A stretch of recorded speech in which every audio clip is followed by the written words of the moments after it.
I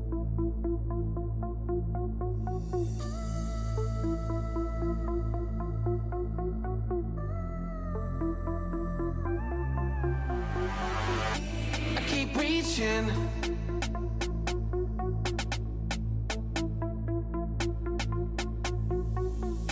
I keep reaching. I keep reaching. Yeah, I keep reaching and reaching. Reaching the top.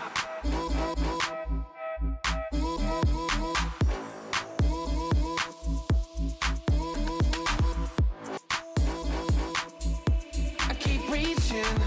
Yeah, I keep reaching and reaching. Reaching the top.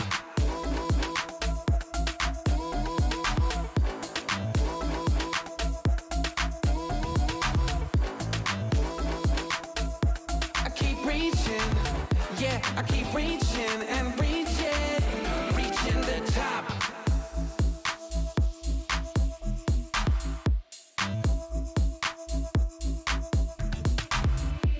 Keep reaching. Yeah, I keep reaching and reaching.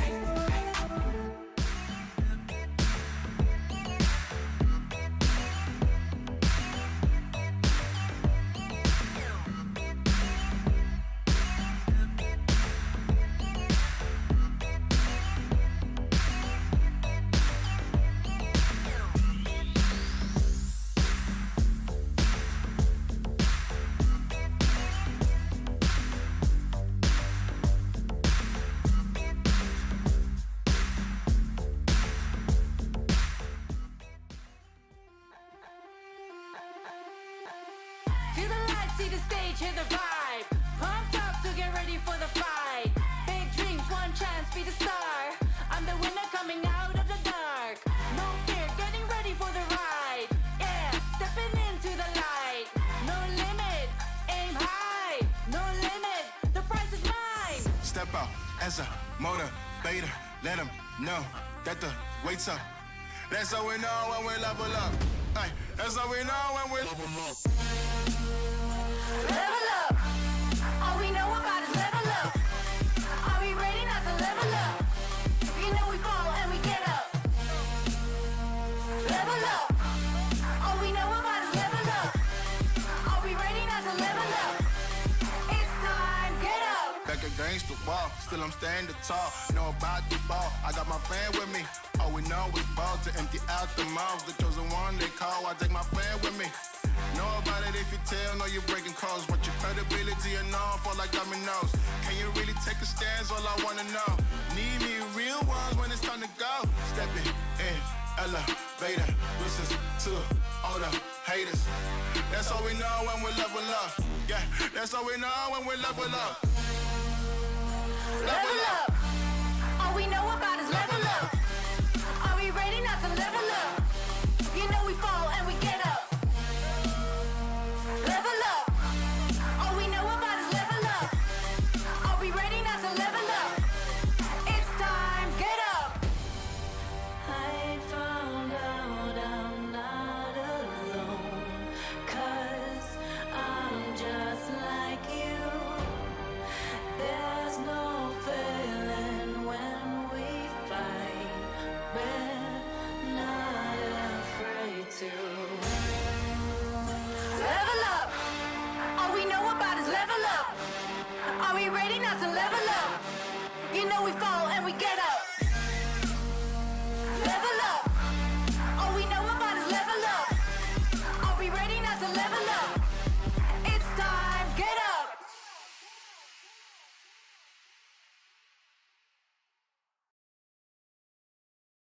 ESL Mobile Challenge is brought to you by DHL and Pay Safeguard.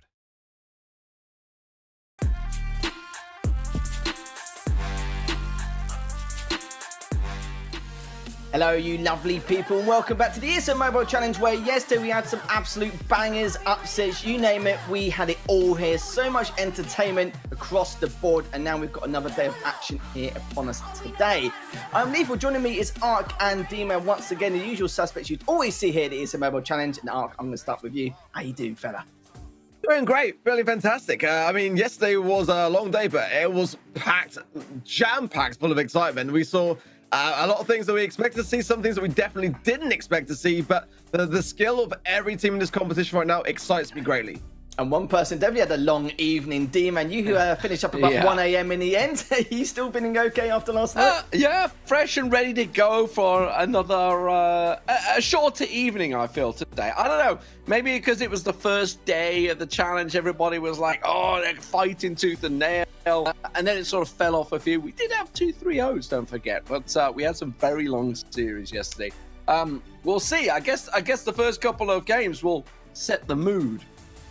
Absolutely. Well, if you're superstitious out there, then you never know. D-Man may have jinxed it. It could be another 1 a.m. jobby. We'll find out shortly. Or not shortly, maybe on the long run. It depends on the circumstances and how you see it when we show the schedule later on. But first, we'll start off with the leaderboard here.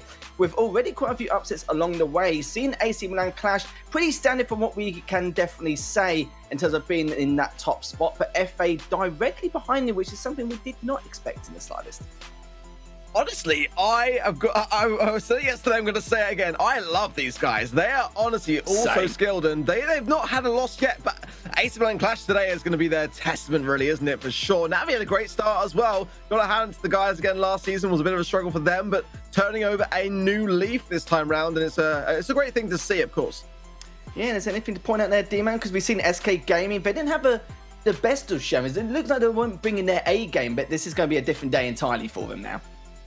Yeah, I guess today is kind of like the for them, because we'll see how Mood does against Clash and see whether it was SK really struggling and faltering or whether Mood are up for it. Despite the fact they ended up 0-2, Mood certainly tested SK's waters all the way to the end, going down to the final double match point sort of setup.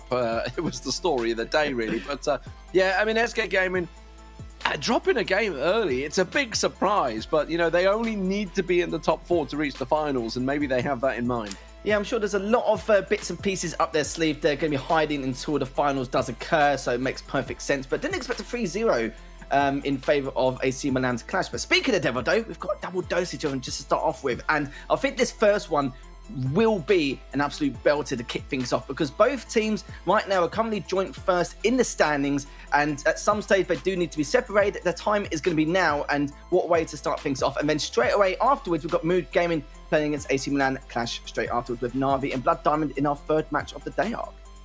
Yeah, really excited for that one as well, because Mood did put SK through their paces, and that's a really great thing, Obviously, AC Milan Clash then went on to really, smash it out the park against SK, but nonetheless, it's going to put them to the test as well. Reply Toastman as well versus Na'Vi, and then up again against Mood. So Mood are going to have their work cut out for them today for sure. SK Gaming after that will take on 3X. Certainly will do indeed. And you mentioned it yesterday, D-Man, with the fact that Na'Vi have already done better than compared to how they were doing last season, and I'm sure that it's going to continue on, because their team seems to be there's a lot more improvements across the board in comparison to what we saw a few months ago. Yeah, and obviously we spoke to Oga yesterday, and we talked about it, reflected on it, the difference between Na'Vi now and then. Obviously, yes, I mean, Alex came in as well, who was sort of doing fantastic things with Genius Gene before he joined Na'Vi. So now he definitely looking a lot more revitalized. They had a very tough game with 3X to start the day off, but they're looking good going into this, and I think they're certainly going to be ones that are going to be contesting for that top 4 spot. I think there will be as well. It's going to be a lot tougher this time around. The caliber of teams and the skill across the board, it's going to be a lot harder in comparison to what we saw, but still nice to see teams like FA who are very much unknowns, and that's the whole point of this competition, to find some of these unknown teams or players to try and make it, or try and gain that experience, valuable experience in the tournament scene. But now they've made their mark here already, and it's nice to see that in them as well, and maybe some others in the future. We'll have to see. But if you guys do want to meet one of these pros from home and actually play with them and compete with them, or win lots of different prizes, vouchers, etc., make sure you head over to esl.gg/PSC-meet-pro. And of course, like I said, you don't have to meet the players. There's also other vouchers and other prizes there you can also win at the ESL shop, and other bits and pieces as well. So don't miss out. Make sure you head over to that link and get yourselves involved. But now we're going to head into the first match of the day. D-Man, we're going to have to say goodbye to you, matey, but you're going to be back for more of AC Milan Clash anyway. So if you don't miss it this time around, at least you will get to cast him next time anyway. So we'll see him in just a little bit. But Got you all to myself here, Ark, as we now do have AC Milan's clash versus FA. This could be actually one of the hottest matchups today, and it's already like the first match so far. I genuinely agree with that statement, honestly, because the way that both of these two teams came out of the gates yesterday, I'm expecting a really, really good, intensive, and hopefully close matchup. And of course, EA, IKS, and Lanana, popular request to add Yoshi on there today. It's great to see him slightly standing out with the Reply Totem t-shirt, but nonetheless, I'm sure that'll be screenshot, no doubt, and very swiftly and put it on Twitter. But you can't deny it. AC Milan Clash have had a absolute stormer of a year. So, in that respect, if FA can come out today with the win, oh my word, even more heads are going to be facing in their direction. And having Yoshi as a sub alone is just a ridiculous player to have on board in case something does happen. All four of those players are top-notch in the scene, especially in this region and worldwide as well. But FA, the team who have not lost at all on any kind of broadcast here, the ESL Mobile Open or Challenge, Joker, Cyclone, and HK. And, you can't really pick out just one player. All three of them have been playing out of their skulls throughout the majority of this tournament. And still, though, it's just nice to see some fresh faces once again coming into the scene. We've seen a lot of people in chat mention Cyclone, and gone on about him quite a lot. And we've seen a lot of great things from Joker and HK as well. And the only thing which is worrying for a lot of these other teams playing against FA, I don't think they're in the top of the game yet. There's a lot of very obvious and easy mistakes they do make across the board. But then at the same time, they're still able to excel with their individual skill and their game sense and their instinct and their coordination, everything there, all their fundamentals and mechanics. And the fact that they're still making quite obvious or silly mistakes and still able to win against a lot of these great teams is just remarkable in itself. They seem to have a very good grasp on the meta, don't they? They kind of have this very long-range brawlers under their thumbs, but as well as the close range also. Okay, so no surprises then. It's the same ban again for AC Milan Clash as we had twice over yesterday, as the Ashe and the Jean will stay on that board. FA going to be banning Ashe and Poco, and Poco again was another one that was very, very high up the ban list yesterday, taking no chances at all with Ashe. We've barely seen any of Ashe so far. It wasn't banned, I think, yesterday in the Navi versus 3x game, but aside from that, it's been pretty much a consistent ban throughout. That is the one interesting point you made, was the fact that, there was one series where the Ashe wasn't banned, but just wasn't used entirely. I think both the Ashe and Poco was available in one of those matchups. Of course, the Poco was definitely available, and it was blatantly obvious as to why it banned quite a lot on the number of these matches, normally 8 or 9 times out of 10. But now it's back to those Ashe and Poco bans again for FA, but this time around, AC Milan's Clash has actually banned the Jean. So they're just trying to play it super safe with these bans, just in case they get into a little bit of coming on the back foot on a number of occasions. But we're going to see what compositions we're going to find out shortly, because this is going to be very tough, and this is going to be the true testament here for FA. I say that as though they haven't had any. They've beaten the likes of XO and Big, etc., and Planes too. Now they've already defeated Reply Totem and the other team, which I can't remember from the top of my head, and it's going to be absolutely annoying me, but I'll remember myself in a few seconds. But literally, we know it's the two great teams anyway, nonetheless. And now we've got to see how they do against Clash, because Clash were definitely on form yesterday. It's still hard to discuss whether they weren't on form or SK were just, not having the best of days or just not wanting to give anything away at all. But again, like I said, true testament here for FA. And if they defeat Clash, then a lot of other teams are going to be thinking to themselves, it's going to be even more of a struggle trying to get one of those top 4 spots for the finals. It's exactly that, and it was Bunker Rog actually, and he was in the lower bracket, wasn't it? Bunker Rog, and then it was yes, I believe after that as well. So EXO free agents, again did so well last season. So to see them not actually qualify this time round because of this very team, it was a huge story to see unfold. So the question is now, are they going to be able to do it against Clash? This is a team which had a win streak, a really solid win streak last season for many weeks, and we were always kind of wondering who was going to be the team to break it. At the moment, it could be this team at a very much an earlier stage in the competition. I've got to say, I like the way that FA a quick idea of the meta. They've demonstrated that very clearly, but also bringing out brawlers like Max, which we know that Clash like to bring out as well. So I like those really, really fast-paced games, and it's nice to see that Max wasn't on that ban list for that very reason. You know, because when we see these two teams go at it, I think it's going to be great to see. We'll go up first. We'll Ring of Fire up first. So for Hot Zone, you know, with the bans that are in play, I think that to me, you know, brawlers that we might expect to see, Belle's definitely going to be up there, I would say, because ultimately, whenever she's not actually banned, we're starting to see now a little bit in the meta that's forming where Belle doesn't take necessarily the forefront of those bans. I think, you know, we saw time and time again when she was introduced, her being very much banned straight off the bat. Leon here, very, very strong as well. Crow lanes, that kind of thing, I think are good for me. Maybe not necessarily the Crow pick, but I do see it a lot on Ring of Fire. It's one that I think is a good one to have. But Byron wasn't banned either, and Byron with 8-bit here could be a really, really tough thing to get taken down.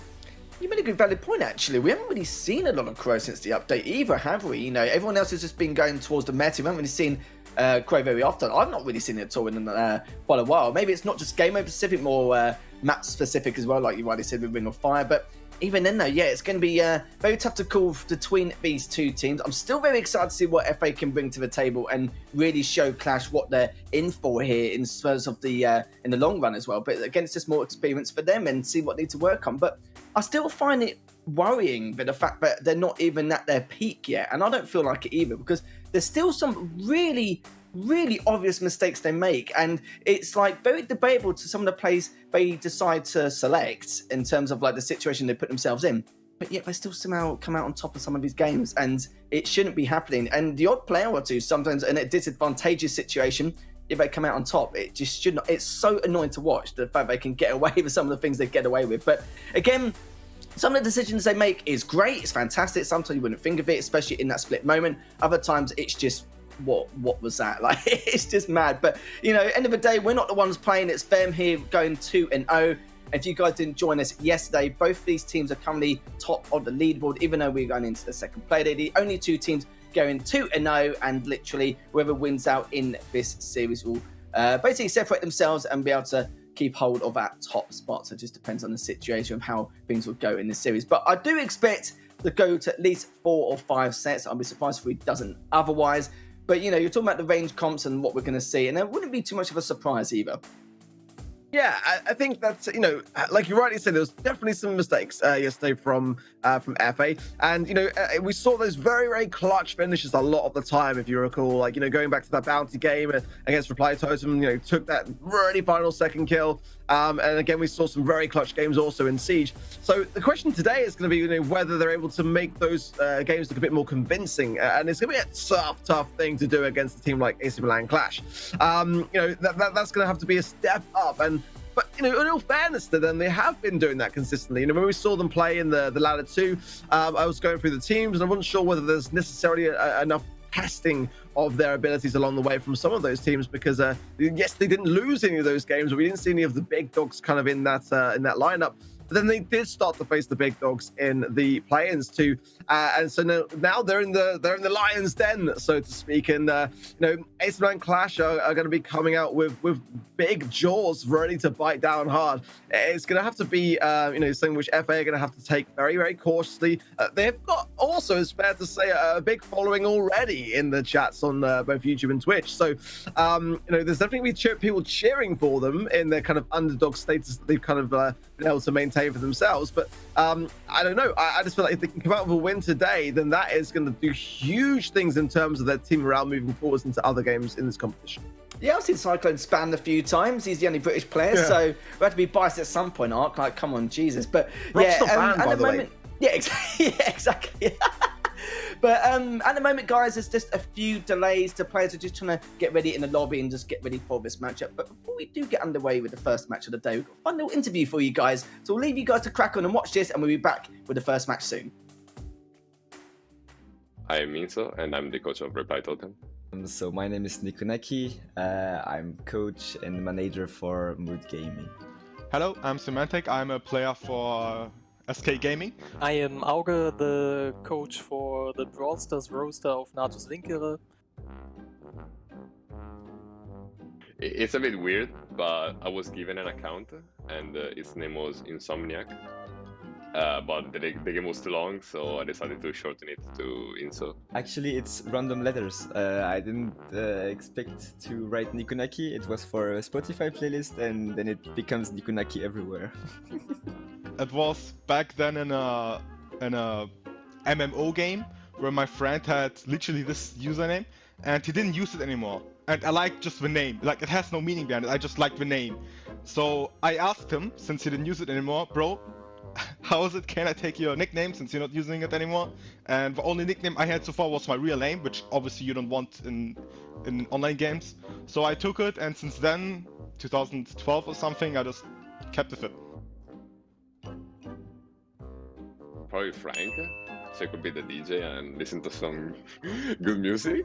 Oh, for sure Gale, because he's always sleeping like me. I mean, Nani is literally a mate for Jessie, so why not have it for me? Probably Pam, because she would be like a real mother. I don't know, that sounds weird. I mean, you obviously want someone who either carries you or who can support you the most. Well, I think Meg, because she's OP.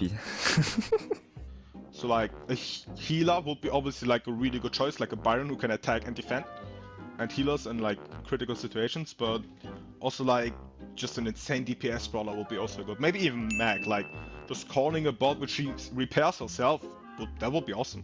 Like, I think Bibi has, first of all, a really cool skin for a zombie apocalypse, and second of all, she can also fight the zombies with this baseball pit, I think it is. Probably. Yeah. I'll go with Mac. For the moment, Jackie, because you can just go on everyone, destroy them, set ultimate, destroy them again, and destroy them once again.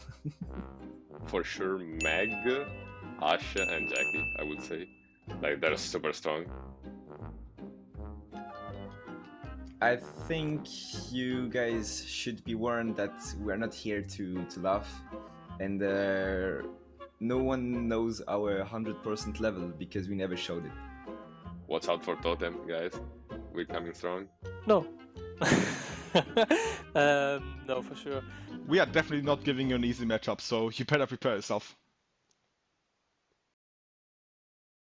That's right, you should prepare yourself. They are the reigning champions at the moment, so they're ready to get that title a second time in a row. Again, apologies for the delays once again. We are going to get this first match underway very shortly. The players are just sorting themselves out a little bit and just trying to sort out what on earth is going on, and then we'll be cracking on. And trust me, we want to get into it just as much as you guys are. We love a good chat, a good chinwagged, and absolutely everywhere. But yeah, we do want to get the games underway as well. But once the players have warmed up and ready to go, then we will crack on. So I want to know your prediction here, and this is probably going to be one of the toughest predictions here, because we talked about the win conditions for like the last, feels like last 20 hours, and we talked a lot about how things will go out on a high note for one of these two, whoever places first. But any prediction in terms of scoreline and where this is going to go? I said earlier that set 4-5, but I still don't know which team it's going to be yet. This is the thing. I mean, it would be very bad of me to not vote in favor of AC Milan Clash, because they've got the experience. They know how to perform under pressure.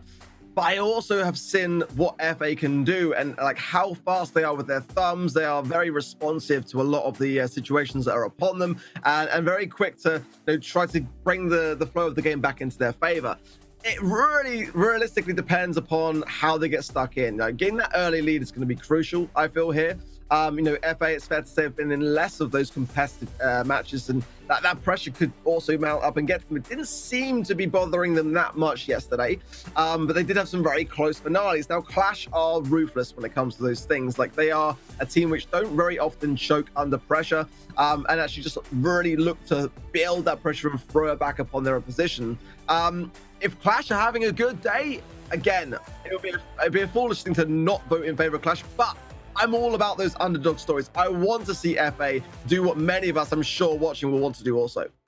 Well, I love an upset just as much as the next person here, Art, but finally we're going to get this match underway, and let's see exactly how things are going to kick off in this first game of the first set. Already though, Clash with that early objective advantage here. Cyclones as you flanking all the way down to the left-hand side. You're talking about the Crow, and the Crow has appeared to be on our very eyes. And Cyclone does manage to get away from that and just is trying to recover, whilst Chaos has actually taken down HK. I like the Crow pick again. I did say that I do favor that as a side lane, and the Baron and the 8-bit, which again is such a strong, powerful thing to see. And I've got a feeling that for me, I've got the better comp. If I'm honest, this is my preference, exactly that. But the range of that Bell will be crucial for AC Milan Clash. I'm not sure the player world's final. Gonna assume maybe Yoshi's been changing his name quite a lot recently, but good pressure coming in now. Heals as well off the back of it from Guille, and a chance to continue this reign. The points are very much in favor of AC Milan Clash in the mid, so FA have got to make this eradicated quickly. And they have done as all world's finals. Got to love that they're taking down HK and Gia now, just playing around on the left hand side, but letting Cyclone in, going with the Crow. And Crow, beautiful stuff there from Cyclone. HK's also taken down another member, taking down that Bell, and Chaos now just trying to get hold of that right hand side of the lane as he was first on in. But you've got to remember that with the Bell, still got the range to work with. It's taken down Cyclone. This is overextended just a tad, but now needs to back away. But remember though, Clash are up by nearly 30%.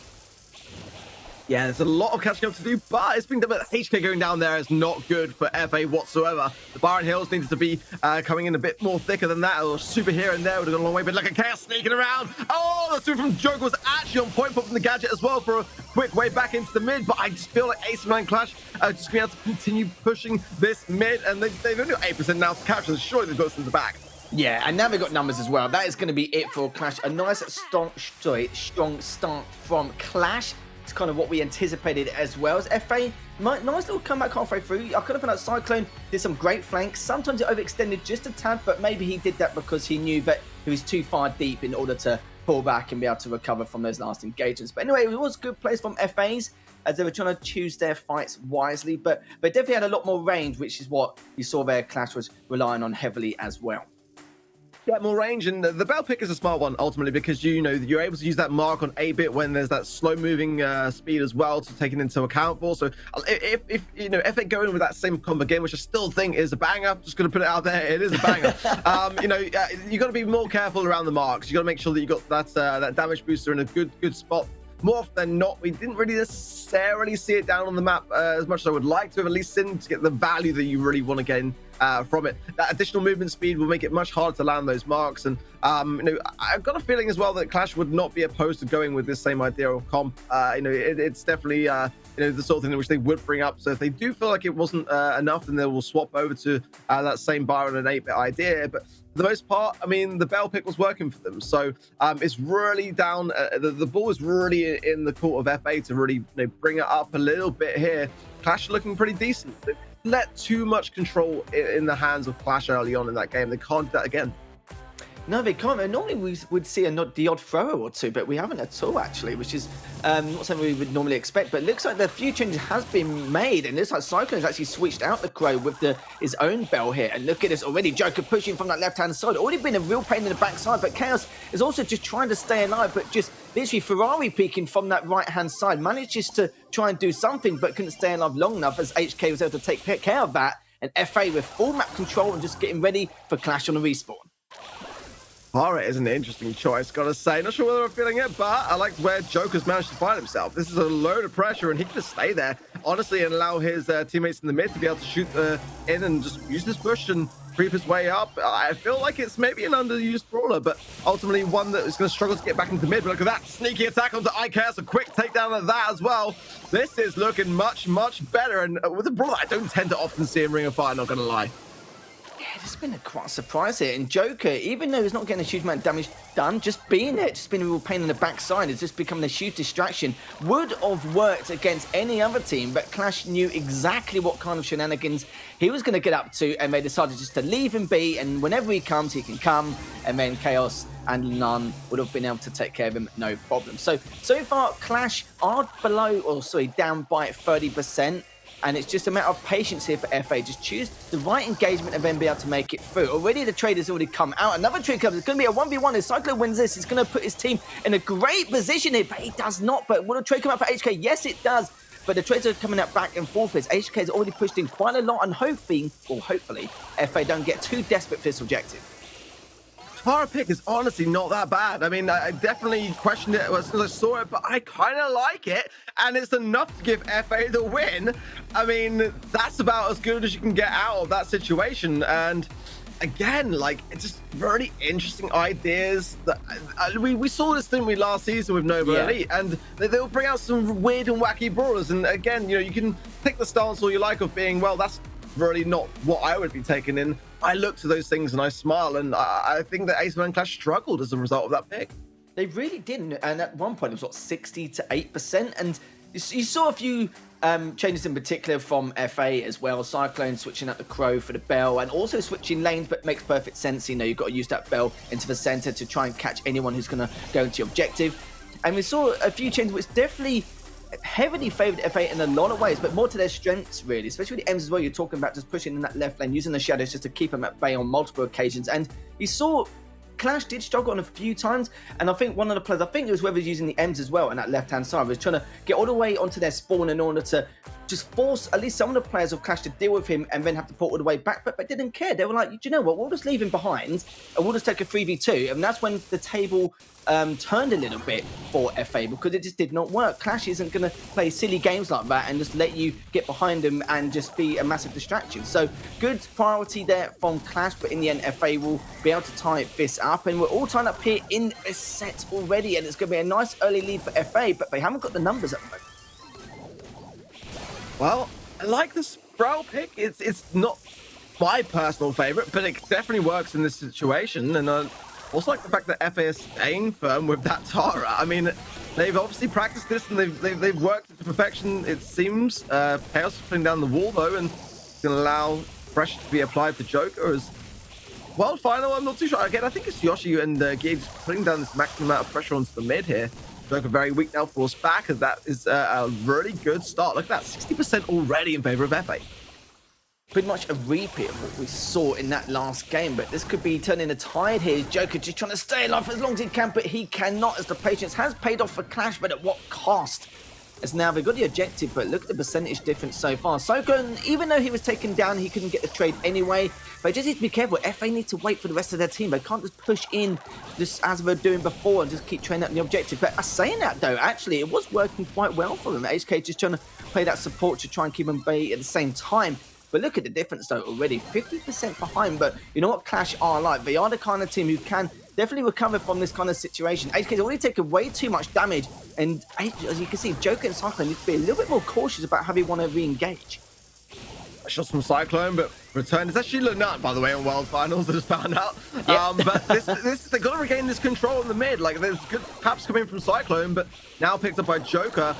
Ace and Clash are turning the screws on this situation here, and Chaos has got to go down. HK has got to take care of it. Ideally, really, it shouldn't be him. It should be probably Joker, but in the meantime, someone has to deal with that side lane. Now taken care of from HK. Now the pinch can come in. Only 7%, 6% now. FA are going to take a set over Ace and Clash, and that is a very good way to start the day.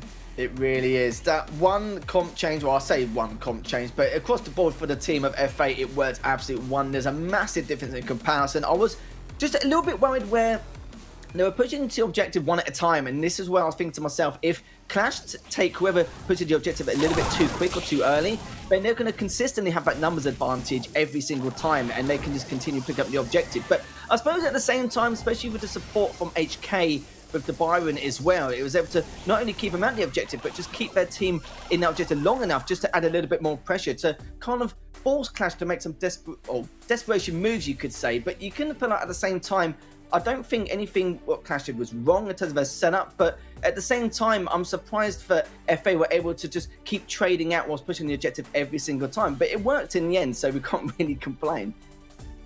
It's kind of a bit funny. I mean, as you were talking, just thinking back, I don't really remember like Joker using any gadget. I mean, there's definitely some question marks around FA every now and again with how they play. But one thing's for sure is that when it comes to the people they play, they're being consistent enough to be able to get the sets more often than not. They maybe drop a game here and there, but at the end of the day, it's that early pressure which can go such a long way. And it's very rare to see AC Milan Clash behind, but you know, similar to a team like SK, AC Milan Clash are more dangerous almost when they are behind. So I thoroughly expect for them to be able to turn this one around and to be able to have a little bit of a team talk. And if they did underestimate FA, then they've probably got some newfound respect for them after that first start. Comp-wise, I didn't really see anything massively wrong. I did think that Clash were taking a bit of a risk bringing in the Sprout, to be honest.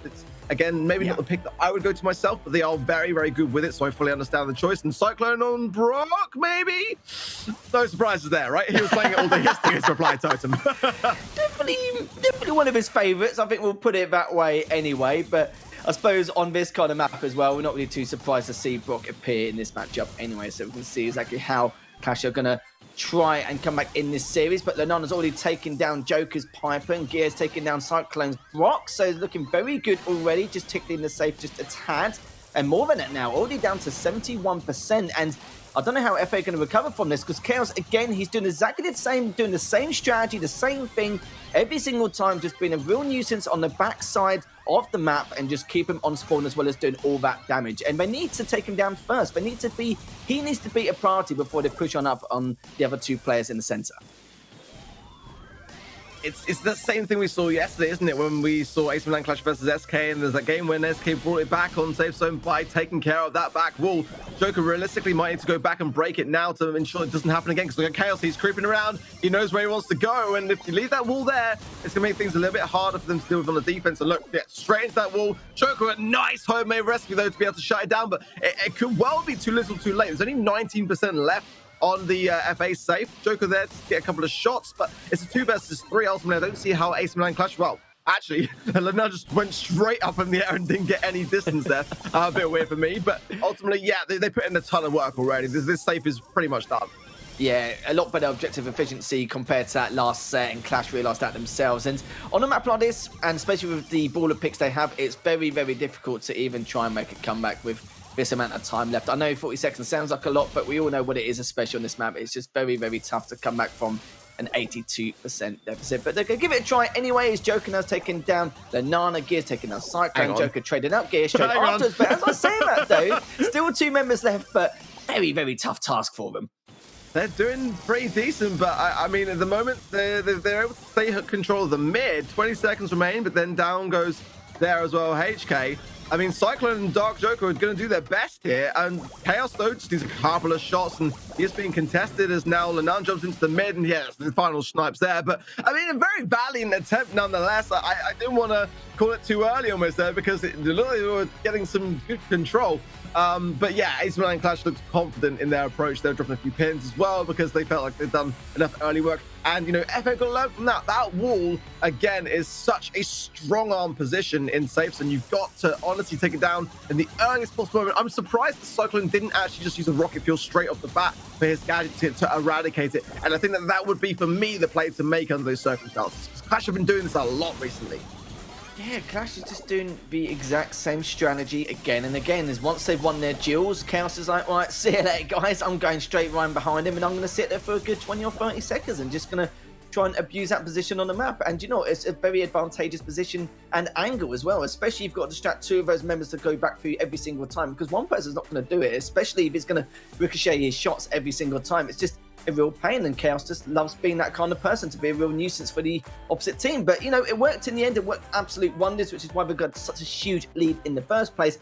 So they just need to be careful in terms of picking these duels wisely and just making sure, just keeping weary of the consequences which could happen. Already HK just keeping an eye on that, with Chaos now just already pushing up on that right-hand side. Already one of the duels has been lost, but Cyclone did trade out Lenan. Gear's taking out Cyclone. And guess where Chaos is, guys? Have a guess. I'm not even going to tell you. there's the rocket fuel finally. But I was surprised that they kind of waited out until we got into the position. But at least now it was taken care of much quicker. Only 18% damage this time round. And the one thing that, again, you know, we saw in the last game was that FA were able to have some good moments of mid-control and maintain it as well under pressure. So now they've got to just make sure that they are able to do this in the early stage. Oh, that homemade recipe from Joker, literally to the pixel there. Didn't quite get the takedown for it, but definitely deserved it, in my opinion, to land it, as now Lenan comes back with some shots of his own.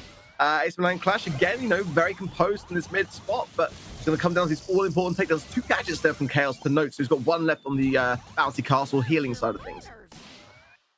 Chaos just doing a good job making sure he stays alive against HK's Bell, but Joker now just trying to also get another angle onto him, but Chaos is getting a bit overzealous. He really wants to push onto that right-hand lane and just trying to overextend. He knows he can do it because HK is already weak as it is, but Joker is giving his team some leeway, taking him down Chaos finally. This could be their moment to make this push, and they've already done so. Cyclone done a fair amount of damage onto Lenan with that block. Joker's taken down Gear here, so again, another moment for them, a moment of weakness, you could say, for Clash in order for FA to make this push. But if they do it though, yes they do. Cyclone has taken down another. Now they finally got center control, just like that, taking both of those players down in the center.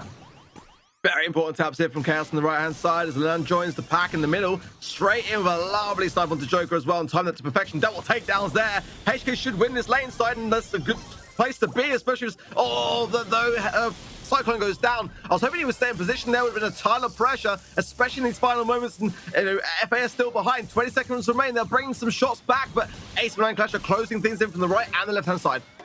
I can't tell you how much of a pain in the backside Chaos has been so far. Just tanking a lot of his damage, healing as well, and it's just nothing they can do. And HK's realised that as well. He's trying to body block to save as much as possible, but it just doesn't matter at this point. They've already lost a very comfortable victory from Clash. I will say there's a number of occasions where there's a few duels lost. They seem to lose those duels a lot at the very beginning. And even though they did a lot better this time around, it still was just the same situation, same scenario as well. The only thing I can say is at least if they were able to close or to stop the pressure from Chaos this time around in comparison. But you did a fair amount of work anyway, so it was just very, very tough indeed. And also with that composition, yeah, sure, you've got all the range in the world, but the problem is you don't really get to do too much to the safe. You just do a sprinkle of damage over time, but they just couldn't get enough done and just couldn't figure out a way to make that push work. A few missed shots here and there as well, and possibly some nerves, some pressure being applied again. It's not very often that these two teams would normally get a chance to face off. So Clash looking a little bit better there for me, or arguably a lot better, dropping some pins, showing some signs of confidence, and brushing off that first set. And again, that's kind of what I expected to see from them. In all honesty, they are that sort of team which can, during that downtime, take some control over things. 25 kills, I'm assuming then total then for themselves, and a ton of HP in terms of the damage dealt. But you can't really miss shots against AC Milan Clash. They are very, very accurate when it comes to doing them themselves. And again, Chaos, you've got to take care of those lane sides. You've got to know where the pressure is being applied, and a lot of that advance going towards the save was the result of his side lane.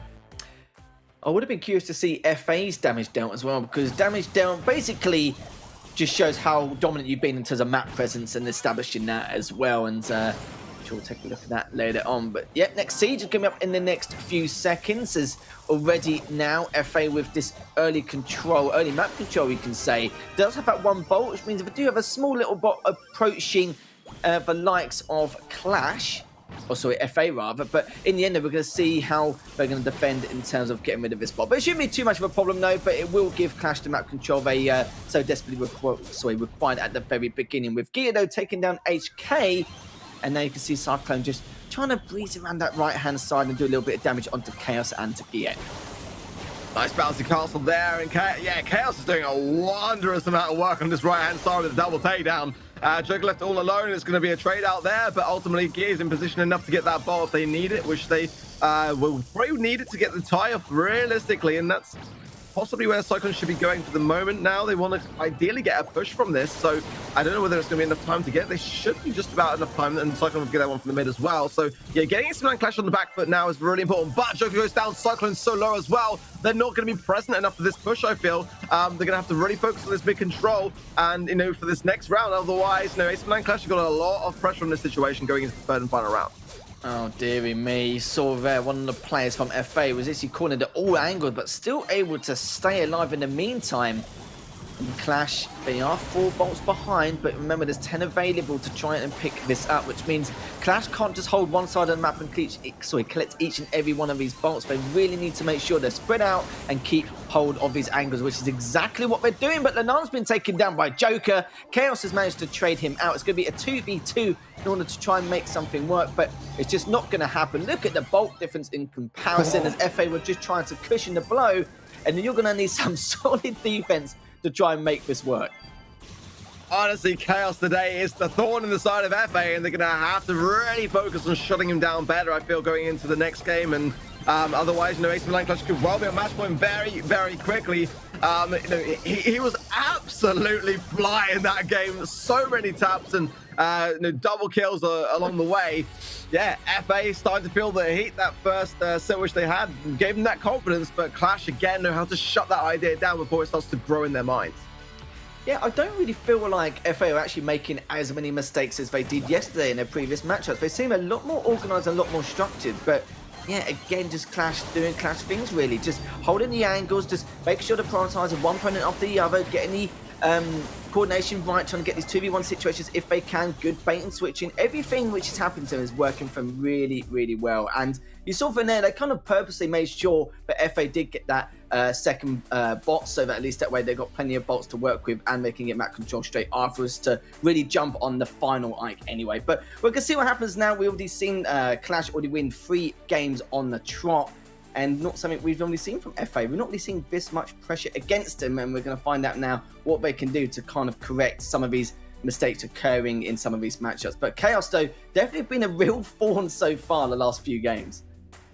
It seems reluctancy almost, or maybe just the players not feeling the Rico pick as a brawler. I would like to see someone take that lane on. Yes, you know, KS is probably one of the most accomplished Ricos in the whole of Europe, but I still feel like they've got to find a way to shut him down. Mortis want to be a bad shout, but again, I feel like, you know, Rico would be maybe a better one. KS is going to be able to realistically, you know, keep turning the screws on this one and keep the pressure on. HK is going to have his work cut out from for sure.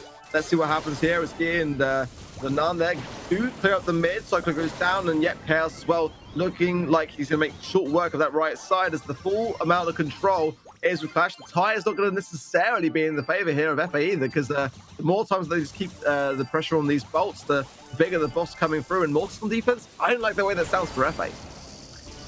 I certainly do as well. He just needs to be patient and choose his moments wisely. That wasn't the time, but in the end, HK was also trying to back out as well. But Joker makes up for it a little bit, taking down Gear, but it does mean that Lenan and Chaos have both lanes left and right just to feed themselves information as to where they want to go and what they want to do straight after. But a little bit too late for that as Cyclone's taken down Lenan. HK is going straight in with that mortar to see if he can take down Chaos, but Chaos has barely died in this, literally in this entire set, just doing a great job getting so much value and just making sure that it doesn't really get taken down so easily. It's been very, very hard to try and take down in that right lane for the majority of this matchup. Well, the push coming in is going to be a level 10. A good amount of bolts were banked, though, in the meantime. If ever they can defend this, but oh yeah, down goes HK, who would like to realistically cycle off the back of that. It's going to put a lot of pressure on the Cyclone, and he's actually not going to go into help at all in defense. I'm not sure about that decision. Chaos tapping on the right-hand side. A load of hurt coming in. Then down for the mid. This Ike is done, and as is Siege breezing past it. Yeah, a couple of missteps there. Could have been a defense, and they had some good bolts in the pocket. You know, 8 could have been gradually built up upon for a really big final push, but FA just dropped the ball. They just didn't go enough on the defense. They kind of left the bot to do its thing, and as quickly as that, you saw the support that came in behind it.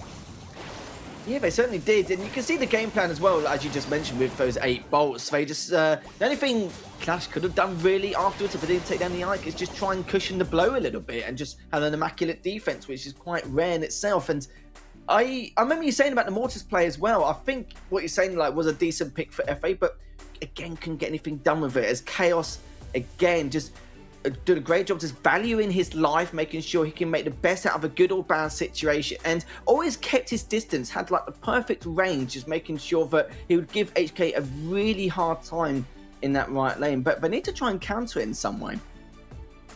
Yeah, I can see the thought process there. They were along the same lines that I was saying before going in. They got to take care of Chaos, and that seemed to them to be the best brawler that suited their kind of play style. It would be great for them to maybe experiment a bit more with Rico again. Like, you know, we want to see what this kind of unit as a team kind of favor towards, and what brawlers they like to play, what brawlers they maybe necessarily like to avoid playing. But you cannot deny that Chaos is the problem.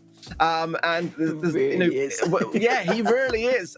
When you've got that ability to have that side lane pressure, you know, Mortis do not phase you. Yes, you are squidgy, but you know how to get those angles, and you know, you're accurate enough to continue chipping away, and that's where Mortis is going to be really, really struggling. You've got to be making sure your jukes are on point, your angles are honestly all there to be able to handle it. And you know, Chaos is that kind of player where he knows how to handle pressure. I feel like you've got to go with a Rico on that lane, or maybe Leon. I don't really feel like that would work there anyway, but something that would be able to take that kind of unit by surprise. But either way, until you take care of it, you're gonna struggle. Sticky Fails up next, though. I mean, that for me is a pretty decent chance for FA to come back, despite being one of Clash's more preferred game modes. The Rose is sort of max comp idea, which is, yeah, they are running it as well. So as long as they can keep holding this defense well, then this is a really brutal comp to face off against. It can be leading to very, very quick games of Brawl Ball. And already you see Clash putting that ball in the back corner as they're having to force to defend this.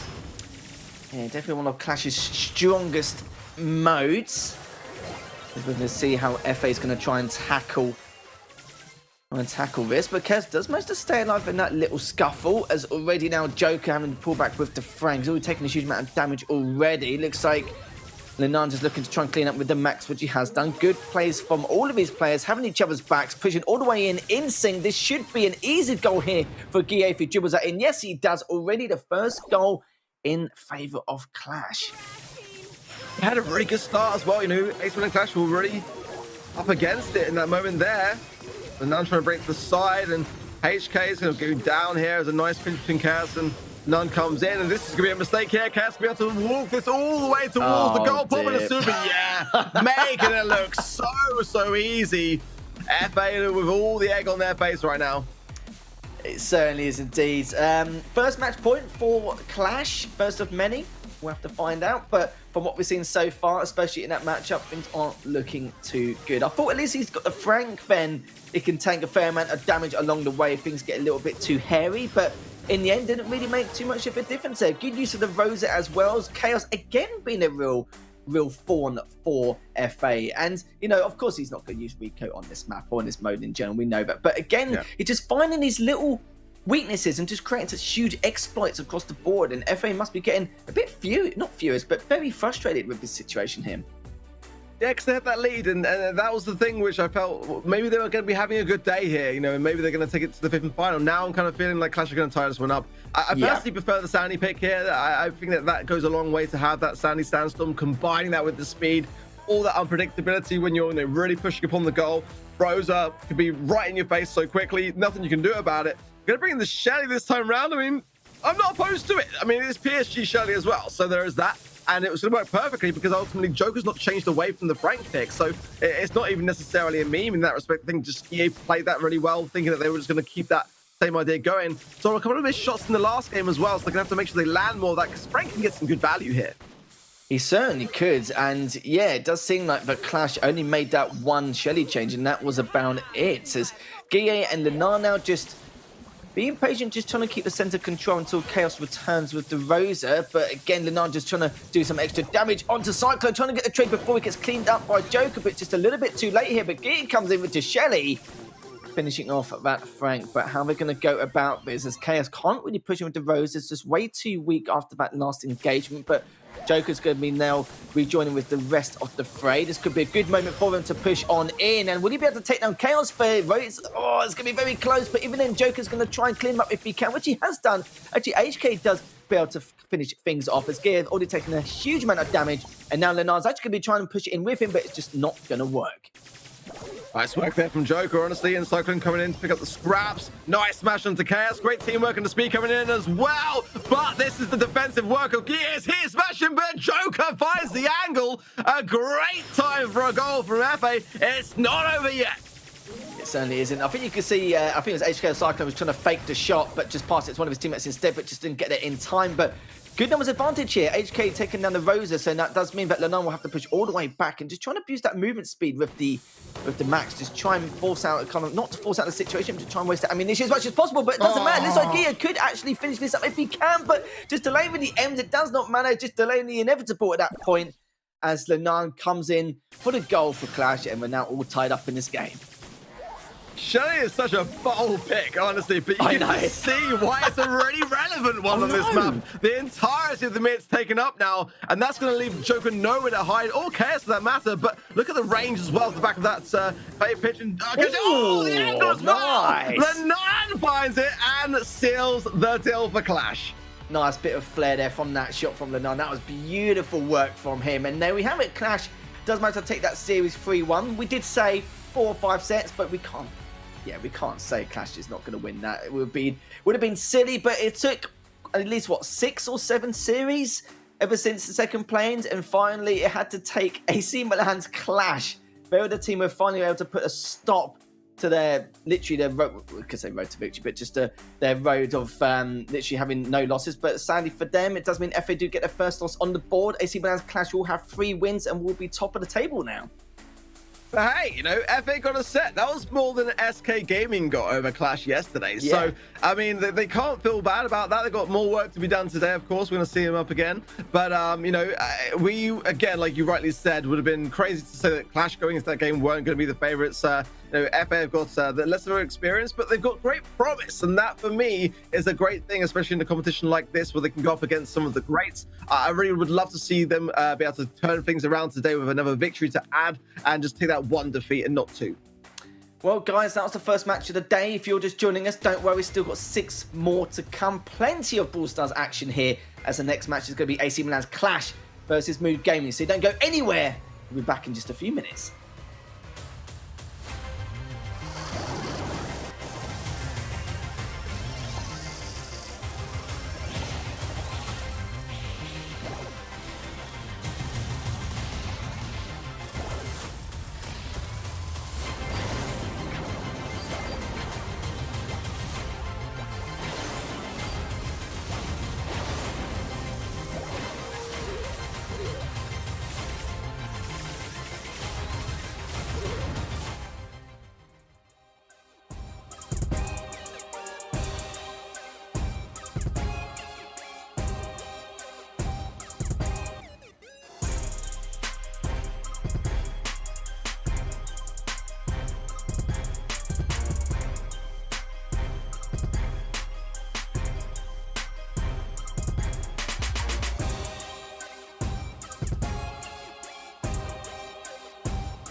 ESL Mobile Challenge is brought to you by DHL and Pay Safeguard.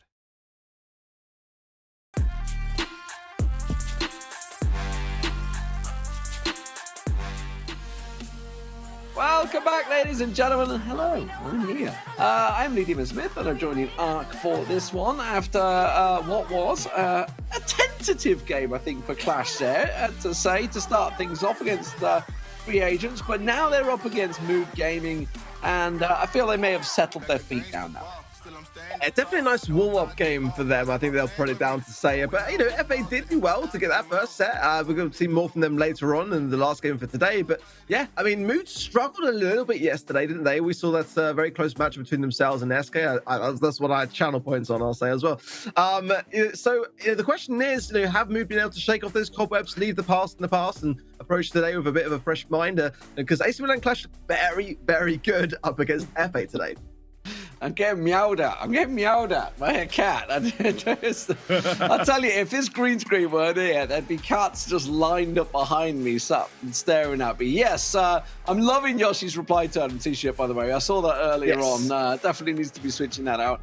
And actually, you guys talked about it, it's like the substitute. It's not really a substitute. It's just a pure four-man roster.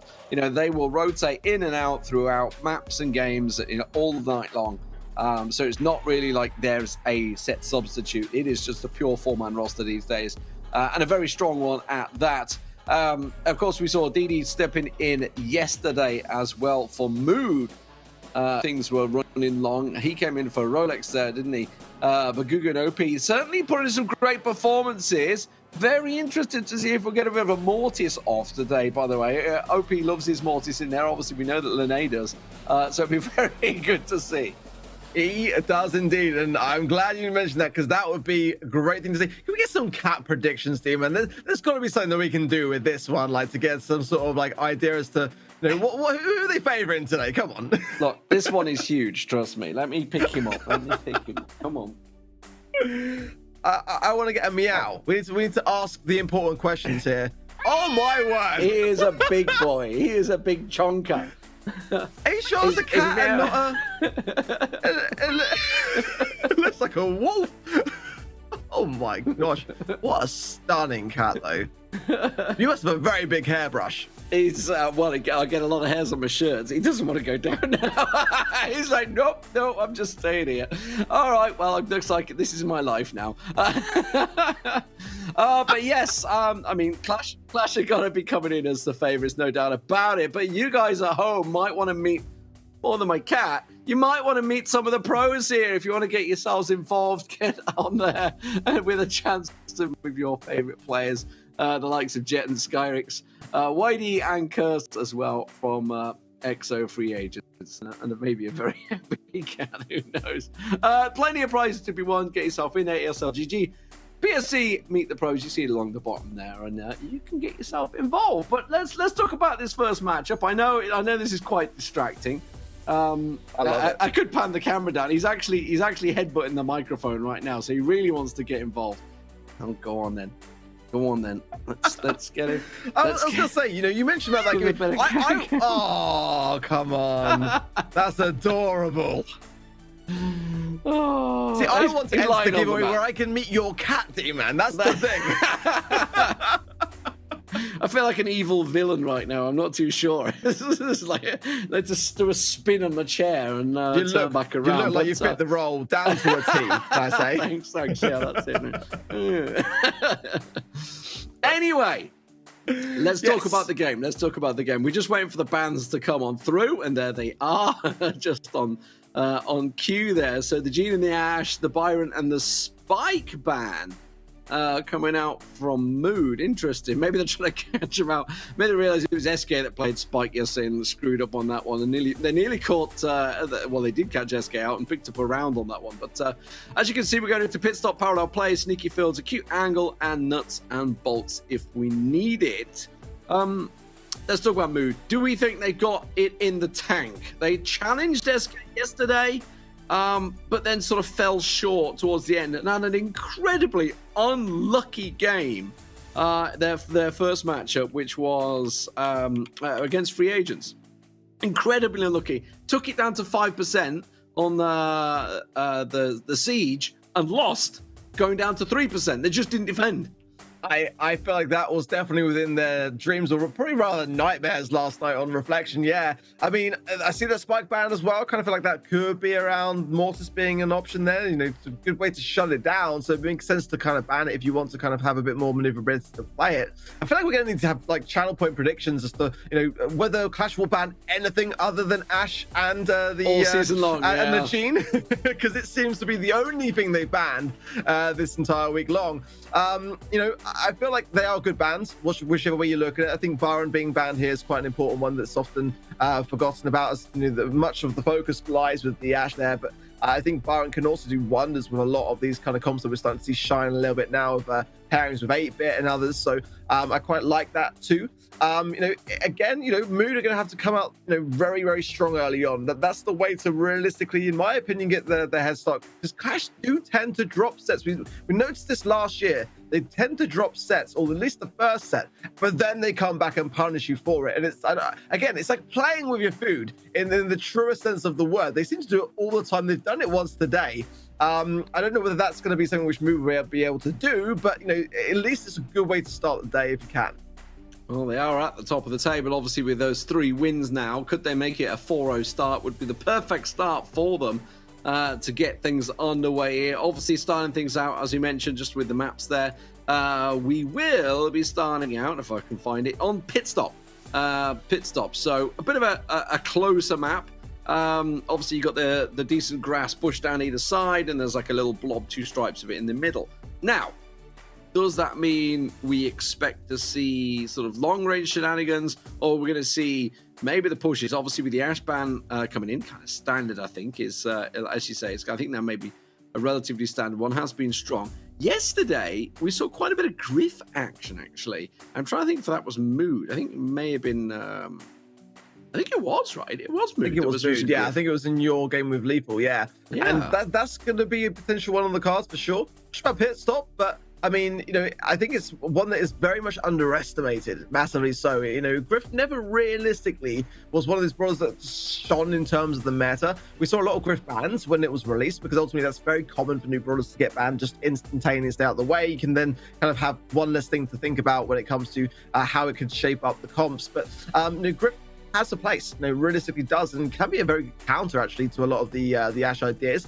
That banned out anyway, you know, just kind of comes down to a bit of personal preference there. For me, I probably would avoid it a little bit in Pit Stop. I think the kind of approach that I like to go with here is the M's, the Stew, the spike ban's quite key, because that would have been a great way to deter a lot of tanks. That might then bring some of those tankier options into play. You know, Bull is a great pick if you're playing a lot of Power League at home. I finally recommend trying Bull out on Pit Stop. But ultimately, you know, I do like and prefer the Edgar. I think that having that to jump in, get that pressure, bring back the flow of action, whilst having then the Stew and the M's to bring that suppressive fire behind it as that push progresses onto the safe. That's kind of my go-to. There's some variations on it that I think are also pretty decent. I mean, Chaos wouldn't be opposed to him bringing in the Riku, to be honest, on the side lane, because he was just non-stop popping off that one today. Yeah, absolutely. Worked very well. Sorry, I got cat hair on my nose. This is the downside of having a giant cat. You get a lot of hair. He seems quite happy, and he's really, really warm. I'm just saying that. I'm getting quite hot here. But yeah, I was very interested, like you say, with the Edgar coming in as possibly alongside it, maybe even the Griff and the Edgar in there as well. I did wonder, obviously, OP played the Mortis quite a lot yesterday. Yeah. I don't know if Mortis would fit so well from the off. I think it's more a case of waiting to see probably what they're good Clash are going to bring to the table. And I'm also interested in actually who's going to play for Clash today. Who's going to keep rotating? Like, who's going to start the first map? Who's the better map heist player? Who's the better Brawl Ball player? We will find out, ladies and gentlemen. Let's get that game on your screen and obviously hit that start button as quick as we can. So you're pretty much right. The Brock, the M's, the Stew coming out for Mood there. There is the Edgar, the Stew, and the M's. So pretty much nailed on. Yeah, but I can see why Brock could be working out well here, as though he's going to break open some of the side lanes. But Yay coming in now is the very thing that I was worried about, and the follow-up behind it from Yoshi. Chaos is waiting for this push to come back through. The breakthrough going through, there's the shots to follow. So look at that. What an explosive start from Clash. 40% damage, and the game's barely started. Yeah, that's brutal. And that's just simply getting the wall breaking in there. Yoshi putting the pressure down. In goes Guille. We know what Guille's job's going to be. Straight in right around the side, and just the pressure, the double pressure of Yoshi and Chaos with the M's in the shoe there to peak around 16%. You know, they're not even going to get a touch here, I don't think.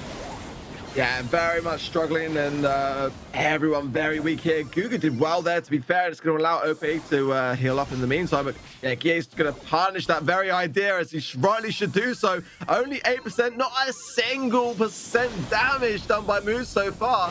And, you know, it's going to take so much to do much about this now, honestly. I mean, this is too little too late, I feel. And there's still a minute remaining.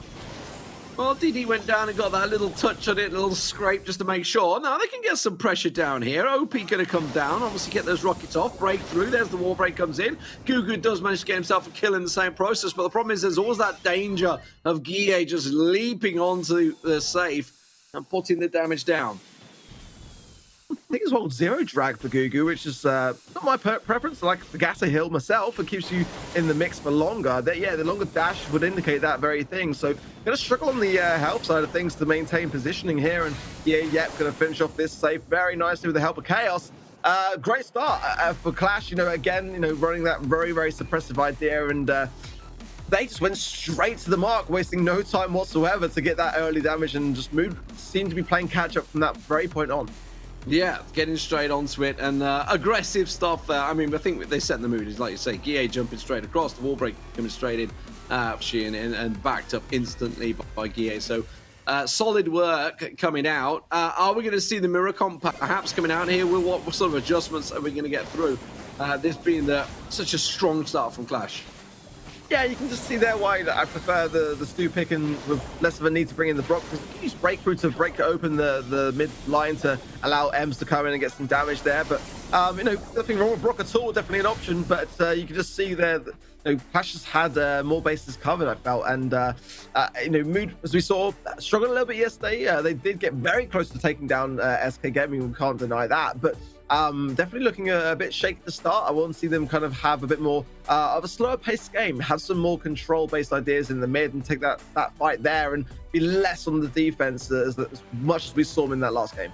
I do just wonder, with the Stu and the M's, they could pull out the Mortis to counter both those. Pretty squishy in there, but instead it's not going to be. They're going for the Rico around the side there. And again, we saw this yesterday, actually. Didi going to this one, and immediately we saw him being pulled out. And okay, interesting.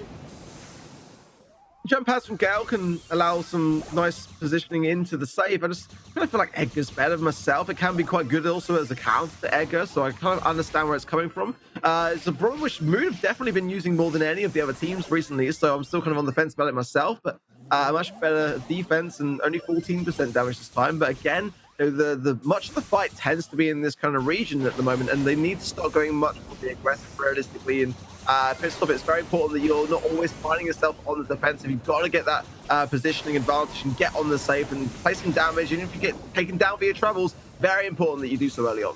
They're doing a great job so far, starting to keep the pressure down. Hope you will just get that little bit of damage down. The problem is it's only a smothering, and then he immediately has to get away. Gugu will take down though Chaos and immediately keep the pressure on. Guille pounces in, gets himself one down, but the respawn's coming through, and this is a much closer game. I like Mood's adjustments here. The question is, can they make it pay off? Gugu's lurking behind Yoshi, but he's going to go super on the aggressive. That might not be the play here. It's a 3 versus 2 if he does so. He's breaking the wall and they're going to come back, which is definitely a good shout. But yeah, he's going to be struggling here a little bit. Going to burn down. Yeah, Chaos needs to get taken care of here. And the pitch has got to be on point here. It was done well between Didi, but still there. You see, Chaos is just so good at staying alive in those circumstances. Kia jumps in, taking no chance at all, gets Ope taken straight out of the way. Who comes in for the clear up? Yeah, that dodging just delayed Mood for so long. They're finally going to get around the side there. So Gugu gets some damage down, but again, you can see the punishment coming on. Yoshi and Chaos getting that punishment down, 43% and counting for Mood, whereas it's only 72% for Clash. And now you can see Chaos going to pop that super. Does get taken down pretty quickly, though, for his troubles. Now, Gugu has to get down there and get onto that safe. OP needs to try and back him out. They do clear it out, but 31%. They're just constantly fighting that pressure of the Edgar jumping on their back line, and that's all Guille needs to do. Keep it under pressure. They do keep the damage down, but here comes Guille jumping in, and that is going to be Clash taking this first set. Nicely done as well. I like the way that Gie had a gadget left right at the very end. The Let's Fly came in just at the end as a failsafe, and that's the sort of thing that I look for in a team like, you know, AC Milan Clash. They just come so well prepared for these sort of things, and there was a much better approach to placing damage on the safe and the aggressiveness from Mood. But a lot of the time, it just felt like they needed to go in more as a team. It just kind of felt like it was always going in alone. And you know, Su's not necessarily the best of brawlers at chipping away. He can do chip damage on the safe, but you really want to get M's in there. You know, when you connect that, as Chaos was in the position to do so, you can see how much that tears down the safe HP, and we never really saw that from Mood. Well, it means we're moving on to what is chat's favorite map. Over to parallel plays. Of course, you can see the damage done here. It's huge, a lot of kills. But I would say a much more even second matchup as opposed to the first one. But the first set going over to Clash convincingly. Yeah, very much so as well, I would say. Yeah, and you know, Mood are going to have a little think about this one. Have a little consideration. Are you sure your cat is not a lynx, by the way? I mean, are you sure that you didn't get kind of like, you know, roped into a transaction that you... It's so big. He's a big Maine Coon, as they're big boys. Wow. He's staring at the microphone right now. He's just meowing at you on the mic. So just trying to keep it down. Someone's drilling as well somewhere in the apartment. So it's all kicking off here in Cologne, I tell you. He's incredibly hot. That's the problem. He's a big fat cat. Well fed. Right, anyway, let's talk about Brawl Stars. That's what we're getting paid to do. Yeah. We're talking about obviously the fact we're going over to parallel plays. We saw this obviously a bunch yesterday, and we're going to see it throughout the rest of the season. We know what it's all about. The Pipers, the Bells, they're all available. The Nannies, probably going to go for something like that. I doubt whether we're going to see anyone commit to maybe a heavy Brawl comp and try and a Bruiser comp rather than try and charge people down. Well, it's the hot zone map as well. So you got the zones on both sides. There's going to be a question of whether, you know, we saw a lot actually yesterday. Now I come to think of it, of teams going very much going straight on that aggressive. Yeah, I was away thinking Purple Paradise. Right? I was thinking Purple Paradise. I thought maybe. Yeah. We saw a lot of that yesterday of teams going super on the aggressive and going straight for the zone on the other side of things. I wonder whether we might see that again today a little bit. Get the bell in the mid for sure. Oh my word, Demon, you're having a little cat party. You're not going to have... We're just going to see a floating head pretty soon, aren't we? I don't know what woke him up, but he decides to come along now. Oh, good grief. Good grief. I'm trying to keep it professional and keep it together, ladies and gentlemen. I'm going to take my mouse now because I've got no mouse mat left. The cat's going to be fine over that mouse in a minute. You watch, you wait. Yeah, there's no red dot, thankfully. Yeah, that's over there. They will chase that. But anyway, I was trying to change something. It's a disaster. It's a disaster arc. It's a disaster. Parallel plays is what I wanted to talk about, not Purple Paradise. That was what you're right. I had it in my head. As soon as I saw it. Mistaken. I think Leon will be a good one to have here. I feel like that's still in a very good place. You mentioned Mortars actually earlier, and this might not be a bad place to bring it out. We haven't kind of seen too much of that recently, of that kind of ability to bring Mortis and go straight on the aggressive. Stu kind of took the lead, more of that kind of role when his sort of meta became more rife. But you know, we sort of see that a lot when players get the Stu straight onto the zone and try and cause a problem. I think Jesse here is actually not a bad pick as well. It could be quite viable. Gene sometimes on the lane, but having been banned out in this instance, we're not going to be seeing any of that. But I feel like kind of, you know, there's better options now. Gene had its kind of time, I feel, in parallel plays. But Bell mid can't really go wrong, in my opinion. Yeah, this is, as you mentioned, Jesse, this is one where Jesse's been very strong on in the past.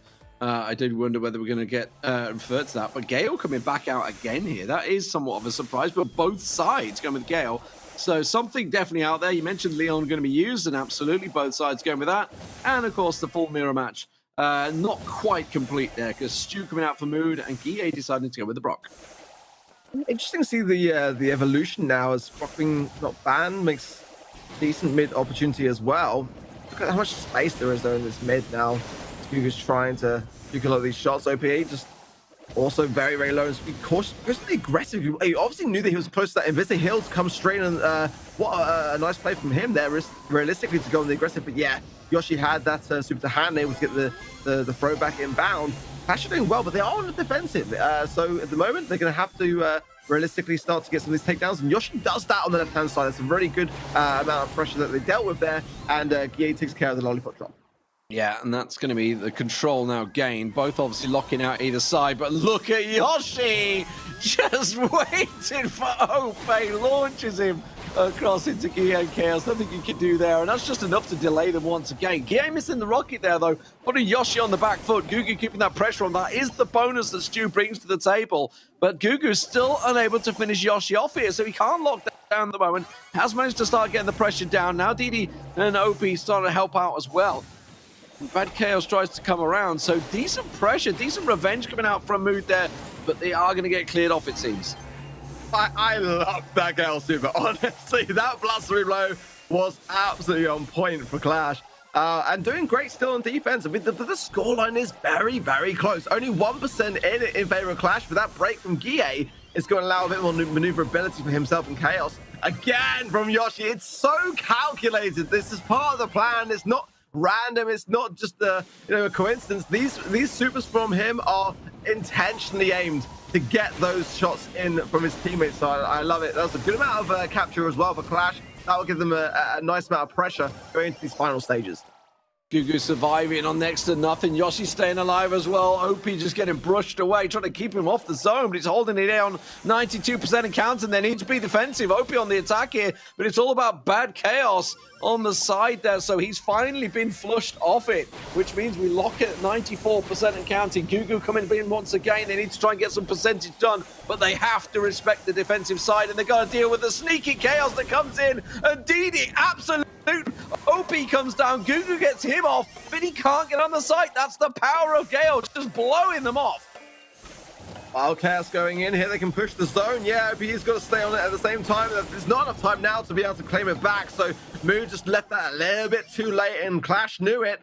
Good pressure from them, and, again, when you see them back on that defensive, it's not very often that they ever are, but when they are, they're able to keep such composure, such calmness under that pressure. And more often than not, they will come back off the back of that and not get taken out along the way. So Mood are going to have to be, either much more on the patience side or just kind of get more of these communicative pinches going between their team. But until that moment here, really, it was so neck and neck. And as soon as that wall was broken down by Guille and everyone was able to get on the zone to maneuver around it, it was kind of where that value came in for Clash. Yeah, absolutely. So strong performance. Mood, though, showing certainly some signs of life coming into this one.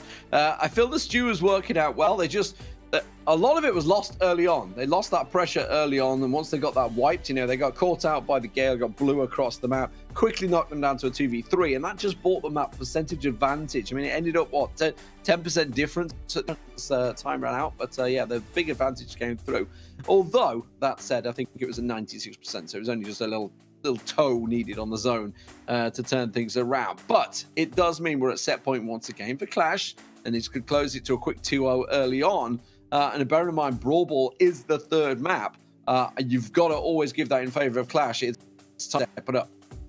Yeah, you're absolutely right. That's definitely an unfortunate set to have as the number 3, especially if Clash keep this up. Mood are starting to gain momentum, though. I mean, they're looking much better than they were going into that first game at Heist. They definitely, underestimated how quickly Clash were going to be to the plate. And now that game was the closest one so far, in my opinion. But is it, that point in time where they've kind of already submitted to the will of Clash? It remains to be seen. I want to see maybe a couple of changes. I do think the comp is good, but I just don't see that Ace MENA and Clash are going to change that much, and they don't. So they're going to bring the Leon there instead, which, I think it's the better shout. They're going to bring in Amber as well. So I do like these changes. They're going to be very careful here of Chaos. It goes on the aggressive, and look at that already. Clash are in a good spot. Very important takedown there from Didi, because ultimately if they've been able to stay alive in that instance, it would put a ton more pressure on the zone. Yeah, they did take away the Stew, as you say, so they've gone with the Brock as well.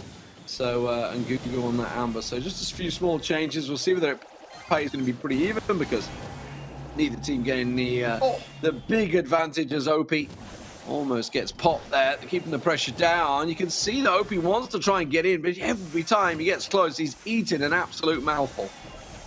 I'm not sure about using the lollipop drop to defend the rockets because it's such a valuable gadget for Leon, honestly. You can just see how well Clash are keeping that there and defending it and using it and utilizing it to their abilities. OB obviously wanted to stay alive there, but I think it may have been better to reserve it. But look at this, though. Great teamwork and great takedowns. Stevia as well over the top. Not going to get the takedown that he wanted onto Yoshi, but nonetheless, OP gets stuck in, and that is a really, really good spot. There's the lollipop drop, but as quickly as that taken down again, so I think it might be the last one too. But as long as DD and OP can stay in this zone, not a bad spot for Mood.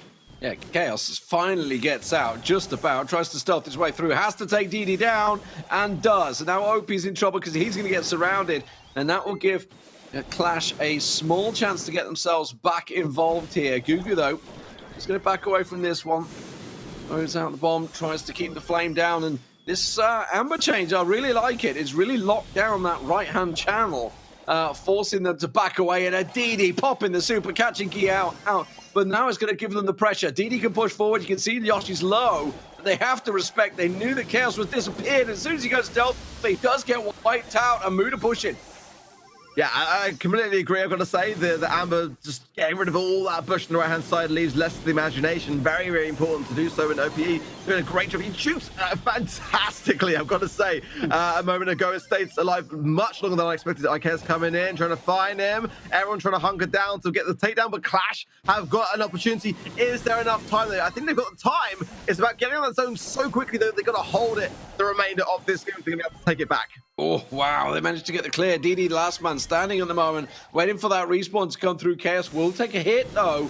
And now Yoshi can try and lock them down. Gugu takes it all in the face. Immediately gets locked down. Opie in all sorts of trouble. Yoshi doing a fantastic job at juking that one. Can't quite finish him off, but it's enough to lock out the zone for a while. But they got to get more in it. 88% of counting, looking good so far. But is it going to be enough? That's the question. Mood are going to come back around, and it is surely going to be Clash. No, they can't get it done in time, and they get cleared off the zone.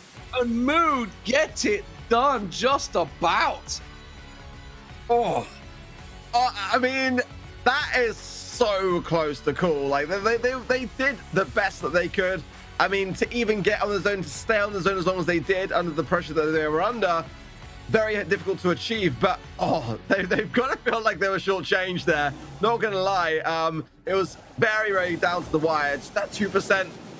If they'd had a couple more seconds to hand, that could have gone another way. But Mood with a very important change and showing good signs of making the important changes needed to give themselves the edge here. Because that's realistically, it's here. Well, they got to keep going. That there, DD got 2 steps on the zone, and it took it to 88%. Not taken down straight away. I was wondering why it ticked up quickly, and I was like, what happened there? So it was DD got 2 steps with the Brock and taking down straight away, but those 2 steps is what just won them the round. So once again, we go into it. Adjustments, let's talk about it, because that Amber, honestly, was a great change. Yeah, I really liked it. It kind of could have been a difficult thing on the defensive at the very beginning, but DD coming in with that rocket, very, very important to shut down that right-hand side lane. With Amber, you've got to get rid of that bush as quickly as you possibly can. I would suggest that Mood continue that same idea. I think it worked out pretty well. I think that Clash would probably bring back the Stu pick. I think that not having that, it might help them out a little bit to keep it, in all honesty, to have some aggression, some speed goes a long, long way. Ultimately, Mood were being much better with the Leon. I think that OP should keep to that. We saw some great jukes from him. Again, not too keen on the amount of lollipop drops that were kind of disposed along the way, but ultimately, if he gets you on that zone, I don't mind. That's the most important thing objectively to do, and he was able to do that more often than not. So definitely would continue keep running that Leon. They definitely looked a lot better with this comp, so one would think that Clash are going to be the one to respond this time. Yeah, we'll see. Are they going to bring to the table? Do they change things up? Do they bring the stew maybe that worked very well the first time around for Mood? It was obviously Brock that they brought to the table early on, so maybe they'll make those changes. What would you change? That's the question. What would you change? Come on, big brains. I still like the Mortals idea, to be honest. You wanted the bell at the start, didn't you, as well? Sorry? You wanted the Bell as well at the start, didn't you? Yeah, I do. I do still like Bell, yeah, as a mid. I mean, it's kind of just great to be able to have that mark and ultimately, you know, place that on a Leon or something to get it down, taken quickly care of. You know, I do like, you know, brawlers that cause a problem. Again, the Mortis is just going to struggle because the amount of wall breakers on the map. That's the thing. But I do like that strategy. Just kind of keep going on the aggressive, kind of similar to that sort of a strategy in Heist of just continuously being a pest and getting on the zone as much as you can. Clash is trying to play the control game though. That's the thing, and more often than not, they do get their own way. Either way, I mean, I would be opposed to Rico, to be completely honest, even on the right side lane. If they're going to continue bringing in an Amber, something to outrange that on that lane side would not be something that I would be opposed to bringing in, just simply because it wouldn't be my go-to pick. But ultimately, if it's something that Mood are going to stay with, you need to outrange that. You need to have the upper hand and clear up the right-hand side lane. That's where the pressure is being held really well by Mood. You got to eradicate that. Once you can eradicate that right-hand side lane, you should be able to push through and get some pressure of your own. Oh, we're waiting for them to set themselves up. So clearly a lot of discussion about exactly what brawler they're going to go with. We can talk about it all we like, but, you know, until it's the start button, you guys are just going to have to sit and watch us talk, because we need a bit more screen time, don't we? We didn't have enough of it yesterday. Yeah, right. Yeah, we definitely lacked the screen time yesterday. We're making up for it today. Yeah, I mean, you know, or Jesse as well. Jesse's a good shout to have, I feel like, as a mid. We haven't really seen any of that idea coming through. And again, no doubt these two teams have been looking carefully at the analyst side of things and the comps that they are running. They definitely enjoyed that Gale pick a fair bit, it's, you know, fair to say as well. So I don't see that one going necessarily anywhere, but it's not necessarily the pick that I would go with myself, but I can see why it's good on the defensive in that respect. Definitely some options. It's just about whether they've been screwing those ideas or not, and you know, whatever happens here, it's going to come down to either Mood getting back a set or AC Milan Clash getting ahead with 2-0. All right, you've had your allocated screen time. We're going to get the game underway here. It's all written in his contract, trust us, guys. He just needs to have a lot of fame. But Yoshi was listening to you, I feel, or maybe Roll was, and said, you know what, that Bell, that's not a bad idea. When you got the Brock realistically to break open as much of the map as they are, I feel like the Bell can really thrive here. If Yoshi's able to keep aware as well of the placement and he cleared up that entire bush, there's so much then range at the disposal. It can be able to outrange the Amber if everyone gets in the zone and is able to apply some pressure. Bell here can really do some work. It's not necessarily about having the shots ricochet between the team, although which you obviously will do, but just simply having that range goes a long, long way. See whether it pays off for them. At the moment, it's a strong start from Clash. They've already got the 57% knocked down. It's all a case of can they deal with this left side and keep the pressure down. Guille takes a faceful from OP there. Chaos at the moment is trying to keep him at bay. So those little adjustments, seeing if they can make it work. Guille does get picked off. That's going to put the pressure onto Yoshi. Immediately steps out, puts the pressure down. Chaos will go down as well. Yoshi has to step away, but while the pressure was on, nothing really from Mood in terms of stepping onto the hot zone on the south side. They've got the north zone locked in, and look at that. Chaos comes in. That's the danger of Leon. Gets in, just gets those few toes onto the zone, up to 60% accounting. A little bit of panic there on the defensive from Clash. It's going to allow DD to come through and keep the pressure onto Yoshi. Gets the takedown as well. Chaos is going to be a saving grace here with the invis at the right time. The nest egg popping as well, leaving OPA with nowhere to go. He has got to get super realistically to be able to allow his teammates to get on this zone. Yoshi's got the mark as well, so we'll be surprised whether he places it. We get the takedown first as OP tries to find his way through. But again, another lollipop drop went down there, just to point out. One that they will not have left for later is now on the top right. Chaos going to let his beating get in that zone, and yeah, there to support Yoshi too. I like the way the Clash have approached this one. Yeah, this is dangerous for Mood here. Under pressure. If Chaos can deal with Gugu on the top side, it's certainly going to lock things down. Guille has got OP. OP coming in for company. They don't know where he is, and OP manages to get it done with the help of Gugu. Now Mood need to push. They've managed to get down to a 1v3 as they can pressure on. They had to really get Yoshi down. Yoshi's done a very good job of surviving there to keep himself alive and wait for the rest of the team to come in. But Mood, I just feel they needed to get more presence onto the zone, and you can feel they're sort of having to be semi-defensive here. Opie's doing a fantastic job, though, at keeping it alive. Finally goes down, and now Clash can push. Yeah, let's get some deja vu really on the other side of things, but I think Clash have got this one in the bag. Enough of that early control to be able to survive this one and go 2 sets up Mood fought valiantly, to be fair, and I got to hand it again to OP's juking abilities on the Leon because, again, if he'd been able to stay on the zone, I don't know if there was enough time. It was going to be very close either way, but, Clash was able to shut everything down. I think the Bell pick was a very smart one to bring in, getting those side lanes taken care of in terms of the rocket fuels and the damage to expose the terrain. Very early on, good value for Clash, very good time to do so. So we're going to move over to Brawl Ball, which we know is Clash's sort of home turf, effectively. Sneaky Fields, which we saw, I think, quite a few times yesterday, actually, if I'm not mistaken.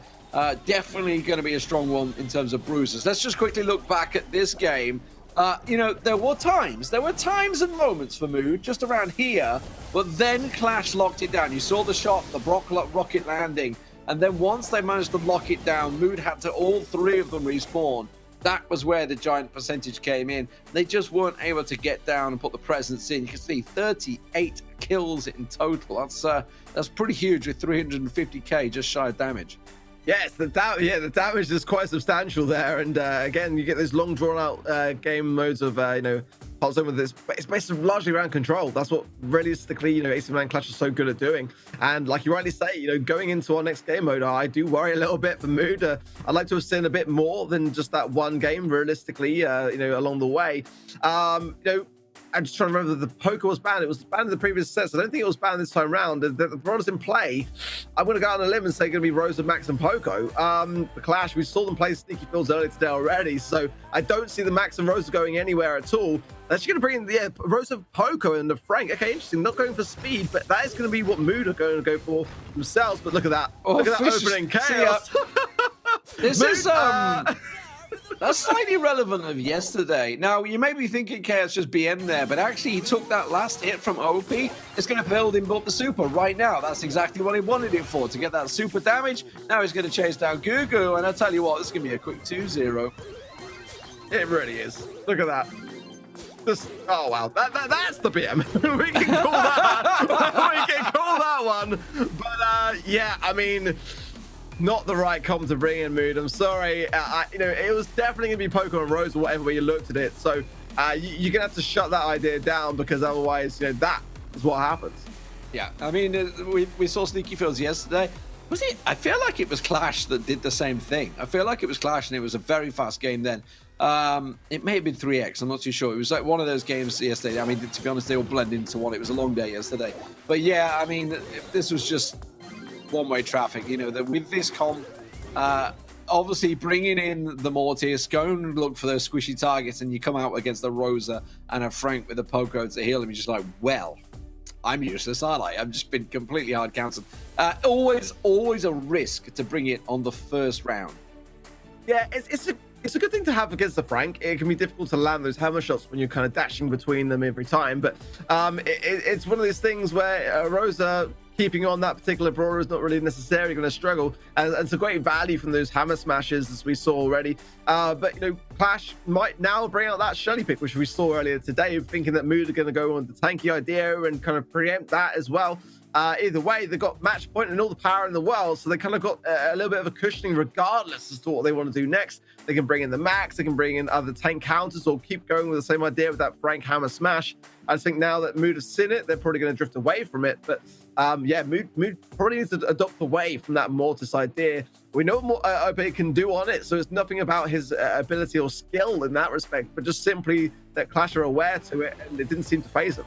Yeah, they're going to be Mood facing a double match point here. Let's get the game on your screen and see if they do make some of those adjustments. We know they are famed for just completely switching things up. Oh my gosh. So, no telling lies, Dynamite. I was about to say again with this Dynamite, isn't it? Into a Tara and Guille also on the Mortis. Meanwhile, the M's, the Griff, and so just complete different change from both sides. And in goes Guille. I mean, the Dynamite's not a bad idea. You can see the little cushion in the little corner there that Chaos locked himself into. He's going to be a real pain to shake up that position. Mortis-wise can be very good against the M's as well, so I still feel like Clash have got the better comp here. Despite it being a bit out there, they've got the ability to counter this. Shelly as well, the Clay Pigeons will be able to do some work against Griff, but they are on the defensive now, so work to be done for Clash. Very hard situation to get out of, but Yoshi doing work as well on that left-hand side to clear things up. Has super now as well. It is the Shelly. Apologies. I didn't actually. I could never quite tell when it's the gold skins. They were half similar. The silver, but Didi is going to get finally taken down. Now, Guille could have gone on and tried to say, instead chooses just to back away and wait for his teams to get the respawn in there. No reason to pressure, no reason to push it. Instead, he's going to try and go for Gugu. Not going to pay off. OP had his super ready. Yeah, he wants to get that Core Snake ability to hand that additional dash, and ideally as a mod, you kind of want to stay away from that ball. In all honesty, it's you don't want to be able to go on the aggressive. Didi coming in here with a nice super as well, and that's going to shut EA down. Everyone's in the corner. This is a great chance, but OP needs to get involved here a little bit, and that's ideally what Chaos wants to prevent. Gugu now placing down the Honey Molasses as well, and that's going to be a big problem. A chance to move. Yoshi clears off the line, but everyone going down like a house of cards here. Just Didi and Yoshi alive. I think that Clash should be able to defend this now. Yeah, they managed to get the 2 kills down. The important one coming out from Chaos at the end there. And they're happy to just run this clock down, it seems, at the moment. No reason to go for it. However, I'm not too sure it favors them that well once the clock does run out. However, when Guille goes in like that, it's like, guys, we kind of need the ball. We don't have the ball. It doesn't matter. They don't care about the ball. They're just left in their own corner. Honestly, and with a B in overtime, I favor Mood in this position. Look at Guille, though. He knows that. He takes care of business quickly. The ball coming up from Yoshi. Supers to hand. Chaos probably getting close to his as well. There it is. The pass through. Oh, the trick shot was trying to be attempted there, I feel, from Guille, but not going to happen. So a chance for Mood to push up here and make something of this situation. Trying to go with the classic goal. No chance at a reply just before overtime. Didn't pay off for them. And now it's going to be tricky in the open fields here. The short range that Yoshi will provide with the Shelly over to the Guille. Guille looking to try and pounce on them, but it takes a hell of a lot of damage, but he manages to outrun it. OP will take him down. Gugu, the pass comes in. Yoshi ain't able to get it done onto OP, though. Now Gugu's going to keep that pressure down. Chaos, a lot of pressure for him to try and land some of these dynamites, but Guille back on his feet. Yoshi's juking so well here, but I still worry if OP starts to use the super here. Could be a problem. Does connect nicely with Guille to keep him low. Gugu with amplified shot, but not connecting until Yoshi there. Slow down, very well timed from Gugu, but I feel like Clash are going to play this safe. It's got to happen realistically. They're going to hold on here. 10 seconds remain, just Chaos. Comes back on the line. Guille manages to clear it. And now the time is going to run out. They've held on for a draw. Wow. What it feels bad. Yeah. What it feels bad. That one stick of dynamite. And that was all it took to keep the dream alive for Clash. Still no match point. We get to replay this one out. And I've got to be honest, Mood should have done better, in my opinion. I mean, there's so much there which can be taken care of. You've got Dynamite, you've got Mortis, you've got to be on your side. I don't know. I feel like there was a lot of opportunities there for a goal. Yeah, absolutely. I felt when, I think you see it in a moment, Yoshi misses the super, or it doesn't connect when he wanted to on Gugu, I think, and that was, I thought, oh, that's a big one to miss. Tried to get that knockback as Guille went down on the Mortis. So now, okay, let's talk adjustments, because I think we're probably going to see some quite hefty adjustments coming out here. I like the thinking from Clash, but maybe a little bit too trolley. A little bit. I mean, it's again, I wouldn't advise bringing in the Mortis, just simply because the meta ripe here realistically is going to be that Poker Rosa kind of idea. And bringing in the Max, I feel like it is a good shout, because simply you can just close the gap on the goal. If you've got a Rosa super to hand and you've got the kind of push going in that kind of direction, then very hard to prevent that. Shelly's actually not a bad shout in order to be able to do just that. In all fairness, we saw Guille popping off earlier today in that, under the circumstances. But I feel like Poco Rosa here is the way that I would go. So it depends whether they want to bring the Shelly with it. In fairness.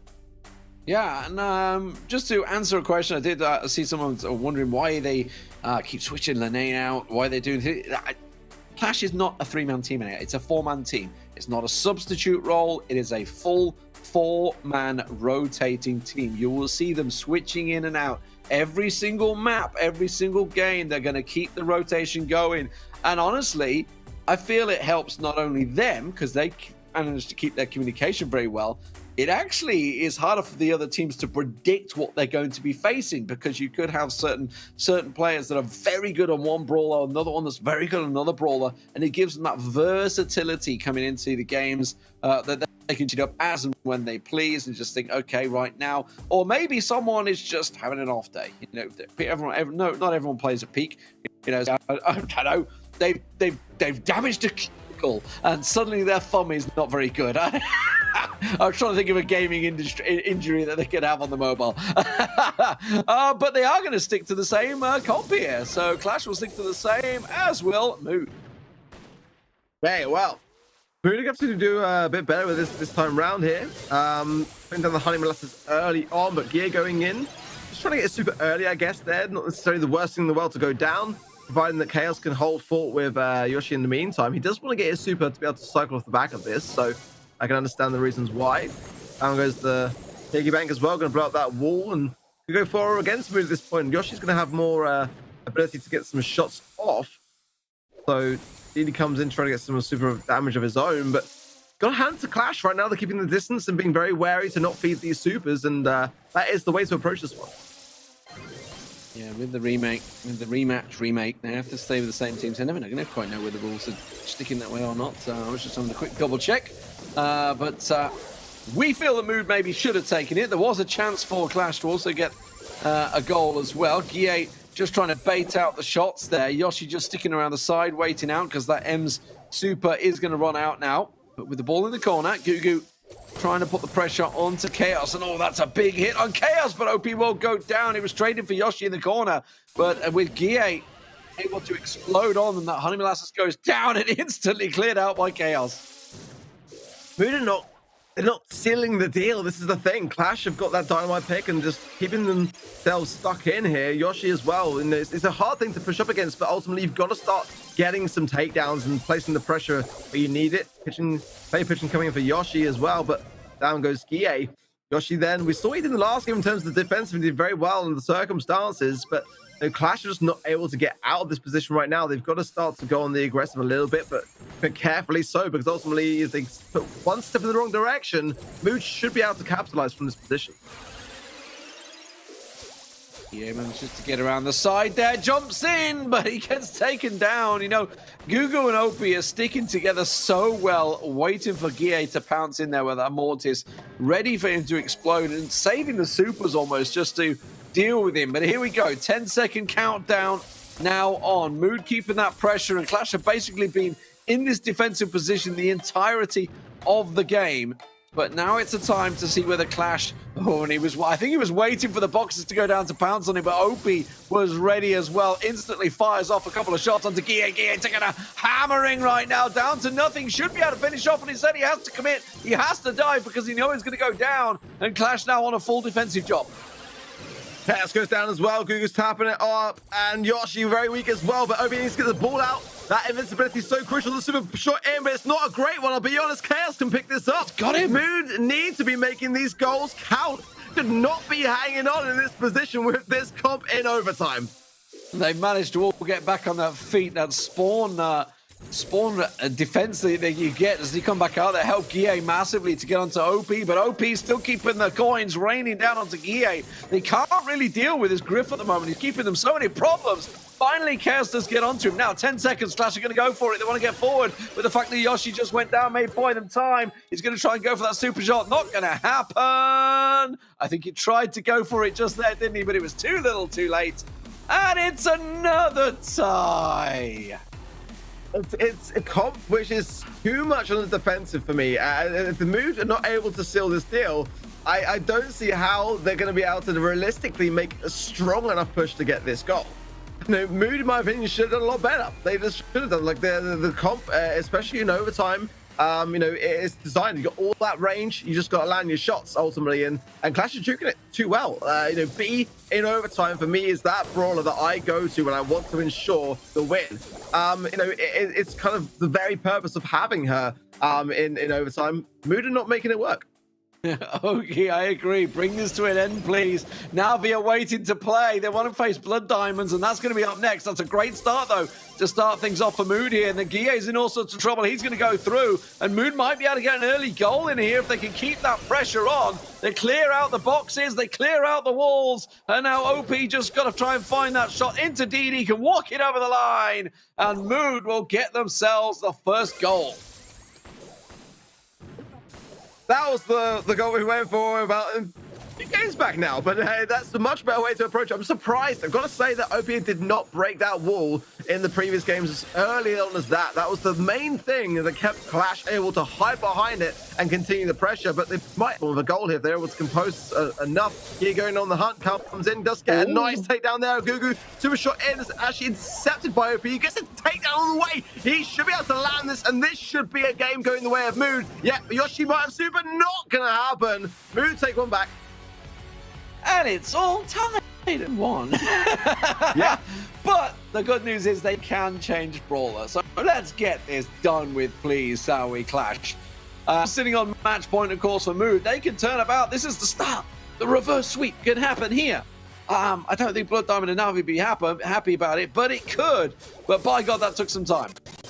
Yeah, ultimately, I've got a hand to Clash in the sense that they were very cautious around keeping that wall alive, realistically, in the previous games, because that was the big tiebreaker, the thing that, you know, you just saw there how Mood were able to get some momentum off the back of that, just that one wall break. I don't know why it took so long in the previous games. Perhaps they were shutting it down as well. I didn't quite notice how well Chaos was able to keep the control element going for his team there, but you gotta get that. If you're gonna play Griffs there, you gotta get that gadget on the wall, get that broken down, expose everyone. Then it's a matter of time. But realistically, that previous game in overtime, they should have still scored, in my opinion. But now with new comps, we should see a bit more of a back and forth. Yes, so let's see what they can bring to the table here. Did they go back with the Bruiser comp they had at the start, which was the Frank, the Rosa, and the Poco that worked out so well for them? They just stomped on through and took in a quick 2-0. Of course, we could see what they changed it up to, and whether of Mood can bring anything to the table to challenge them out. Hopefully, they'll get the game underway in just a few moments. We're waiting to start it up. Yeah, the Clash Troll, maybe they've had their fun. I think they've had their fun. It's time to close it out and take it to a 4-0, and that would put them at the top of the table, unstoppable, I think, for this week. Yeah, I'm surprised we haven't seen the max pick, actually, from them so far, because they do really enjoy playing it and combining it with that Rosa. We've seen already the Rosa and the Poco and the Frank, but Frank, I always feel is a bit of a pick that you've got to go in sort of immediately with. There's a shock pick that I tend to say, you know, one that teams don't see coming and don't prepare for. And, you know, even just communicating that kind of threat takes time. And if you're not ready for it, you know, to change lanes and get someone on it, it's, you know, going to be a problem very, very quickly. You know, my personal comp here, yeah, going to be the Max, going to be the Rosa, going to be the Poco as well, as that's not banned. We've seen a lot of Poco bans, but when it's not, you know, it's a great thing to have on sneaky builds. Ems can work, but I just feel like if we got a Max, you know, that speed, that ability to close the gap, it's going to be more in your favor than having an Ems. How many draws will we have in this match? That's the question. Will we see more? Keep the polls going in the stream chat as well over on Twitch and of course on YouTube as well. You guys watching, keep yourself involved. It's been fun interacting with you guys. I do love the Brawl community. I'm not gonna lie, I do love the Brawl community. They're a very fun crowd to be around. But Clash right now, with match point still going against Mood Gaming here. Mood Gaming coming into this one. And it's because they're going to be 0-3 if they come out here, despite the great showing that Mood have been putting in so far. Yeah, Mood had a very, very good path. They didn't drop down to the lower bracket in the play-ins. They were staying up in the top and qualify at the same time as SK. I mean, that's a great thing to be able to go into this season with, you know, but they haven't had a great start. Doesn't look like that's going to fare well either with this particular matchup. Again, they're going to have to reverse sweep this to realistically be able to hang on, and that's no easy feat. This is AC Milan Clash. They're just not like other teams. They're built diff. It's going to take so much of their remaining energy to do that, and I just don't know whether it's going to happen under the circumstances. Here we go, ladies and gentlemen. Game's ready to go. We are going to see the Dynamite again. It's the same coming out from Clash this time around, but there is a Mortis already for OP as well. Tell the lights, it's the it is a double Mortis in there. It's just using the same skins. Catch me off. Rosa and the Poco though coming in. I like Mood's setup actually, but Yoshi meanwhile will come through. There's Guille. Ball goes forward. Didi in trouble. Now Guille can pass it across to either Chaos or is he just going to run it himself? He will do, and Guille will score. Yeah, I mean, the fact that they've got mortars on both sides is going to fare well. As long as they stay away from the roses, that's not going to be a problem. And Clash have got the Shelly for the Rosa as well. So I do think they've got the better comp, if I'm honest. Under the circumstances, if Chaos can keep tapping these shots and breaking open the bush, there's going to be less places for Moose to hide out. And we don't tend to see Dynamite too often. When it's played as well as this, it's hard to deny. Yoshi's going to stay alive just long enough there to get some value for a super for the defensive, possibly, but Obi's got nowhere to go here. He's pinned. Caught in the corner, yeah. He's pinned. The Dynamite coming through will finally get taken down. I did wonder, there was a moment there where I think Yoshi was looking at just going to go straight through and bash it in the net, but OP should be able to score here. No, they're going to get the respawns back in, and he's not going to be able to walk past a double setup like that. And Guille now keeps it defensive in the corner. OP, though, will take down Chaos. Getting in the corner. Guille's in trouble. He's going to get picked by OP, and that should be a goal for Mood.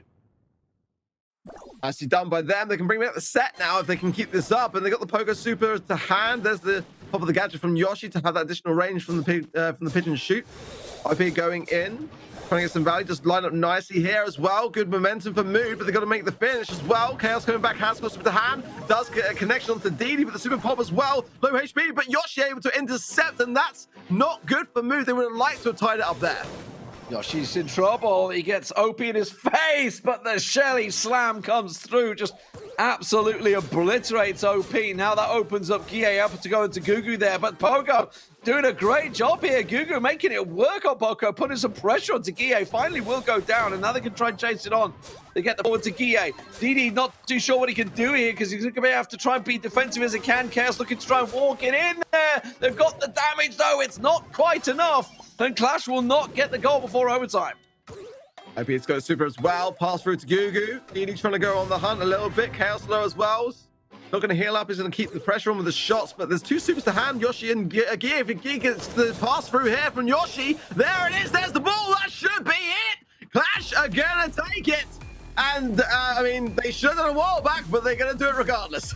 Yeah, they should have done it a while back. They stuck with the comp almost to prove that it can work. I think they just thought it did there. But, yeah, the change from Mood sort of backfiring. As soon as it went into overtime, you know that Rosa is going to struggle with the coverage is taken away, and kind of was just almost a passenger in that game. I mean, you know, Shelly, I'm going to keep an eye out for. I can see exactly why it's actually worth taking when the roses are rife. You know, you've got to have those shotgunners to hand, and you can see just how well they shut it down. The Dynamite did work if you can get it in that corner, but not my go-to, if I'm going to be completely honest. But yeah, Mood struggled a lot from start to finish, realistically. They got a couple of games here and there, but that was about it. Absolutely. So Mood will fall once again, 3-0 for Clash there. They're going to go 4-0 at the top of the table. A fantastic start for them, no doubt about it. But the next game setting up, Na'Vi versus Blood Diamond, will be a grueling one, I feel. 31 kills in the end for Clash throughout the series, and a whole heck of damage, which is not too surprising when you think of how long it went on. Yeah, true. Yeah, that is a ton of damage for sure, and a lot of heals as well on the way too. But yeah, clean sweep for Clash today, as we saw as well for them yesterday. Still undefeated. Definitely a lot of teams gonna be eyeing them up for future games to try to take them down. But right now, they are out on top. Being stared at, ladies and gentlemen. He's gonna meow. He wants his food. We're gonna go to a break. When we come back, it will be versus Blood Diamond. See you in a few.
So I'm joined by Navi. Ogre's joining me, the coach of the team.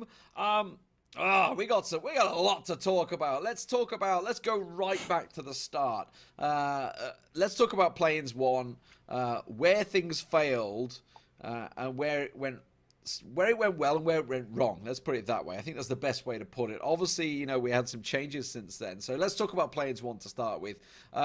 What was going on in that? Obviously, it was very close. You got very close to qualifying, and then it all sort of fell apart. So what was the mentality coming out of the first Plains? Yeah, it wasn't the worst loss of all time, I suppose. Against Tribe, I think it was in the lower bracket. We played quite good, but they just played it better. And I mean, we took some experience from it. And of course, there was the second chance, second ladder, and we knew about it.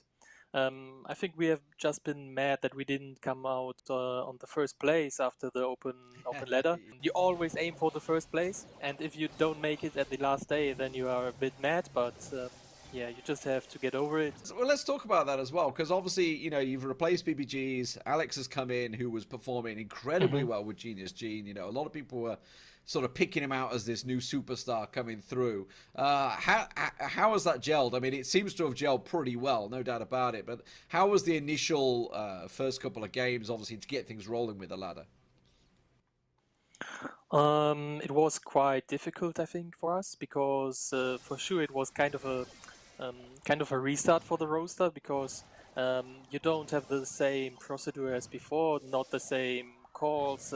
He had to get used to the way that we work, the way that we communicate, and I think now it really starts for us, like that we have new tasks to enable him and put him in a role that fits with the new meta changes, and yeah, the work just continues. Did you take away things that you'd learned maybe from the challenge to get wins over them in them games? How did it go overall? I think against Fruiters we have been very confident, because their placements in the last tournament matches haven't been the best. On the other hand, we know that they have quite some off-meta comps, which are dangerous for teams like us. Against Big it was a different match, because they have just beaten, or have been close to beat, SK and Clash, like two of the best teams of the region. It was really close games, and it could have gone like either way. But in the end, yeah, we have been very happy with the win, that we took it, and also maybe deserved it. ESL Mobile Challenge is brought to you by DHL and Pay Safeguard.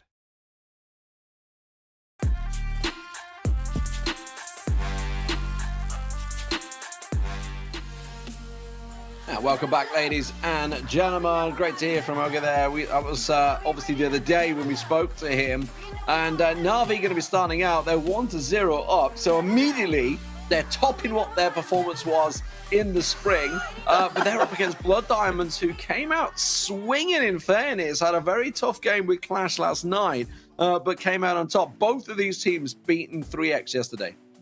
Yeah, it's a bit of a worry. Don't get me wrong, what you said is true though. Na'Vi have made a lot of improvements over the last few months, as we've rightly seen, and it's nice to see the improvements really coming out of the woodwork here.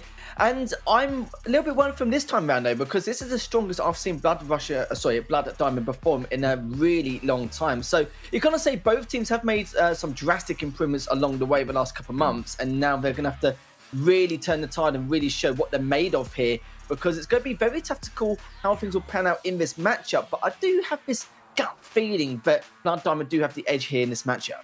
Yeah, there's Ali as well, probably it should be added to the Blood Diamond roster there, the fourth player.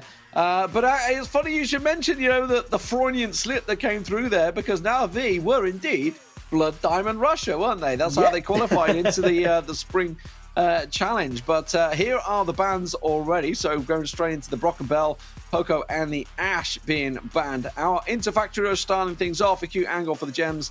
And then over to Shooting Star Bounty. Parallel Plays will be there. Parallel Plays. Got to make sure that's not Purple Paradise, which was in my head last time around. And Super Stadium if we need it to close things out. I gotta be honest, I'm very interested to see how the prediction's going to go for this one, because this one is pretty close for me.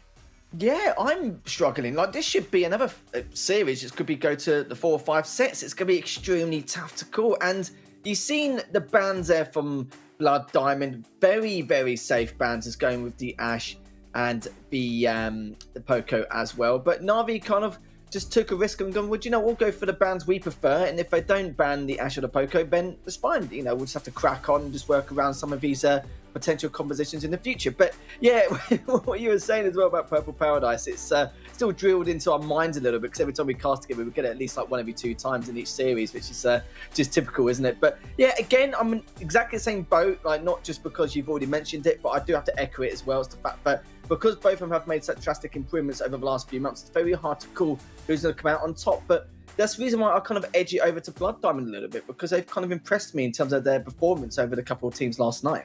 Well, if you've been watching throughout the last 2 seasons, you'll be happy to know that you can play with the pros. You got a chance to join some of the top players out there from both SK Gaming and XO Free Agents in Jet and Skyrex, Whitey and Curse. You can ask them all sorts of questions.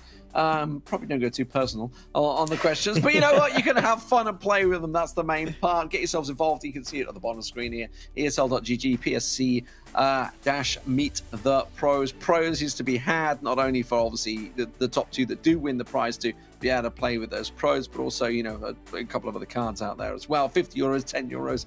Get yourself involved. It is going to close in, I think it's about 5 days time. Well, it'll be 4 days now time. I think October 9th is when it all closes out. So not too long. So get yourself out and involved. Right, let's talk about the game. Let's get into the first match, the first round of Na'Vi versus Blood Diamond. It does mean we're going to be going straight on to Factory Rush, so getting into the siege here. Now, I was impressed with what I saw from Blood Diamond yesterday in their siege play. It was very strong. If I'm going to have a quick look back, their first game against AC Milan Clash, the final game of the night, which started about midnight, something like that. It was a long one. Yeah, it was a late one. Was certainly very impressive. It was, and I think what really makes me feel like Blood Diamond do have the edge is because we saw Na'Vi versus 3X yesterday, and even though 3X really took them down to the wire against Na'Vi, Blood Diamond just made 3X look like they were nothing, and this is the comparison you see. But some styles of play can, you know, do better against other teams. We'll have to see if Na'Vi does have that style of play here. And obviously it's a different day entirely here, so we'll see how different this is going to go in comparison. But I'm sure Na'Vi definitely watch back some of the matches with Blood Diamond to see what they can do differently. But a good start here already with that level 2 bot heading towards Blood Diamond, and they do have map control to follow suit. But looks like they're doing some extra damage with MMA, just making sure to get some extra bits and pieces on that eye. But so far so good, down to 64%. Good start from Na'Vi. Yeah, decent start, no doubt about it. That pan point working in the mid there as well, and you can see Jason doing a very good job of keeping Ali pinned into the corner there. Finally, the Piper will be able to use his super to try and clear away some of that cover, and that should help out for Blood Diamonds to try and get a bit of control here on the bolts. But you can see it's going to be a Na'Vi bot, unless they can pick something serious bolts up in the next 5 seconds. That last score coming out from MMA will be enough to lock that in. It does mean there's going to be 6 in there, and MMA purposely kept those few bolts back there, by the way, just to make sure they get a few more back for the final push. But once again, the level 6 push in. The fact they got 64% already, the Barley, the super, can be huge here, and he can just keep tossing them over the top there. You can see that it's just going to keep it going, and that is going to be possibly a done deal. It will be Na'Vi picking up a very, very strong start. My next point was going to be Na'Vi haven't really got a huge bolt deficit to catch back on either. They had map controlled, only 1 bolt behind, and it could have followed suit with the next bot, but they were very eager just to get it all done and dusted in case somehow, some way, if Blood Diamond do come back, then they can just prepare for an all-in with that last bot and then try and retaliate with all the damage which has already been done onto their own eye. But in the end, it seems to be that Na'Vi are really well prepared, really well organised as well. And even though they didn't have the angles in favour and being actually that spread out, it did seem like their teamwork was a little bit better across the board for Na'Vi, which is good to see. As like I said, I thought Blood Diamond did have the edge just due to the fact that Na'Vi and 3X were struggling against each other. It all went to the 5 sets with Na'Vi winning 3-2, but Blood Diamond made quick work of 3X. But it seems to be that Na'Vi put up potentially a much better fight. Yeah, absolutely. And I do wonder what they're going to make adjustments. I don't think that Piper was working out well for them because he was just outmatched. You know, Pam just getting in his face from the start there. The Rico was struggling, in all honesty, on the right-hand side. You know, the Byron coming through was a really nice pick for them. So maybe see a bit of a thrower change in there, see if they can get control, because the Barley, just everything that Na'Vi brought to the table there, just undid Blood Diamonds. You could see they tried to switch the lanes up at one point as well to try and see if they could try and balance things out, but that just didn't work for them either. So definitely back to the table for Blood Diamonds, caught napping here. And I said it right at the start. I feel Na'Vi are in a great position to challenge for the top 4 this time around. It feels like the balance is really there in the team. The confidence maybe as well. So we'll see how they can do. At the moment, it's a strong start. Yeah, I completely agree. I remember speaking to the coach Augie at the time, and he was saying that during the last couple of weeks, you're right, they were sleeping for the majority of that last season of the ESL Mobile Challenge, but the last couple of weeks they were able to fix a lot of things. But it's just a shame that it was just way too late. But one key factor he said was, at least this way we can get ready for next season and we know what problems we had and why and how we was able to correct them. And now they're here and they've already made a bit of an impact already. They just want to continue that off, don't they? And I really think they can. They've shown a great pedigree of skill across the board. And it seems to be a lot more structured, a lot more organised from what we've seen in the past. But it's still early days. It's only one game in the first set. But speaking of the devil, we are going to go into the second game of this first set now to see if Na'Vi can just clean this up and bag the 1-0 lead in this series. But yeah, a few changes on hand here. Yeah, Buzz on the right side, Frank on the left, and Byron to keep them healed off. The Piper stays, by the way. The Piper Rico Stew stays. So impressed by that. So maybe they were expecting Na'Vi to switch things up here. We'll see whether it pays off for them, because there's definitely going to be a lack of range here. But obviously for Rafa, if he does get locked down, he's going to be in all sorts of trouble. They can keep that pressure going and they can just mount it through. But they are definitely going to be lacking the range, and that's a problem. Now they can see Blood Diamonds with the first bot. It isn't going to be a low-level one. Might not even get damage down here, as Frank can just block it out there for MMA. And I'm not sure if we've already mentioned it yet, but I'll mention it anyway if we haven't. But one of those Jasons playing for Na'Vi is Cube. Just a heads up, we just don't know which one, of course. But we just want to let everyone know out there anyway. But going back into the game now, Jarvi managed to clean up one of the Jasons in the end, but MMA just pushed up very, very aggressively with the Frank. And Jarvi just having absolutely none of it. He just want to come in straight away to do as much damage as possible. But MMA is able to survive and able to recover, with Jason just being a little bit of a distraction here with the other Jason now. It could be Cube, it might not be, but manages to get the other bolt. But look at this. So even though Na'Vi do need to defend this next bot, they haven't really got a huge bolt deficit to catch up on in favor of Blood Diamond. No, this time we'll see. MMA is going to try and block it again. It's going to be much harder, because you can see Blood Diamonds are going to back it up with their own damage. They will take the bot down pretty successfully once again, and only just a small bit of damage there, as it gets a few more hits than probably they planned towards the end there. So 23% damage done in the end. Now, Blood Diamonds, as you mentioned, only just starting to collect the bolts. MMA has to get out there, but he's got such a tough time to chase down a Stew. And the fact that Rafa's got this open field now means he can lay down the damage. There's so much on the Byron to try and get that damage done, and the bolts are starting to swing in Blood Diamond's favour. Yeah, like you said, because the map's been opened up, it makes it a little bit harder for the Frank to make something happen here, depending on which ball you've actually got. But look at this already. The bot is going to be coming down towards Na'Vi. But Na'Vi already know it's pretty much curtains for this game, as Blood Diamond played a lot better, adapted a lot better as well in this matchup in comparison to what we saw in that first game. Night and day difference, as Blood Diamond will take a comfortable victory in the second game. Yeah, I mean, with the bans that came through, I was very surprised to see a full brawler comp there. I gotta be honest, bruiser comp, sorry. Full bruiser comp, so it used to say brawlers. Bruiser comp. With the Poco being banned out, obviously you're using the Byron as the healer. But the fact that they stuck with the Piper and the Stew, I mean, to try and pin a Stew down on such an open area map with a Frank, that's a really hard task for MMA to try and keep up. You know, it worked out okay for him at the start, but as Blood Diamonds cleared more and more and more of the walls out, it just became an impossible task. And obviously once it's open like that, you know, Rafa could just sit there and get these free shots on these big, slow bruisers trying to come through. So it was inevitable the damage was just going to keep on. Yeah, especially when they still kept the Piper as well in a composition, as Stu, you've already mentioned, with the fact that, okay, he hasn't got as much range, but he could definitely get himself out of some horrible or horrendous situations, especially if he gets too close to the Frank. But yeah, what can you do, really? You know, in end of the day, it just gets to the point where you just have to tank a lot of the damage to help your two teammates. But even then, though, like, you can't just make yourself, you know, you you're not getting as much value with the frame. Let's put it that way, especially when after opening up that map so early on. So it really didn't really give much room for MMA to do anything across the board, which is a little bit of a shame here. So yeah, we will or should expect some changes here. Yes, certainly for Na'Vi. I think Blood Diamonds may actually stay the same. I think they may stay tried and tested there.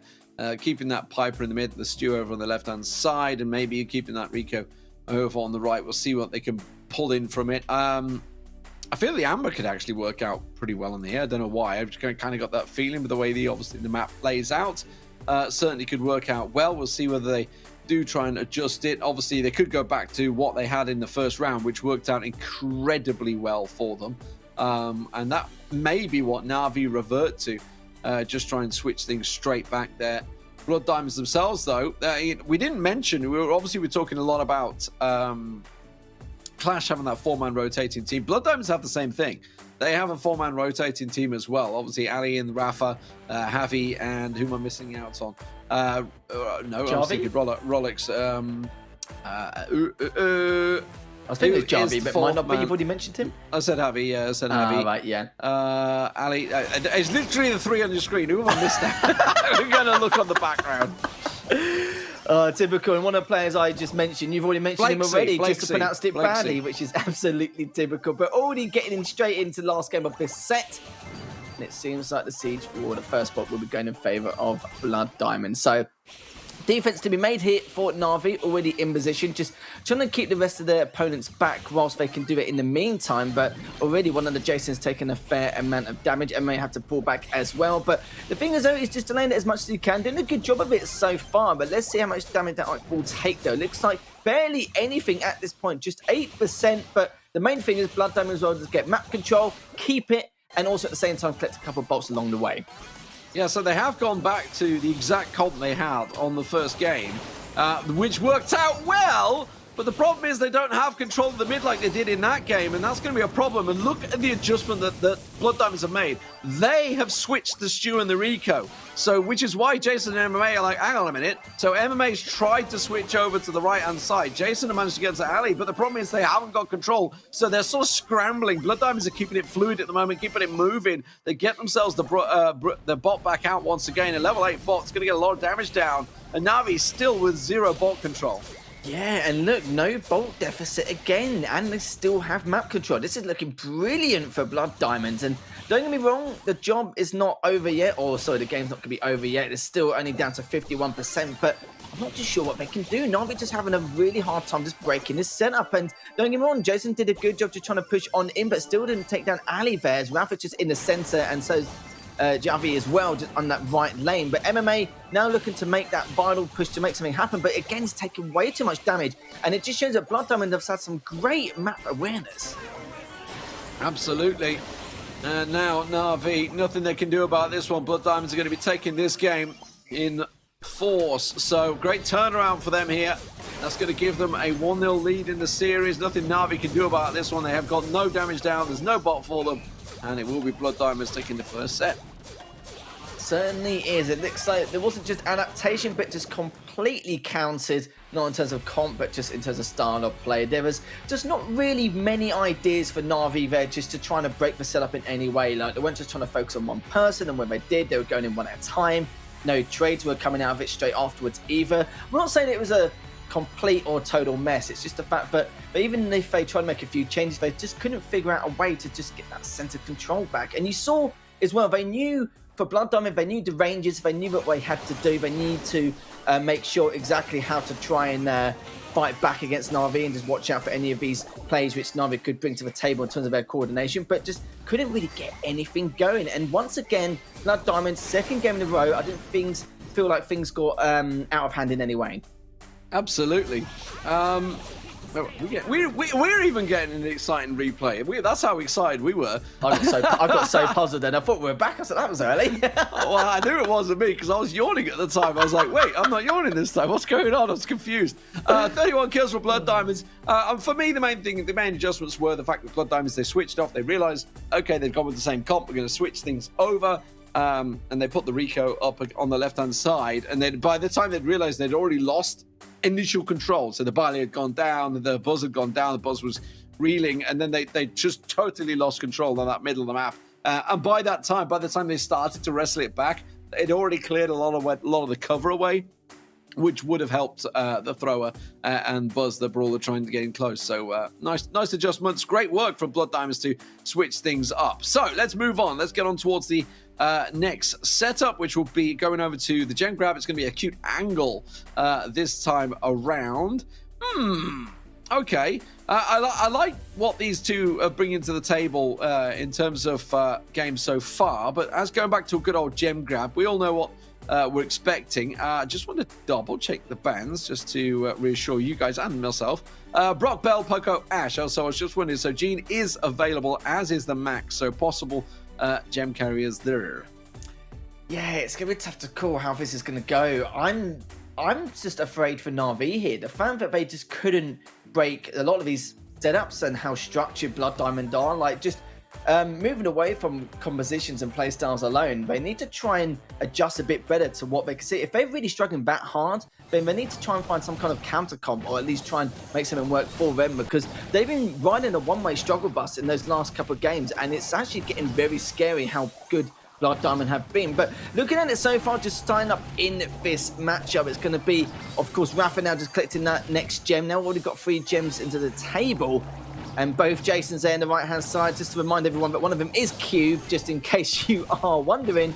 But Blatsky now just on that left-hand side again, just trying to be a bit of a pain in the backside towards MMA. But both of them, I think, will be fighting for quite a while. But as I say that he has taken down MMA, just managed to stay alive.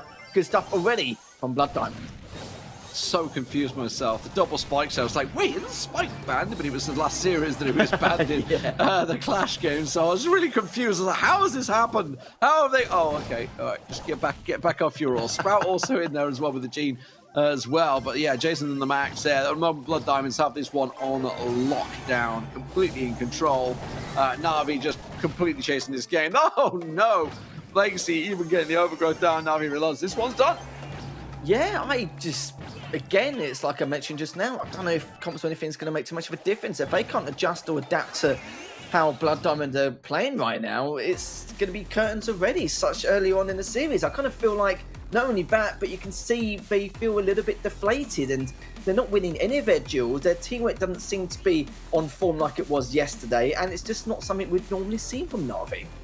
No, and for Na'Vi, you know, for all the talk of trying to challenge the top 4, Blood Diamonds are one of those teams that absolutely will be challenging for those top 4 spots at the end of the Playday 8. We have 8 Playdays here. This is Playday 2. We're going to be going for the next 4 weeks throughout, but the total dominant start from Blood Diamonds here. They're already on set point, and if they can take it to a 2-0, I start to fear for Na'Vi.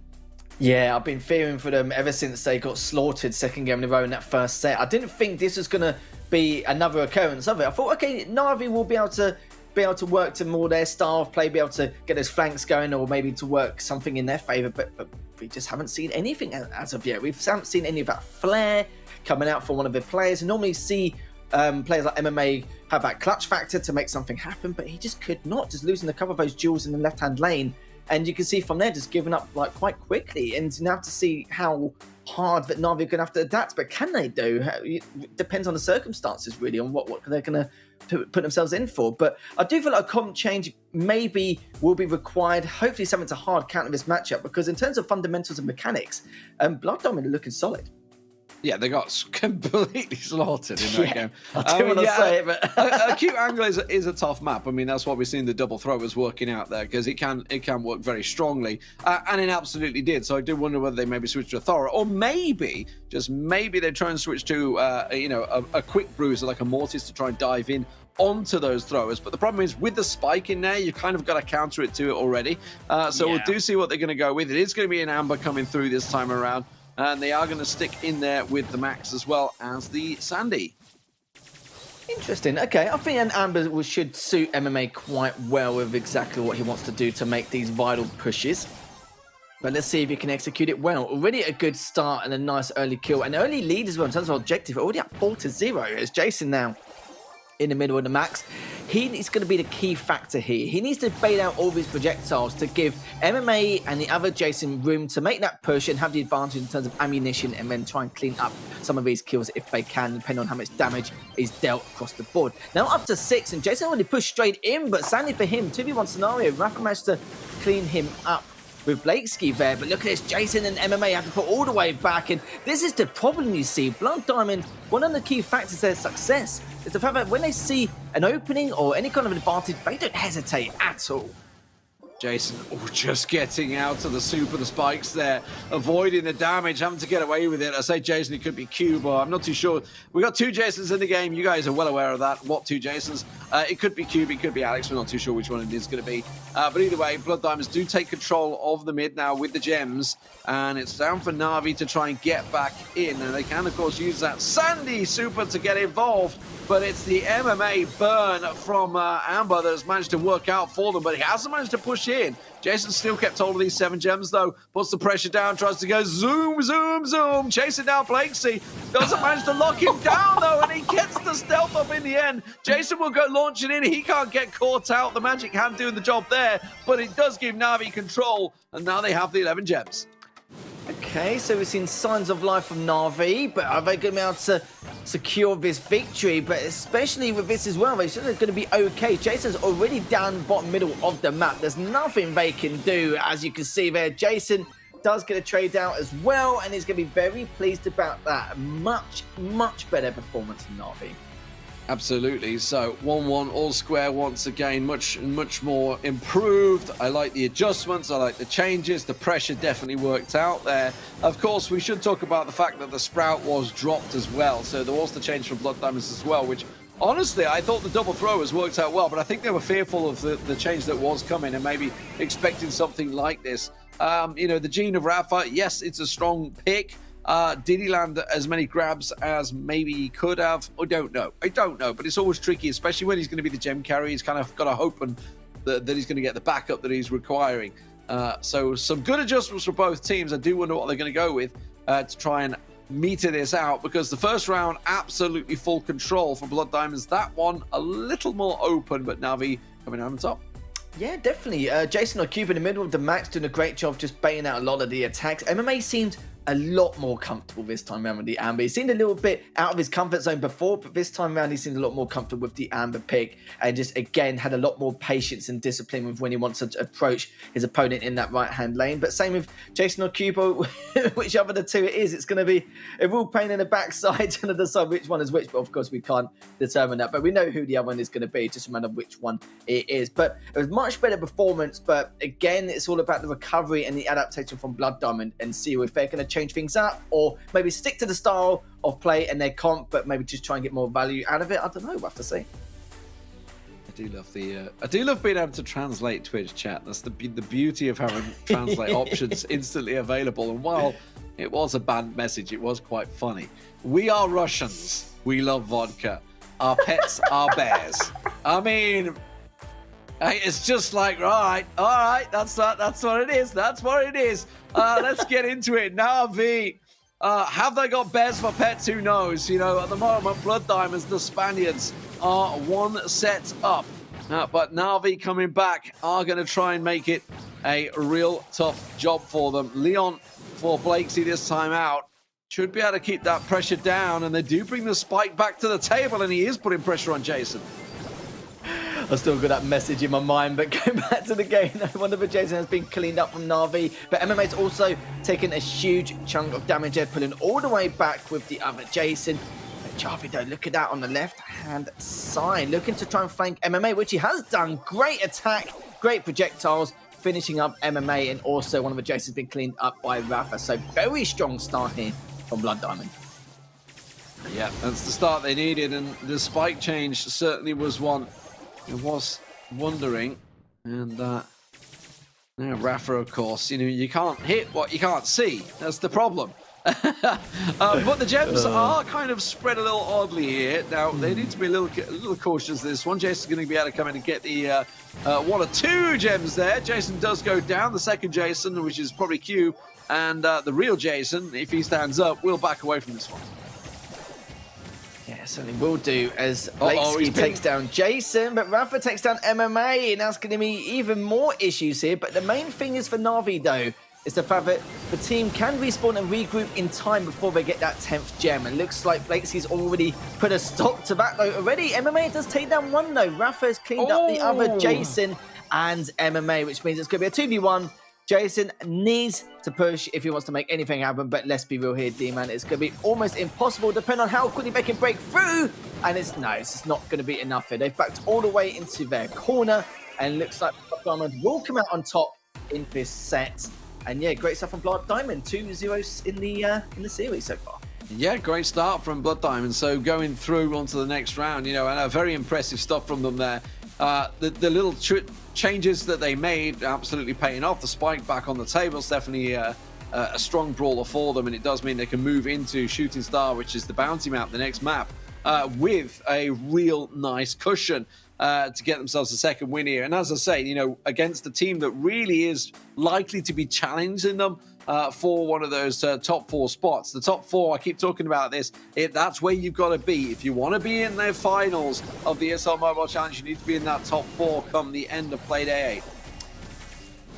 You're not wrong there at all. Of course, prize pool, all 8 teams will get a decent chunk of change, but all after that $18,000 for first place. And the whole point of the ESL Mobile Challenge is to come top 4 out of the 8 teams, and then they will go into a double elimination bracket final, which is all looking forward to here. Just a matter of who's going to make it, though, because the standings have been pretty mad, to say the least, even though it is the first day, and it's going to be pretty hard to predict who, how, and when some of these teams will be able to try and qualify. It could be up to the very last play day. We don't know. We'll have to see. But I must say, Blood Diamond definitely seem to be in the running, as we can see so far. Really strong showing against most of their opponents.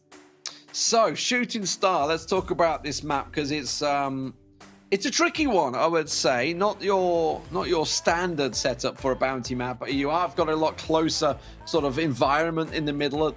We could see some sort of throwers being used. Obviously, the ticks are going to be in there. Yes, the Nally. But we're also going to get a Leon versus a Piper on the right-hand side. So Na'Vi will go basically with the tried and tested bounty setup, but Blakesy trying to make use of the closer proximity that he has with the Leon there, and maybe going to try and stealth his way in and really surprise them. We'll see how it works out. Blue Star, of course, picked up by Na'Vi. Yeah, normally a couple of teams will use maybe a Brock instead of the tick, but it depends on the aggression and depends how they want to play this out. But it looks like already Blakesky just trying to push on in on both Jasons on the south side, but MMA actually takes him down. Good trade there. Got a little bit overzealous, but doesn't matter too much. Haven't given too much away. Still got plenty of time left to make this work if Bloodham wants to try and come out on top. But they're currently in a perfect position here. But whoever's playing the Piper, if it's Cube or Jason, needs to make sure to not just be on the forefront, but needs to be the one doing the initial damage to put a hold onto this attack. Else they will be in some serious danger. Yeah, the danger I feel for Na'Vi is like this. Blakesy gets in close, takes Jason down, but the problem is they lost one in the mid at the same time. And as you say, Jason's very low at the moment, but there is always that opportunity. If Blood Diamond keep pushing, which we are seeing them doing, it's going to give, if we're getting close proximity, Blakesy will be lethal on Na'Vi. He will absolutely decimate them if he can get close enough, because he can put a lot of damage down. Now look at that. Blood Diamonds have taken control. They've pushed the mid, and now this is dangerous. Dangerous for Na'Vi as we go into the final 20 seconds. MMA will be able to get Yavi down there, but Ali and Blakesy trying to get the stealth around. He wants to get up to Jason. He's going to try and put the pressure down. Has he got the damage to back it up? It's the problem. I don't think he does. MMA will chase him down. He does manage to get the one picked off, but it's still in control for Na'Vi. It's going to be incredibly close. 12-8 goes down in the end, and MMA, Jason surviving, using his super on the Piper, because if he'd have gone down, that was Blood Diamond's game, but Na'Vi hang on. It certainly was. That was extremely close, and you've got to remember, it's very hard to hold a lead like that, especially on that map in itself. It can be quite stressful at times to hold it for like a minute and a half, 2 minutes, doing the same thing again and again, just using that range and just abusing it as much as possible just to keep your opponents at bay. And, it's worth it in the long run, especially in the longevity of things, because it gets to the point where for the last 10 or 15 seconds, your opponents will have to push no matter what advantage or disadvantage they have, and then that is literally going to be about it. So the next question is going to be, are they going to stick to the same comps? Are they going to switch to anything different? There's always been times where I've already mentioned as that game began, where sometimes people do switch out the tick just to go for another brawler, maybe like a Brock or anything like that, because they're going to be a little bit more aggressive and maybe have a little bit more range. It just depends really what really suits their style. Yeah, I mean, for Blood Diamonds, they could easily switch out. I mean, the Leon I thought worked well, but they could easily switch it out to, as you say, a Brock, a Piper. They didn't have either in their arsenal that time around, so definitely possible changes and changes that could work well, especially with Brock being in a strong position. Let's just talk bans though, because I was going to say I'm pretty sure Brock was banned out, and he was indeed banned out there. So the Brock and Bell are banned out, so they're not available options. So Piper really is the go-to, I would say, the option that they can switch to. Do they want to play into the exact same setup as Na'Vi? Well, it often happens, but I really like the Leon. I really did like the Leon there. I thought for Blood Diamonds they were just a little unlucky that it didn't pay off.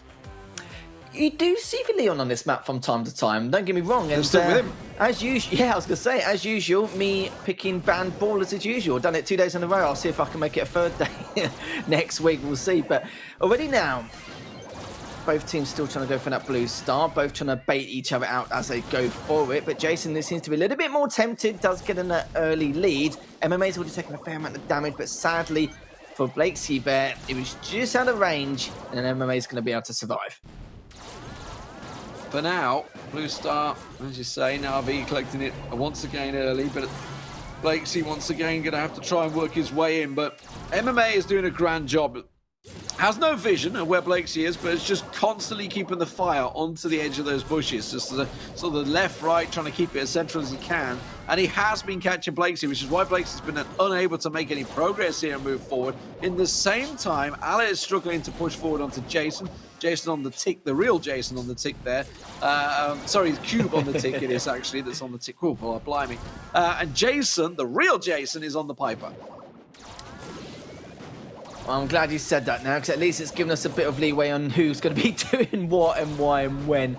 With 40 seconds left remaining, still no kills as of yet. Still both teams just trying to pick each other apart, just trying to find these little advantages they can try and exploit, so in terms of the weaknesses, but still nothing as of yet. But that doesn't change the fact that it's Blood Diamond. They're the ones who are going to have to make the push.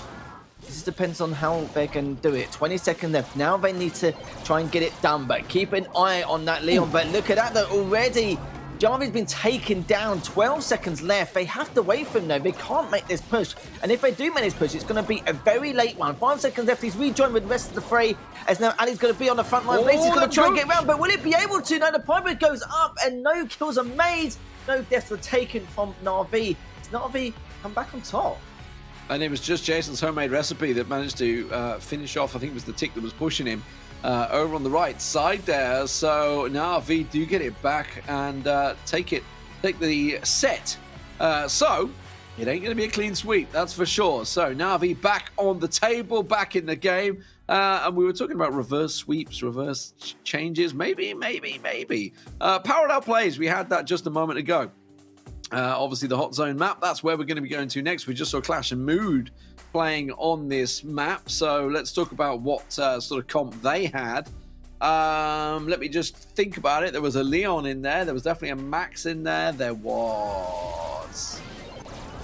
Let's just have a look at the replay. There's the shot, by the way. It was Javi that got took out. Yeah, on the nanny. It was definitely a game of chess really that time around in comparison. I was thinking would one of them maybe remove the tick and go with something else, but I suppose, like I said, because the box banned, I suppose they could not. They had other options, but maybe it's not viable in that matchup in terms of the comp they're up against. Anyway, nearly 100,000 damage, quite low, but it doesn't matter. They got the job done, and we expected it to be low anyway. That was just, you know, a pure stalemate fest, whatever you want to call it, on that map. And yeah, not really much does occur, but still, it's a lot of damage for only 6 kills, but that's all that's required there to clean up Blood Diamond. But now how Blood Diamond's going to respond, we'll never know. We'll find out in the next set. Was the real Jason was in the middle, by the way. Just so you know. I've given up already. I gave up when I saw the names. MMA on the left, but that's who was playing now. Hopefully they'll get that sorted out, or whether they're just completely trolling us. I don't know. Whether hopefully it was just a spectator bug and I mean, I wouldn't put it past these players to like have lost a 1v1 and suddenly might use the exact same name or something like that. I mean, honestly.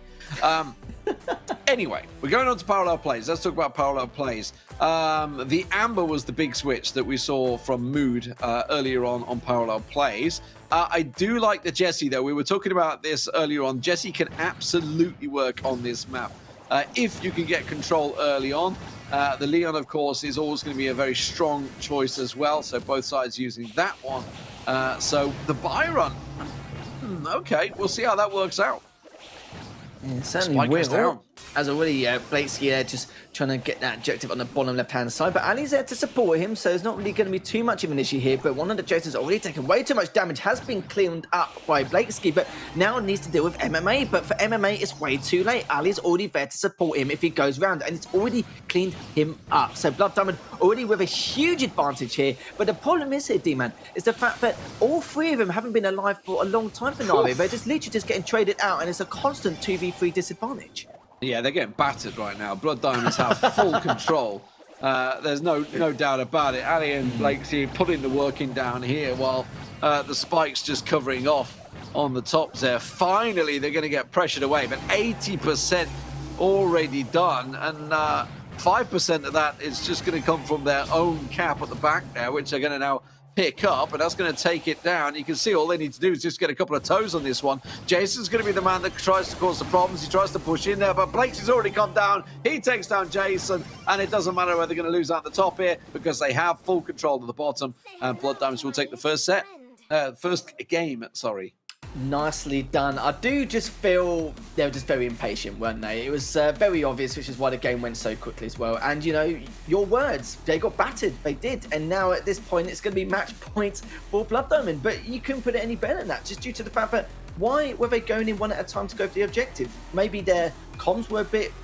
I don't know what happened in terms of how they were trying to communicate on that pushes for the coordination, but every single time there's one member literally come off the respawn, by the time they have them, one of them's been taken down, and they're constantly in a 2v3. And the thing is, though, Blood Diamond were just ready for it. As soon as they caught someone out of position, they took him down, and again, it was just a 2v3 again and again and again. It was literally as simple as that. There's not really too much to go by apart from the odd comps as well. I think Ali did a good job with the Byron in the end, but even though it wasn't really that required anyway, just due to the fact that Na'Vi was just giving up bad positions, they were just giving up numbers on so many different occasions. It was just a little bit of a shame, just a little bit messy, and just needs to be a little bit more organised and see how they can this next one.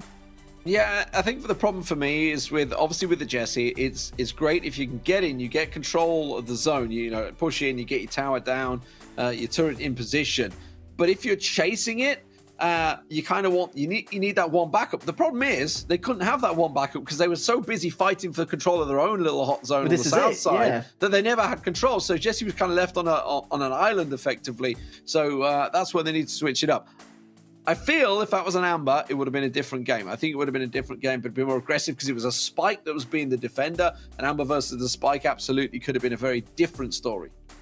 It certainly could have done. Well, we're going to see the comp changes in a second, and it's weird. It's definitely required to a certain degree, but it's just their team comms and their coordination. I think that's one of the key factors there. You can't just... I think at some stage, like, they were like, well, I'm going to go for this, but they weren't really keeping an eye on the spawn cycle, were they? It's something so obvious. I know it's common sense to a certain point as well, but it's just something you should not be seeing at this level. Just a few sloppy plays here and there. But let's see if Na'Vi can now rectify that, because you can't afford some unforced errors like that, especially against the likes of Blood Diamond. And you were talking about the Amber, actually, and she does make an appearance here, D-Man.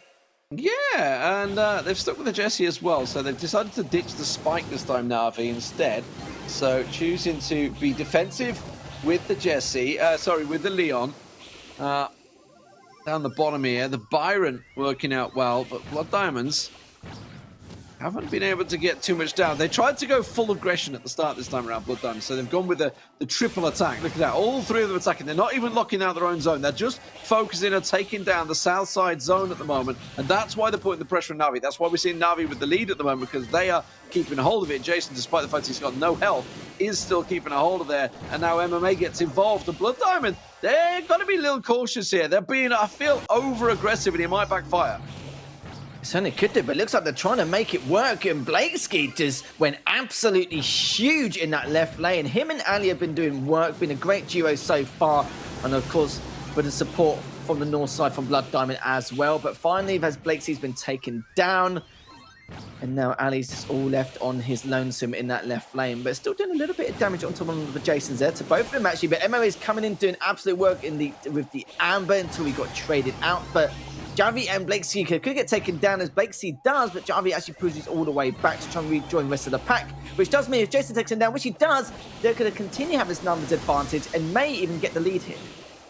Yeah, now they've got control. Now they've got the pressure down here. Blakesy gets picked off as well. That's crucial because Na'Vi allowed to get their position established. Jason's going to be sidestepping here. You can see Javi trying to get in closer, but as soon as that flames of Amber get on him, it will put a lot of pressure down. Finally to get it cleared out, but they managed to lock it up to 73%. Blakesy survives with 100 hit points. Jason comes straight into Javi, gets Blakesy down.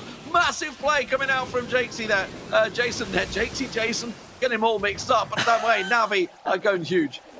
But now Blood Diamond got the wires crossed a little bit there, but they obviously weren't on the same page. MMA just doing work with the Amber once again, just being the biggest pain possible. Sadly, he was still in range of those spikes, but it's not going to change too much here, as it does mean Na'Vi has responded in huge fashion there, tying this set up, which means it's going to be another match point for Blood Diamond. And yeah, again, Na'Vi's a lot more organised. MMA once again looking a lot more comfortable on the Amber, and didn't get the wires crossed this time either. It just seems to be a lot more synchronised in comparison to what we saw earlier. Absolutely. No, Na'Vi with the potential to reverse things around here. They did just pick up the last map, remember, and now with a chance to take it here. I like the changes. I was talking about the Amber, how it can work here. We saw it the exact same thing yesterday with the Clash Mood game. Definitely worked out very strongly for them once they brought that Amber to the table, and you can see how effective it was. I did question Blood Diamonds right at the start. They went with that 3-man aggressive setup to try and get that percentage down early on the bottom. It worked for them in game one, didn't work for them this time around. And then they were chasing the game. They were chasing the game out from there on in because Na'Vi were able to lock down the south and then push onto that north in a 3-man. The second they got that double kill, you knew that north side was theirs. And this time around, I kind of felt like Blood Diamond made the same mistakes as Na'Vi did. For Na'Vi, it was just way too obvious, which is why the game went so quickly in terms of their loss. But Blood Diamond, they were doing the same thing. They kind of overextended on a number of occasions. And when they did, they caught off guard. And by the time their 10 minutes was on the respawn, they're trying to survive long enough to regroup, but they just couldn't. And basically did the exact same thing, but in the second half of that second game instead. So basically making the same mistakes, but the longevity of it was the fact that they're trying to hold on a little bit longer. But it was just delaying the inevitable at that point. So hopefully Blood Diamond can now be able to rectify the exact same mistakes Na'Vi made in that first game. And it looks like your cat's made a nice little appearance again. Do you know what? I could tell. I couldn't even see the cat at one stage, but your face just basically told the story for me. It's just... He's headbutting my microphone. He's headbutting the microphone, guys. He's just giving you guys some love at the moment, just to keep going in there. But he is a cutie. There's no doubt about it. He's not quite on the camera, but he is cute, getting his little head scratch. He's happy. He's a happy boy. But let's get the game. This is an important game. I want to talk about this game because it's a crucial one. I want to see what sort of changes they do make here. Yeah. They are going to go back over to the Sprout this time for MMA. So we had the spikes earlier on. So going over to the Sprout this time to try and see if that can switch out, get that overgrowth in there perhaps, and try and help them out. So I'm interested they ditched the Amber this time around. You know, it worked out so well for them in the last game. And Jason with the Byron, he's just been cleaned up by Javi straight away, and Cube now just trying to stay alive in the objective. But look at this though. Now this is the problem. It's going to happen again. Look, if they take that other Jason out, they're just going to have the numbers advantage once again for another 5 or 10 seconds. But instead though, another player been taken down. But Na'Vi, they need to wait for the other Jason to come on out. They need to wait for him before they can regroup and push. Now this is exactly it. They're making the right play this time. This is the perfect way to break this setup and just get a counter-attack going. And look, they're already pushed up in that right line, doing exactly what I just mentioned, and just need to keep the pressure on and keep this aggression up. And as long as MMA sticks with them as well, which he has done, that was the perfect way to break that setup. A lot more constructive than what we've seen compared to the earlier games.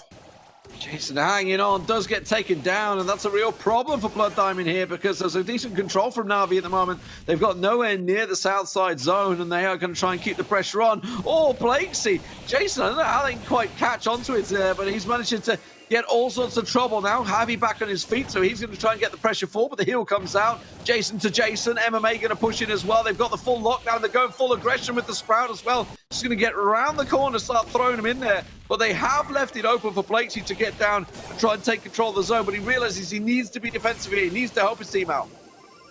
Blakesy was pushing in, but he kind of felt like he had to. If he waited a little bit longer, maybe this could have been a different story. But still, look at the patience from Blood Diamond. Just waiting to regroup once again and then try and break Na'Vi apart. But will they be able to? If they don't in this scenario, then that's going to be a curtain call once again. And then it's going to go into the final set. Is now MMA, Jason just trying to survive in that right lane. The other Jason just still behind him, just trying to support as much as possible. But look at this, though. Just still delaying things. Blood Diamond definitely did a great job. Almost made the same mistakes as last time, but had a little bit more discipline this time round. That pin down. Ali's going to try and push forward. Blood Diamond, this is their chance now to try and keep that pressure down, push it in. Blakesy does manage to get the lock in. Jason on his own at the moment, trying to keep them at bay, but they have to still clear out the zone. That's why they're going hungry, and they will get in there for Blakesy. So they managed to flush out the zone. The respawns come back through. MMA using that overgrowth to try and keep Ali out of the zone. So 82%, 20 seconds to go. Na'Vi still holding the lead, but under pressure here. Seriously, they've been on 82% for at least a minute now, I'd say. But Jason's taking out Blakesy. It's going to cause huge issues here for Blood Diamond. They know they need to push. If they don't, that's going to be it. And it will go to a set 5, but it's just trading back and forth. It's just not going to work out for them.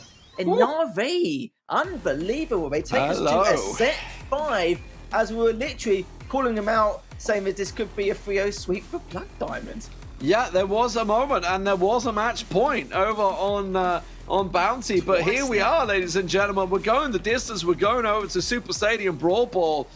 We have a full game on our hands, so the reverse sweep. Na'Vi, in the end, they were on the back foot towards the end there, but the damage was done early on. You can see here, they managed to get the kills down. Jason and Jason, the double combo, double threat, getting the work done. MMA stuck on zone for so long to get it to that 82%, and then it was just a defensive job. They knew, even with a minute to left, they were basically starting to slowly seep backwards. So the Na'Vi setup there paying off, and it was really just a case of holding on, I think, towards the last minute. Yeah, they certainly did. Just holding on to their lead, and they did so in great fashion as well. 218 or 219 respectively, technically, in terms of damage at 290,000, 25 kills, which does mean that, you know, with most of their kills, they didn't really let Blood Diamond get away that often in those last couple of games. So it's a shame that Blood Diamond, they've had 2 match points, and it could be a couple more depending on the circumstances of how Na'Vi's going to play. And I kind of feel bad with how much we've slated Na'Vi in the past sets, but then again, we weren't wrong, were we? You know, what we said about them in terms of their style of play and how they approach a lot of their setups and trying to break some of these setups and not really, you know, having any idea of how to break them. We were correct, but it seems like they was able to rectify that. They seem to be a lot more on the same page. They seem to be coordinating a lot better, and the bait and switching is looking flawless compared to what we saw earlier on. And I'm glad that the same problems they had in that first game in the last set, they rectified it. They didn't go in one at a time, single file like they did last time. They just were patient, they counter-attacked, they didn't hesitate, they took advantage of those kills and then went straight onto their side of the map and put a huge ton of pressure on. So now Blood Diamond, they need to think twice about some of the decisions they need to make going into this final set. I think it's on Super Stadium, actually.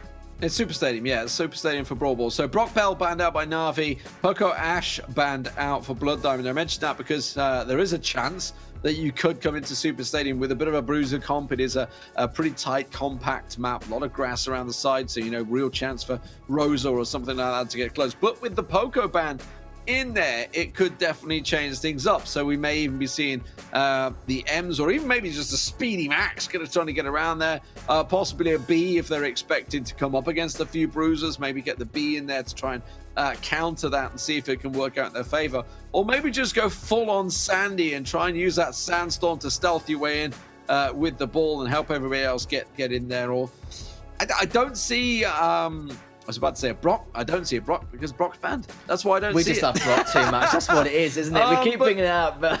But Buzz could, yeah, I mean, yesterday it was either picked or banned, so it was kind of like a case of is it available, is it not available this time? But Buzz could definitely be a possibility as well. Or, as we've already seen tonight from both of these teams, the spikes could be prevalent here. Really could do. Well, let's have a look at the comps and have a look going into this final set. Fielders joining us. Blood Diamond were up Jackie 2-0 at one stage, and now Na'Vi has tied things up going to this final set in this series, and this is definitely going to be a doozy, and you do not want to miss this one at all, as MMA now just pushing from the left-hand side, but his teammates have already taken a huge amount of damage, so they can't really help out too much, but the storm will be coming in, as MMA was going to try and sneak on by, but look at this, he's actually baiting out a lot of the attacks, and this is going to be able to take it. No, he does not, literally just on the line there, Lee. Going to get the speed boost, but I don't think he's going to be able to run it in. No, he gets knocked back. Rafa will be taken down, though. Jason trying to get it done with the max speed in there. Also, the sandstorm coming out once again. Now, Javi back on his feet, but under pressure instantly here as he tries to get it worked out, but it's not going to happen. He gets taken down, and that will be Jason scoring for Na'Vi. You would have thought it, eh? As already, look at the aggression from Oh Na'Vi. my It's just God, ridiculous. And they didn't really get too much out of it, but that was definitely one of the fastest kickoffs I've seen in a while. But it's going to be one of the easiest goals for Blood Diamond. As I said that, but it looks like they got in just in time. Yeah, he needed to shoot earlier than that. He just didn't quite have the legs on it, and now it's going to go straight back up the other end. Rafa's going to have to be defensive on the mortars here to try and back away from this one as Jason goes looking in, but it is the Jackie in there. Pops that super straight away, but Rafa deals with him instantly. That super not working out well for him, but Jason angry about that one. I'm not going to lie to you, that start strat after that first goal, I did like it. It was very, very risky, and sometimes it's worth it just to solidify that victory. They had room, but it sounded like it didn't work out for him in the end. But MMA does take down Rafa, as one of the Jason has been cleaned up. But Jason's right next to him, though. He's just trying to stop him if he can, but does manage to. Just in a nick of time before that shot was taking place. I assume he thought his opponent was probably in front of him, so there's no point even trying to make that attempt to score it. And now MMA and the Jason twins now, if you want to call it at this point now, just trying to do work in the left lane. MMA taking down both Blakeski and Rafa. Only one member left standing, which is Javi, and does clean up beautifully. That is going to be a wipe. Plenty of time for them now to try and make something work, but we are going to go into overtime. Man, this speed-boosted Jackie, they're launching in and just decimating them with that super, and that's what's making them work. They're sandstorming it up, supering him up, and there's Jackie just hiding behind it. MMA doing the job and taking it 1-0 in the first game. And now, would you believe it? We've been talking about match points all night long for Blood Diamonds. It's Navi's turn with a match point. Yeah, I don't know why I said overtime. I completely forgot that Na'Vi scored because it was so quick at the very beginning from the get-go. I mean, after the kickoff, in the initial kickoff, it was just getting very, very chaotic. But I love it, though. You know, they seem to be a lot more confident this time around. Their teamwork seems to be on point. No hesitation has been really seen much at all. But I do feel like compared to the first couple of sets, they do seem to be on the same page, and they are kind of going more by instinct, but it's also in sync at the same time, and it's very difficult to deal with a team like that, especially if they're playing a very hyper-aggressive style. So Blood Diamond, they're going to really struggle in these next two potential games. Yeah, I mean, I do like the comp that Na'Vi are bringing to the table. You know, the stealth coming out from the Sandstorm, the speed boost coming out from Max, and then just the pure damage from Jackie just hammering down on them. It is a lethal combo if you get caught out in it. It's like a rabbit in the headlights sometimes, and that's what they were trying to do with the second goal. They were trying to immediately hit it with the super stacking and just pile in there. Unfortunately, Mortis actually countered it a little bit, and was able to sort of get that damage down. So really working out well for them. I wonder, are they going to go now full adjustment? As I was talking about, certainly on this map, a map like this, you can bring those boosts to the table. We could see, I mean, just think of the Clash game we had earlier on, bringing out the Frank, the Rosa in there, sort of those big Brawl bruiser champs that you just simply walk over the line with sometimes. I do wonder where they're going to go with that. Certainly for Blood Diamonds, they need to be looking, because I felt they actually didn't have bad picks. They just got outplayed in the comps. Yeah, a little bit of a tankier composition will work. I don't know if Na'Vi will, because their since they're on the same page and they're coordinating extremely well with each other around the same time, and each and every time they do make those pushes, I still feel like they're going to go for the aggressive comps rather than the tankier composition. I feel like that will favour Blood Diamond more in this matchup, just to try and put a stop to these weird starting strats or the starting plays which Na'Vi bring to the table each and every single time. But yeah, it is tough to call. I could be completely wrong though. Na'Vi might just bring something out of the woodwork which we just won't expect. And if they do, this is probably the best time for it to secure the victory. Well, let's see what they bring to the table. Here we go. Game's ready to go. Na'Vi on match point. Could it be the reverse sweep? They're going to go with the same comp, the exact same one. The Frank change coming in for Rafa instead of the Mortis this time around. So they have made that change. And let's see if it's going to be enough to stop the rot, because we know what Na'Vi are going to be trying to do here. They're just going to build up those supers, and then they want to charge. Shot coming across already. We know what Frank's going to bring to the table for Rafa there. He wants to just try and smash the map open and then just try and walk it in. Na'Vi, though. The pin's coming out from Jason. Yeah, I'm just getting a little bit more worried now for Blood Diamonds here, because you give Na'Vi and they're going to definitely take a mile at this point, the way they're actually playing, but it doesn't manage to get the shot off, and I'm sure he would have tried risking it anyway because he was in a perfect position. And both the Jason duo now just pulling all the way back, just doing it safely here in this storm. So hopefully now he's pushed it into the left lane, but both members on the left-hand side for Blood Diamond have picked up on that. But the storm's coming up again, and looks like one of the Jasons does take down one. MMA just trying to stay alive, but he does not stay alive long enough as Rafa just clean him up. And look at that, one of the Jasons is just pulling all the way back just to try and regroup and try and make a last stand in case they do manage to dribble this in. But already though, Rafa already taking a huge amount of damage, already taken down, and look at this. This is looking very good for Na'Vi. Yeah, they managed to deal with it because that was a dangerous situation there. Rafa was considering whether he could just walk this over the line, but there's a lot of damage still to be in there. So Sandstorm down. They're looking to try and get MMA in there. Jason may just go for the speed boost and try and get caught out, but he gets stunned up. Not able to get it through, not able to get it done. The Frank paying dividends there, and now they boosted up. Blake, see, oh, I think he just whiffed the shot. He did. He just absolutely whiffed the shot, bounced it off the wall there. Rafa in the end takes the shot as well, but Jason's back on his feet. I thought it might have been because he passed it to Rafa due to the fact that Rafa had the super, so then he could basically, would have been in range to take the shot. I'll give him the benefit of the doubt. We will do for now anyway. That's already a huge aggressive pitching from Na'Vi, but they've been out-damaged so far. They can't really continue this push. They need to be a bit more patient, but MMA overextending, actually still up there. Does get cleaned up eventually, as Jason and Cube now have to pull all the way back. One of them on 64 HP. It comes in perfectly, but it's not going to stop Rafa pushing in with the Frank and scored their first goal. 12 seconds left. Oh, he's got to go for it. 12 seconds. Zoom, hit by Jason, but he can't get near the ball. He wants to try and get in there. MMA gets stunned up. Jason's going to try and push it through. Have they got time to score? No! We are going to double match point. Of course we are, because Lethal's cast in this match. Standard, I know, it's fine. I don't mind, more games the better, and I'm going to start sweating by the end of tonight, probably just like last night. But yeah, third match point for Blood Diamond, and it's going to be the second one now from Na'Vi. But at this stage, I don't know how many chances Blood Diamond won. Was it Blood Diamond yesterday who had a large amount of chances and just couldn't secure the win? I can't remember from the top of my head. I have to look back on that. But yeah, Blood Diamond need to secure this victory. They will be absolutely kicking themselves if they had this many opportunities, obviously being up 2-0 at one stage and potentially falling short in this last game. I mean, for Na'Vi, they stuck with the tried and tested. We know what the gambit is, and the thing is that Blood Diamond know. If I know it, Blood Diamonds absolutely knew it instantly the second they saw it, so they knew what was coming at them. The adjustment with the Frank working perfectly, the stuns that he brought to the table. You saw it multiple times there. Jackie was trying to get in with the super, trying to get zoomed up, but the Max would get in close and was just completely frozen still, couldn't get in there, gets taken down, and then that removes the gambit that Na'Vi had brought to the table, so suddenly they're found wanting.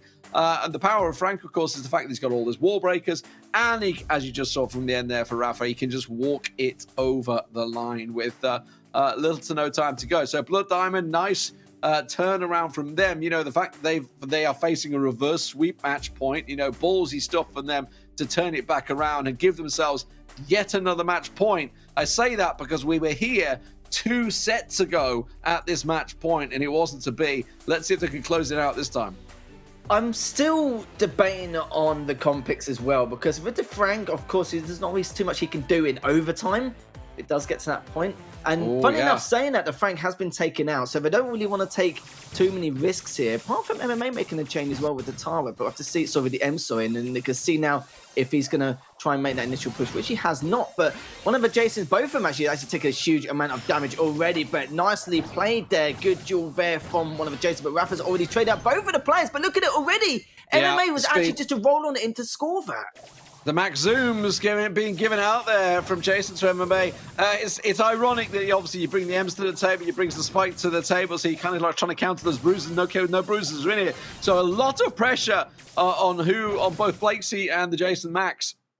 Because if they can deliver, if they can come out on top, this is where they can shine. They can absolutely deliver. Rafa, though, just going to try and hold things up here. He's not going to have a happy time on the spike when there's so many fast brawlers on the table. Yeah, MMA overextending once again. Not something we'd normally see from him, but maybe just trying to force out a situation, but it's just not going to work out for him here. So at least Blood Diamond have the numbers, but they can't push him on the objective as of yet. The ball's just stuck in that right corner, but you can see Blakesy trying to do some damage, get a different angle, but at the same time trying to get the ball. But look at this, the coordination from Na'Vi, just being very patient, just making a last stand before a potential goal could be scored from Blood Diamond. But their patience has paid off now, as they do have the numbers, but not until, of course, Javi's actually come back to rejoin with the rest of the pack and still making that last stand to make sure they can't get that ball. Yeah, I mean, Na'Vi can just be defensive, right? They have no reason to push at the moment. They have managed to get clear out the defensive lines, though, but they're happy to leave the ball there. 50 seconds and counting. We're going to see them just going defensive to close this one out. They're not going to chase for the 2-0 because Na'Vi, why would they? There's no reason to risk it, no reason to go chasing that ball. Rafa under pressure once again from MMA on the right-hand side with the M's there. He just needs to go back defensively. They caught the the Sandy off guard. That's a problem. Now they're going to use the Sandstorm. MMA going to get away from that one. Oh, I think MMA had the super available. There's the respawns. It takes them so long to get into that corner, and MMA will be able to push it in, but the shot comes in with just 18 seconds to go, and we are down to what is effectively the golden goal. It surely is going to be that way. 10 seconds left now, but of course this is definitely going to go to overtime, as now everyone just getting set up and getting ready for this overtime to occur, for all the structure to be removed. And now this is going to be the final moment here for both of these teams. Of course, it could be a tie. It depends on who can get that first initial kill and who's going to hesitate afterwards. It all depends on the circumstances they're going to put themselves in. But look at this already. Na'Vi's already taken way too much damage, but he tries to sneak in that goal, but just not going to happen. But already Jovi's just trying to go for it as well. A lot of overextensions there. A lot of people panicking, but it's all of Na'Vi down. And it seems like Blood Diamonds are going to throw a few taunts around here and there. And Blood Diamond, I got a little bit worried there, but Blood Diamonds do manage to secure that victory, making me sweat just a little bit more, and they take the win. Blakesy, almost spinning too much there and almost cocked up his shot the last. That would have been an absolute highlight reel if he did not put that in. Oh my word. But yes, Blood Diamonds close it out in the end in an incredibly tight game, going into overtime in the final set there. Just when we thought it was safe and we were running close with 3-0s and 3-1s, no, we go the distance and we go all the way. But Blood Diamonds, they've had a lot of match points, but they finally close it out. Yeah, commiserations to Na'Vi as well. They did create a really good comeback here. In that third set, they really showed the X Factor, but I can always feel like that Blood Diamond had the edge for the majority of that. But the problem is Blood Diamond, the last couple of sets, they couldn't put a stop to the teamwork and the discipline which Na'Vi had for the majority of it. And yeah, just looking at it towards the end, that scared the life out of me. I'm not going to lie to you, but I'm glad Blood Diamond are finally able to close it out, finish things up. They have 28 kills, 267,000 damage, and 121,000 healed. So, congrats to Blood Diamond. Close, but they managed to secure that victory in the end. 5 sets, almost went to every single game. Can't complain there. That was a fabulous series to finish up on. Yeah, and for Na'Vi, they need to pick themselves back up. You know, that's an absolute gut-wrenching loss to pick it up from what was match point 2-0 down, to almost get the reverse sweep back in there and to lose in such a way. They now have to go and face Reply Totem to try and get themselves back into this one. That is going to be the next match. We are going to go to a break, and that's what they're going to have to face. It is a lot of work for Ogre to do in the break. We'll see you in a few.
ESL Mobile Challenge is brought to you by DHL and Pay Safeguard.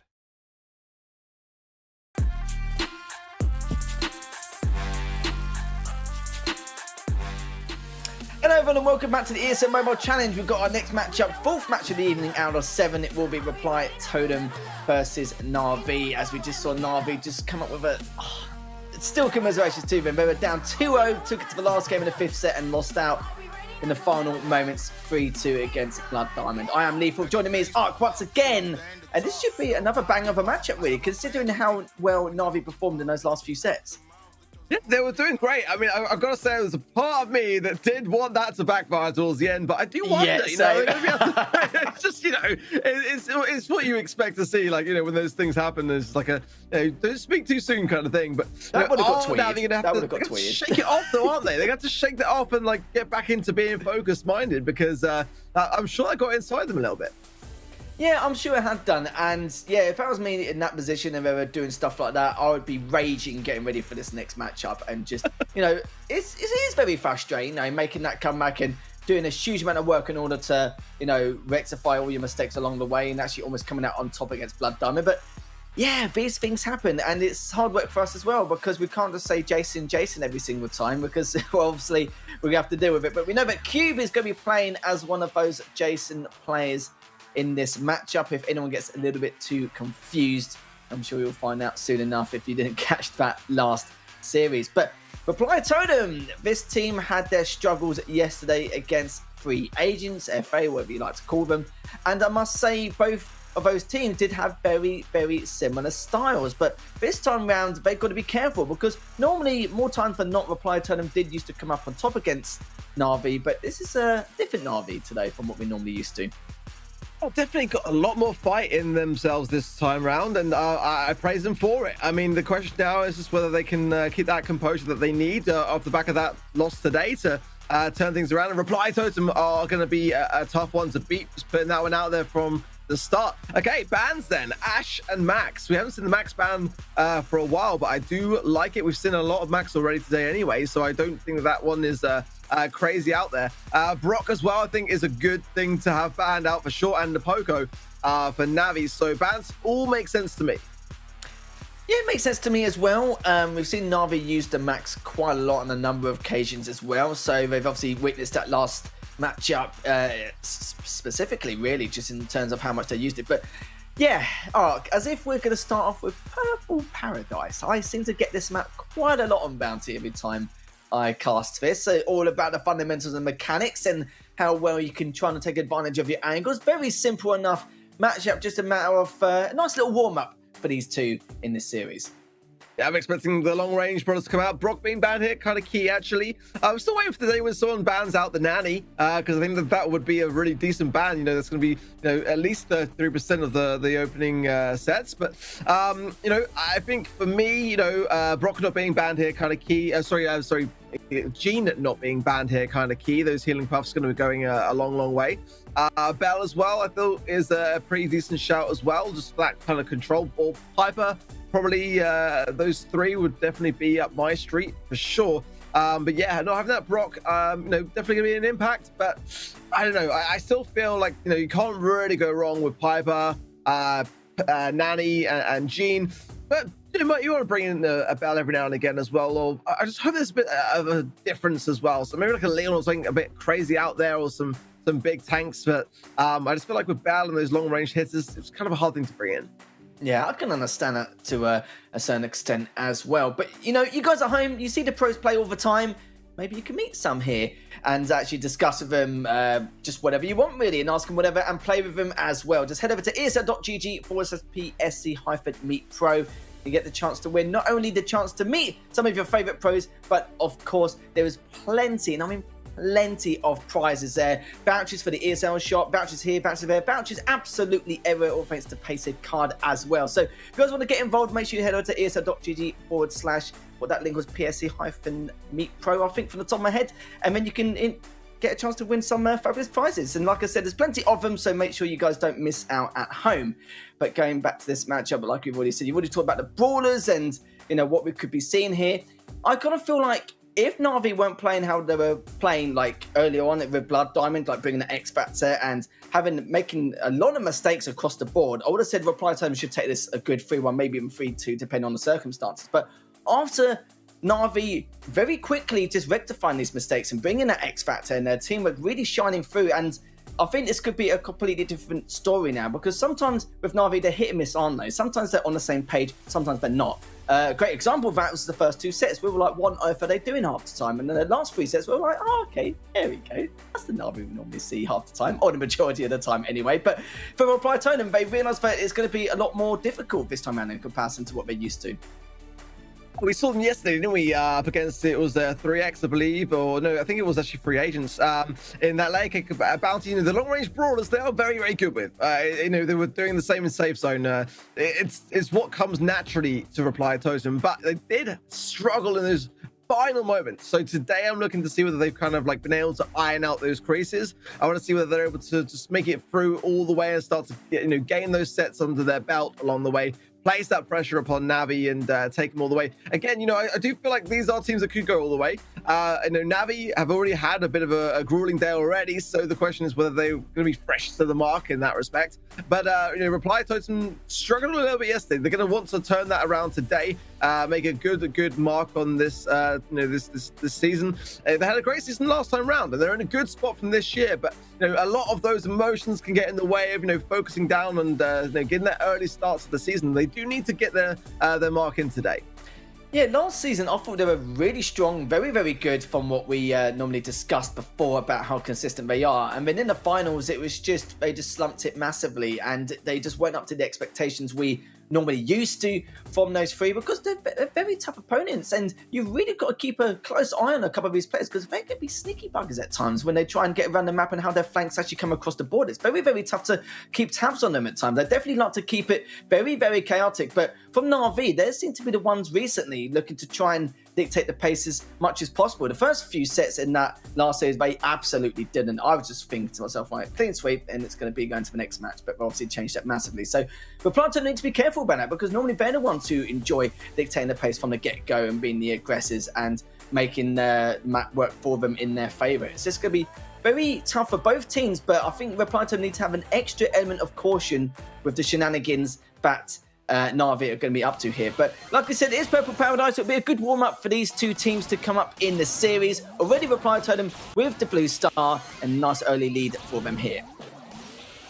Well, I like the Byron, actually. It's not a bad idea, but look how far back Navi are pushed already. The shots raining down even more, so Maori gets a nice follow-up and kill there as well.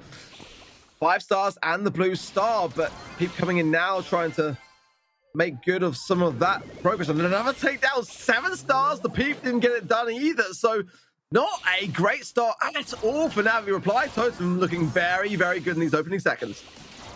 Certainly are indeed, as now still trying to make this push, but looks like Braze is the one who's going to be cleaned up there, even though they do have that 3-star lead.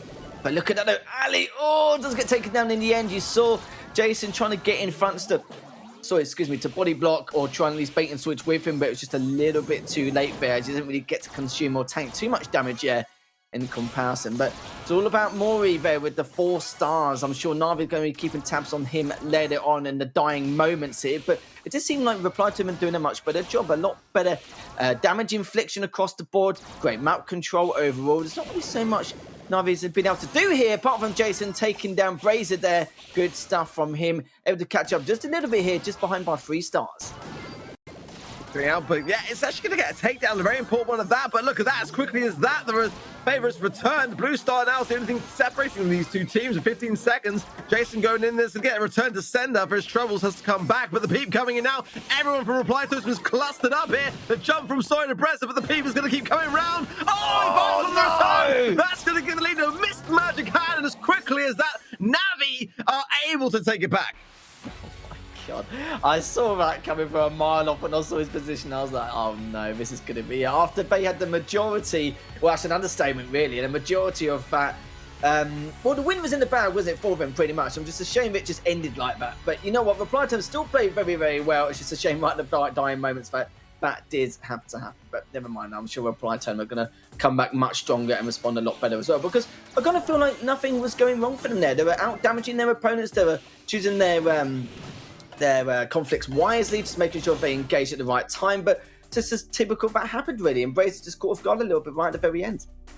I think there's a time as well with previous people, he didn't quite jump in time, but obviously wanted to retain that super for later usage. But, you know, it was that kind of thing where we saw Reply Totem being very, very aggressive at the beginning. Like, we saw instantly Navi on the back, but right in that corner of the spawn. And that's kind of why I like the Gene, because you're able to kind of maneuver with your team a little bit better and be less reliant on one person to have to focus solely on keeping your heals coming in with that Byron. You can just kind of do your own thing and just maneuver around the situation. But it was like they almost spent all that energy to get that explosive start, that when they came back in turn and Navi started to recollect and start to get in push of their own, they struggled a little bit. And this is why you got to be so careful of those peeps, because in those final seconds, you know, having one that connects at the right time is a free kill effectively. And if you can look at, you know, who you want to target, who's got the most stars to be able to claim back that deficit, you can basically choose whoever you want as long as you're hitting it, you know. And yeah, like you say, Soy Breza just suddenly caught off guard there and didn't quite see it coming, but possibly a mistake which Reply Totem will have to look to rectify in this next game. Certainly do need to, you're right. And I love how you said that as well. It's like, I'm going to choose which opponent I'm going to take down, and it's going to be that one. And literally, yeah, they were able to do it very nicely as well. So let's see how you're talking about the Gene as well. Actually, the Gene is there in Maru's hands, but didn't really last for long as he got taken down straight away, which means Blue Star goes to Na'Vi, and obviously they get that few star advantage as well. But literally down to 66 HP, will be recovering momentarily. Could have been Reply Totems moment to make quite an early push, but it doesn't really matter. It's already been cleaned up. Na'Vi's actually got an additional 2 stars now to add to their name, as Reply Totem already in a slight world of trouble, but still got plenty of time to work with. He fights on the aggressor again and no jump to hand, so it's going to be a nice swift takedown. 7 stars and that blue star in favor of Navi. You know, at the moment, Reply Totem need to start to gain some of these kills to give themselves a bit of an easier road. The Peep is going to be tanked there, and I think a missed magic hand as well, and the heals now coming in from the magic puffs to keep everyone alive just long enough to get to this right hand side. Oh, Mary, but a lovely angle, and the follow-up as well onto Jason. Lovely little plays, but at the same time, now he still have the lead. Fantastic stuff from Reply Totem, especially for Mori. Nice, easy double to keep him in this match. As I say that, though, down by 4 stars, but the deficit's not as bad compared to what it was earlier on, but the eyes are definitely going to be on that Nani player there, which will be either Jason or Q. But Mario, look at the aggression from him. Needs to pull back. It wasn't the fact that he was overextending, but he's just trying to push his opponents into the corner, which sadly did cost him quite dearly here. Now down by 6 stars, but need to regroup and choose the right moment to push in. It could be now, actually. They've actually already taken a huge chunk of damage if they make this push, but it looks like one of the Jets has already taken down Brazer. It's just Mori and Maru left. Maru's going to be the last one left standing. They're going to clean him up there. Beautifully done there from the side of Na'Vi. A lot more of a convincing victory in comparison to that last game, where I kind of felt like Reply Totem just should be able to edge that no problem. Na'Vi with the early lead, 1-0. For me, again, you know, that game, it was a case of bully Brazer for me, you know, like he'd continuously keep those peeps coming in when he had no super jump available to dodge it. So much value came off the back of those peeps, and again, we're not sure whether it's Jason or Q. We think one of them's definitely Q, we know that much. But if you're getting confused as to why there's 2 Jasons, yeah, that's the reason why. But there was 5 stars on his head either way, and you know, that's the result of just being able to psycho those peeps. You know, it's a primary target. Soy Breza wasn't quite being able to juke it as well as he would probably have liked to, and that was a much more convincing win for Navi than it was in the previous game.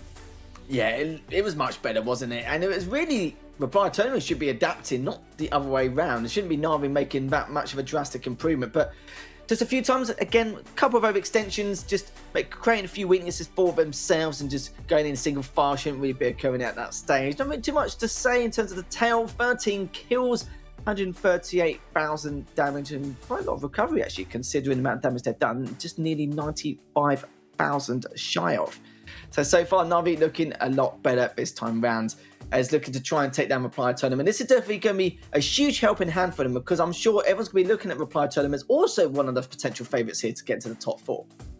Yeah, absolutely. And again, it's the reason why it's so important to bring in a healer into Purple Paradise, having Byron or, again, like I say, my preference being a Gene, who's going to bring in those all-important heals to keep you in the mix. But, as quickly as that, going through Bounty, then into Siege spot drop up next. And again, it's going to be a relatively open map. So if that is anything to go by, the way that, Navi were playing things out in Bounty, I feel like that's going to potentially go in their favor as well. Again, if they, continue that sort of reign on things. It's kind of one of those things where if you're going to bring in a pipe, you got to be prepared for that kind of difficult defense. But that's kind of one of the reasons why I like playing Bell here. You can mark the bot, you can get it taken down very, very quickly. Leon here coming making a bit of a comeback as well. We never really saw any of Leon in bot drop previously, but now has a bit of more of a place. That's gonna be what Jason or Cube is bringing in on the side of Navi. Ruffs as well is a good deterrent of that, so I understand that from sort of Bristol being able to place down the sandbags in the event that Leon appears out of nowhere is a great thing to have, as it is on the side of the spike there with the life plant going down early on. One bolt on either side. That's a favorable spawn in favor of Moru there. But they have to defend this bot first. It's going to be banked, but either way, Total going to have to defend this first push. I'm loving this from Na'Vi. You can see with that composition from Reply Totem, we've gone for more of an aggressive lineup here, but Ali just doing a great job with the spike. Just trying to do as much damage onto the Ike as possible. Looking very good so far. 70% still not bad, and you've got to remember they're just doing it for the map control and nothing really much else. If anyone doesn't realise already, yeah, Bucharest is Soldier Brazier, so just ignore, just ignore that. As now, look at this. Jason just pushing in straight away and does clean up Soldier Brazier there. Mori does manage to help himself out a little bit more, but the problem is that's going to be a team wipe, and Na'Vi looking so solid. Yeah, great pinch there between Cube and Jason, got to say, and maximum pressure. Maori's got that mark ready to hand. He's going to need it. It's level 7 coming in now, which is going to have to make sure will go down as quickly as possible for him. But at the moment, Navi are getting all the angles on this. There's the mark going in as the damage will then start to multiply its way down, and a rough supply drop as well. But we're not really seeing much value is going to be said from these supply drops. None of Reply Totem right now are boosted up. Now Maori's going to take the first. It could be too little too late. The bolts are now pretty much tied, and Navi with full mid control there. They've been one step ahead everywhere of this game. And a key factor for Na'Vi now is the fact that they haven't really got a huge bolt deficit. If anything, anyone's in the lead by 4 bolts, but Brazer's already made a great start for this push here. But as I said, that Mori was taken down. Mario and Brazier needs to make this push. They need to not push in too deep, but just keep him back enough to collect the rest of his bolts. But at this point, it's just cushioning the blow. It's already said and done. A level 11 siege bot will be coming in the way of Reply Totem. So Na'Vi, in the end, grabbed every single bot, and literally the only time we lost mid-control was right at the very end. But do you know what? They didn't really need to do much more, did they, Art? Honestly, I mean, I didn't really feel like the comp was working for Reply Totem there. I mean, Ruffs, I get it, I understand it, but we didn't see any of that value shared amongst the team. That's the thing, and that's where Ruffs gets so much value. That's where you're going to be able to be a real force to be reckoned with. You've got to make sure that those supply drops are in, that everyone is souped up and ready for it.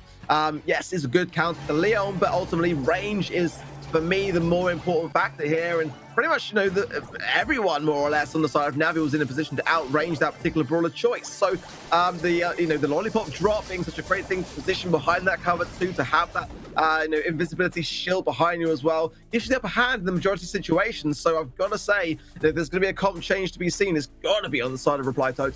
It has to be. I can't really think of anything else. And depends on Na'Vi if they want to stick to the same game plan, because it did work, but a different comp from Totem may force them to change something as well. But I'm sure Na'Vi are definitely going to make the assumption that something has to be changed in terms of what composition they want to go in with later on. But I can understand the more aggressive comp from Reply Totem because it suits their style, but it doesn't suit their needs in order to try and regain the sense of control, because they're literally having the same problems with Na'Vi had against Blood Diamond earlier on, where they didn't really have any ideas or started running out of ideas in terms of how to regain their centre of control. And even right at the very end, you saw for the majority of Reply Totem just stuck in that left lane, and they didn't really need to move too much. They already had, for Na'Vi, positional advantage in terms of the angles they had, and they can just abuse the structures and just try and stay alive for as long as possible, valuing their life so they can just continue to collect the bolts and just leave them that left lane. So they just put themselves in a world of trouble, really, just literally just giving the advantage to Na'Vi on a plate, which is not really something you see every day. So we can see a little bit of a mix up here with Reply Totem going for the Jean, the Bell.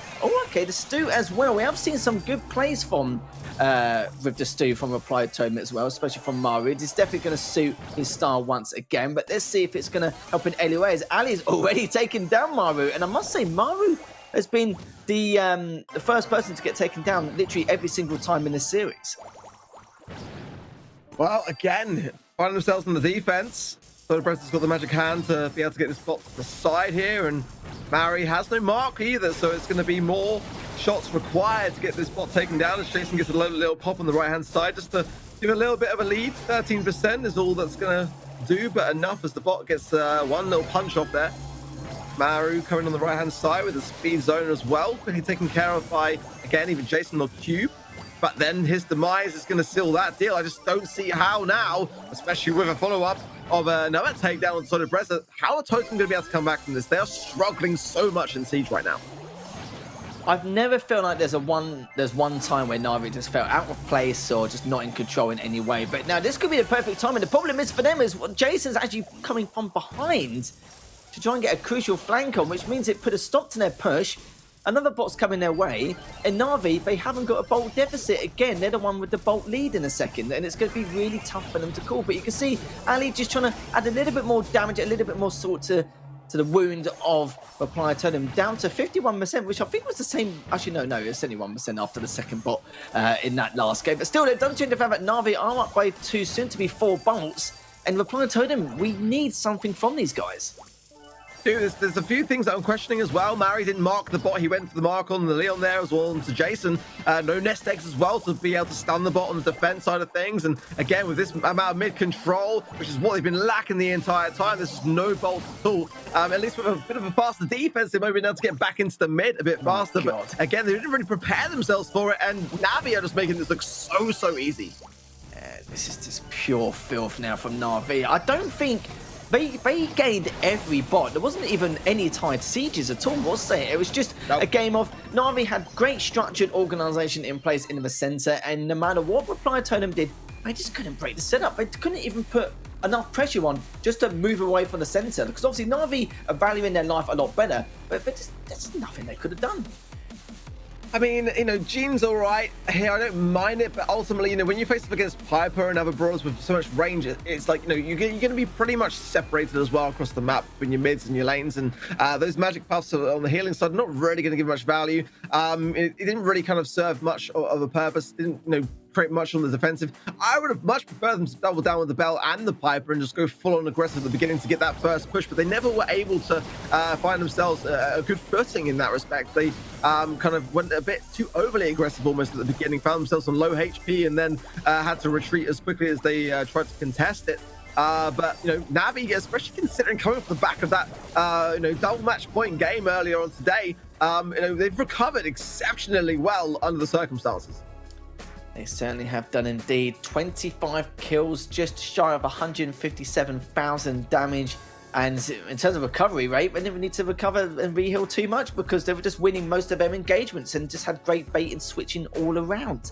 So Na'Vi currently up 2-0 in the series against Reply Totem. And, you know, I made a valid point earlier on, but they're looking really hot. They got the X Factor, especially after that Blood Diamond match. And they just want to take out the aggression on someone. And sadly for Reply Totem, it's them currently. Well, I mean, it's still time for one last song to sing as we go into center stage. Maybe a few more. You know, this is where they struggled a little bit, didn't they, against you know, Blood Diamond previous to date. So that's going to be overshadowing them a little bit going into this one. They're going to want to, you know, just tie this up quickly now. I mean, this is exactly where they want to be at this stage in the sets. And, you know, with Siege being as dominant as that, you've got to think about yourselves inside the mind of Reply Totem. They've got a lot of pressure now to be able to turn this one around.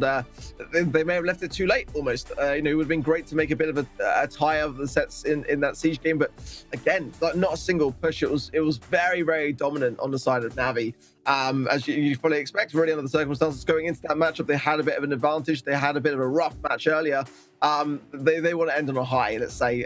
Center stage, though, I mean, again, you know, with the Brock ban in play, that was kind of like the key factor yesterday that I felt was center stage, that when the Brock was in play, it really eradicated the effectiveness of some of the brawlers, like, you know, the Roses and the Poker Rose are kind of max ideas. Some of the Rico picks as well, all the Bs were coming out play more or less because of that ability to break open that mid so quickly. But maybe now we'll see a little bit of a shift because of less wall breaking abilities, or it could just be that traditional idea of going in with something to break open, maybe like a stew or something, and have B as a over time idea. Be on the side of Reply Totem, but Jin for Navi as well as the Rico and the Spike. No Max either being that ban earlier today, so that's going to make a big difference, I feel, because having Max can be such a great thing to have in Brawl Ball. Yeah, Na'Vi did use the Max quite a lot in the Blood Diamond matchup and put good use to him as well, and great value. But like you said, though, they just want to tie this up, put a bow on it, and send that W first class onto the standings in the leaderboard to help their way, or pave their way, you could say, into the top 4. Which definitely can be done, though, as Reply Totem now with a slight edge here, actually more than that now, as Moore is also taking down the other Jason, passed it over to Brazen, misses the shot. And it looks like they will be able to get there just in the nick of time. That's something you just do not want to see here. Oh, that honestly, that hurt to see. It really did. I mean, it's a sweet dreams gadget. You just got to time it correctly so that you push the ball forward, stun the player, or go straight through them and have no contact along the way. But the shot was way off the mark, and definitely that is showing some cracks on the side of the Reply. As if there wasn't any already coming off the back of Siege. Jason just controlling this right-hand side lane, but does find himself a little bit unstuck as Sword of Breath comes in with some good shots. So I like the positions that Totem are in, but they've really now, off the back of some of these mistakes, got to start to get a goal, get some momentum behind themselves. There's definitely some issues, it seems, whether it's regards to communication or whether it's regards to just getting their thumbs in the right places. Oh, that will do it! Mary with a black hole gets the cover taken down and fires a shot. You love to see it. Absolutely do. You're right there. There's cracks and some right great big dents as well in Reply Totem's side, but Reply Totem seems to be looking a lot better this time round compared to the previous 2 sets. But see how things go. As the other Jason does get cleaned up, as Ali and the other Jason is just trying to decide exactly how they're going to try and defend this push. But all they needed to do is just wait for Cube or Jason to come out with the Rico once again to try and do a little bit of damage. But he didn't really do a huge amount, but actually did enough to Braze in order to get traded out by Ali. It's now Jason now just pushing on up in the right lane, just pushing the ball onto their side of the map just to give them a bit of leeway here. But they've got the numbers. They can make this push here, Ark. Yeah, but down goes there, Jason, or Cube, one of the two. Nice pull from Alex. That's going to be some good timing here, but a black hole coming in. Again, not going to matter. Reply Totem got the goal, and Navi were not able to get it out of the corner, so a good start in Brawl, but there was definitely a couple of errors along the way. There certainly was indeed, yeah. As soon as you mentioned cracks and dents in Reply Totem's plays, yeah, you're right, though, what you said earlier on right at the very beginning. Yeah, there's a few missed comms, I think we have to definitely admit. Maybe they were trying to figure something out, but they just weren't on the same page into regards to that, which is something you not normally see from Reply Totem. They're the ones who, whatever they say, they just go with it straight away, just based on instinct. But it seems to be a little bit more different than that. But I'm glad they still managed to win that in that kind of retrospect. But I'm still worried about them, Mark. I still don't really know exactly what we can do to change things up, but unless they bring some kind of X factor and just change what's being done, because I don't think there's anything to do with strategies or tactics or anything like that, but it just seems to be not making not only the correct decisions, but don't really seem too confident in the decisions they're making in their place. Yeah, that's a really good way to put it, I feel. Like, it's like there's a moment as well where Maru kind of supered the ball up against the wall to get the pass off to Maru, but it kind of like, if the intention with it was to leave the ball just ahead of the bush so that then the Tara could lurk around it and kind of like try and get a super to get a bit of a snatch moment towards the goal, I understand it. But beast super is a really powerful thing to have, to be able to slow down, especially in a spawn trap situation. So just a couple of things I'm just kind of questioning along the way, but it's unlike the Reply Totem that I've come to know, and they're very, very consistent, very, very aggressive. It's unusual to see them making a couple of like these decision-making things that I kind of end up looking at going, it's just a bit out of place, it feels, and whether they're kind of just feeling a bit off their game, or maybe they're just reeling again off the back of a really successful year. It's very easy. You know, I'm sure they're no doubt celebrating a lot at the moment, so I wouldn't put it past them if they're just kind of taking it easy right now. Well, this is it. Don't get me wrong, Bucharest is a beautiful city, but they want to go into the city with confidence after what they're planning to do, hopefully in World Finals next month. But look at this already. No, oh, that was the perfect timing there for Mori there to stop that goal from even happening. But I will say, good push from Na'Vi, but it's been stopped in its tracks. But Ali's going to try and dribble it in, but he does at least manage to do it. And that's going to be a fantastic start here for Na'Vi. Yeah, it's a nice block, but it does have its downsides. Mario now has the super that he would have liked to have had on the defense just then. Black hole now, but Sandstorm coming in, forcing him down, because ultimately that Root Stand star power is going to trickle down the damage. A nice ball from Alex there. Balls in the mid, going to be passing through to Jason. The shot and the sweet dreams there ready to hand, and that's the thing you want to do. You want to make sure that you land that first to be able to make sure the ball goes in. So Na'Vi were very quick to respond, and match point for them. Yeah, barely got a word in edgeway there, or actually almost didn't really give you, or could have been a mute at one stage because of how quickly that went. So it does mean that Na'Vi are going to be on match points, and we're going to see now if hopefully, for their sake, it's not going to be one of many. But I will say Mori did a great play earlier on, just trying to block that first goal, but literally delayed the inevitable because they were just getting outslayed at the same time. So even though there was a good play from Mori, in the end, they just couldn't capitalize on the fact that they were delaying it enough in order to get the rest of their teammates on respawn. But just couldn't stop them because, again, they just got outstayed once more from Na'Vi. So Na'Vi looking much better this time around. And is there a sign of things to come? We'll have to see. I mean, they've done really well. I was, again, kind of concerned, just simply because it was a tough beat. You know, it was a really tough beat. The match against Blood Diamond went very back and forth. You know, they had it in the bag for a lot of the time, and then just towards the end dwindled away. So I kind of half expected Na'Vi to come into this one and kind of be still reeling off the back of that. So they've really done well for themselves, in my opinion. They deserved this match point. Reply Totem not looking that great today, in all honesty. It's still time to turn things around if they can start to get, you know, some of these mistakes ironed out, get some better choices of brawlers. That they've had a chance to see what Na'Vi are going to be bringing in today. They've obviously looked into the analyst side as well in terms of the comps, but they're struggling a lot, it's fair to say. And, you know, now it could be too little too late for them. I don't know if you agree with me, Ark, but I kind of feel like this Na'Vi roster seems to be a little bit more organised and seem to know a little bit more about what they're doing and seem to be more on the same page with Ali at the moment. Because Ali, what he brings to the table is that because he's got a lot more patience, he seems to be working together a lot more with Jason and Cube. But with MMA, I know he likes to make these, like, game-changing plays now and again, which is why you normally see him on the front line the majority of the occasions. But in the previous series, or previous sets rather, he was overextending quite a lot. He was very over-aggressive, so I'm not sure if he was in the same mindset at the time, but Ali's looking very good with this squad at the moment. Definitely making some wild changes to the roster in terms of being able to capitalize on potentially a great victory here. Yeah, I fully agree, especially when you compare back to last season too. I feel like this is a much better looking Na'Vi. I think they've got a really great chance to do very well this time round, and we saw those interviews as well with Alga earlier today, and hearing from him directly as to, you know, things that went well and things that didn't is definitely looking like a day that's going better. I mean, you know, especially beyond match point, that one loss won't be as, you know, tough to swallow under the circumstances, but the Griff coming out for the Reply Totem is going to be tricky here. The cover keeps going down like this. There's a lot of maneuverability there for that kind of brawler.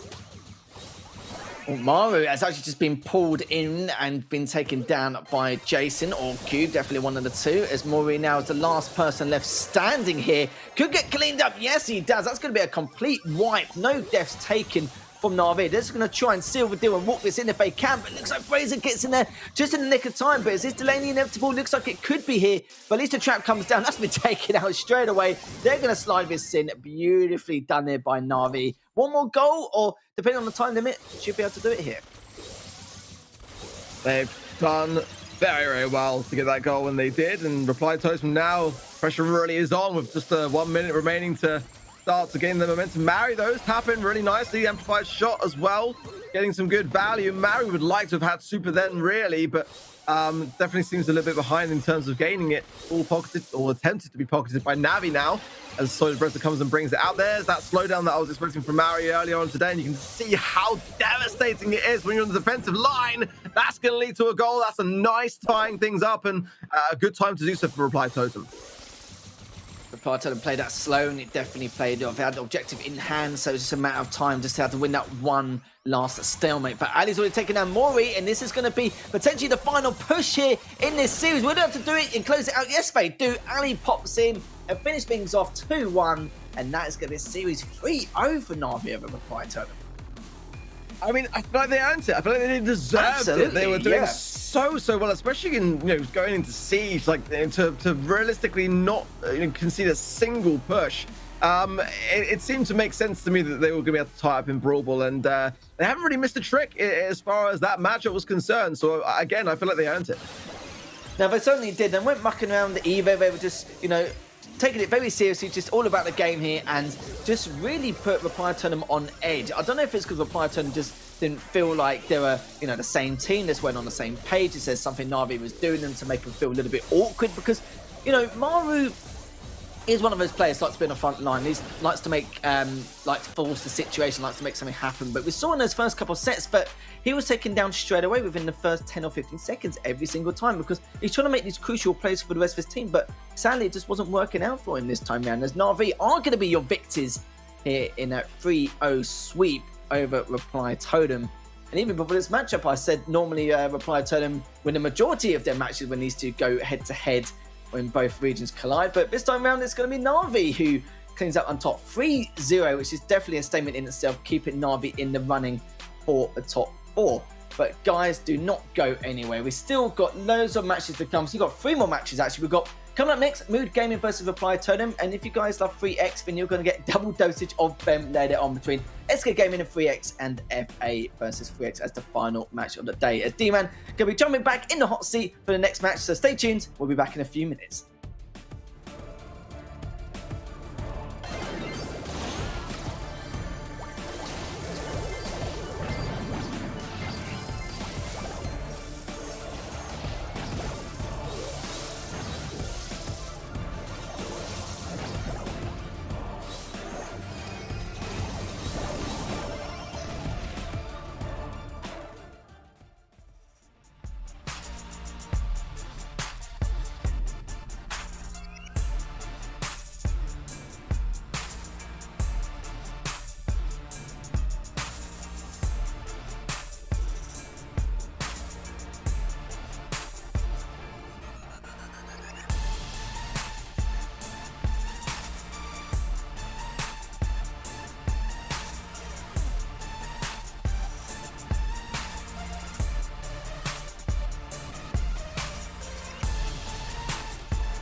ESL Mobile Challenge is brought to you by DHL and Pay Safeguard.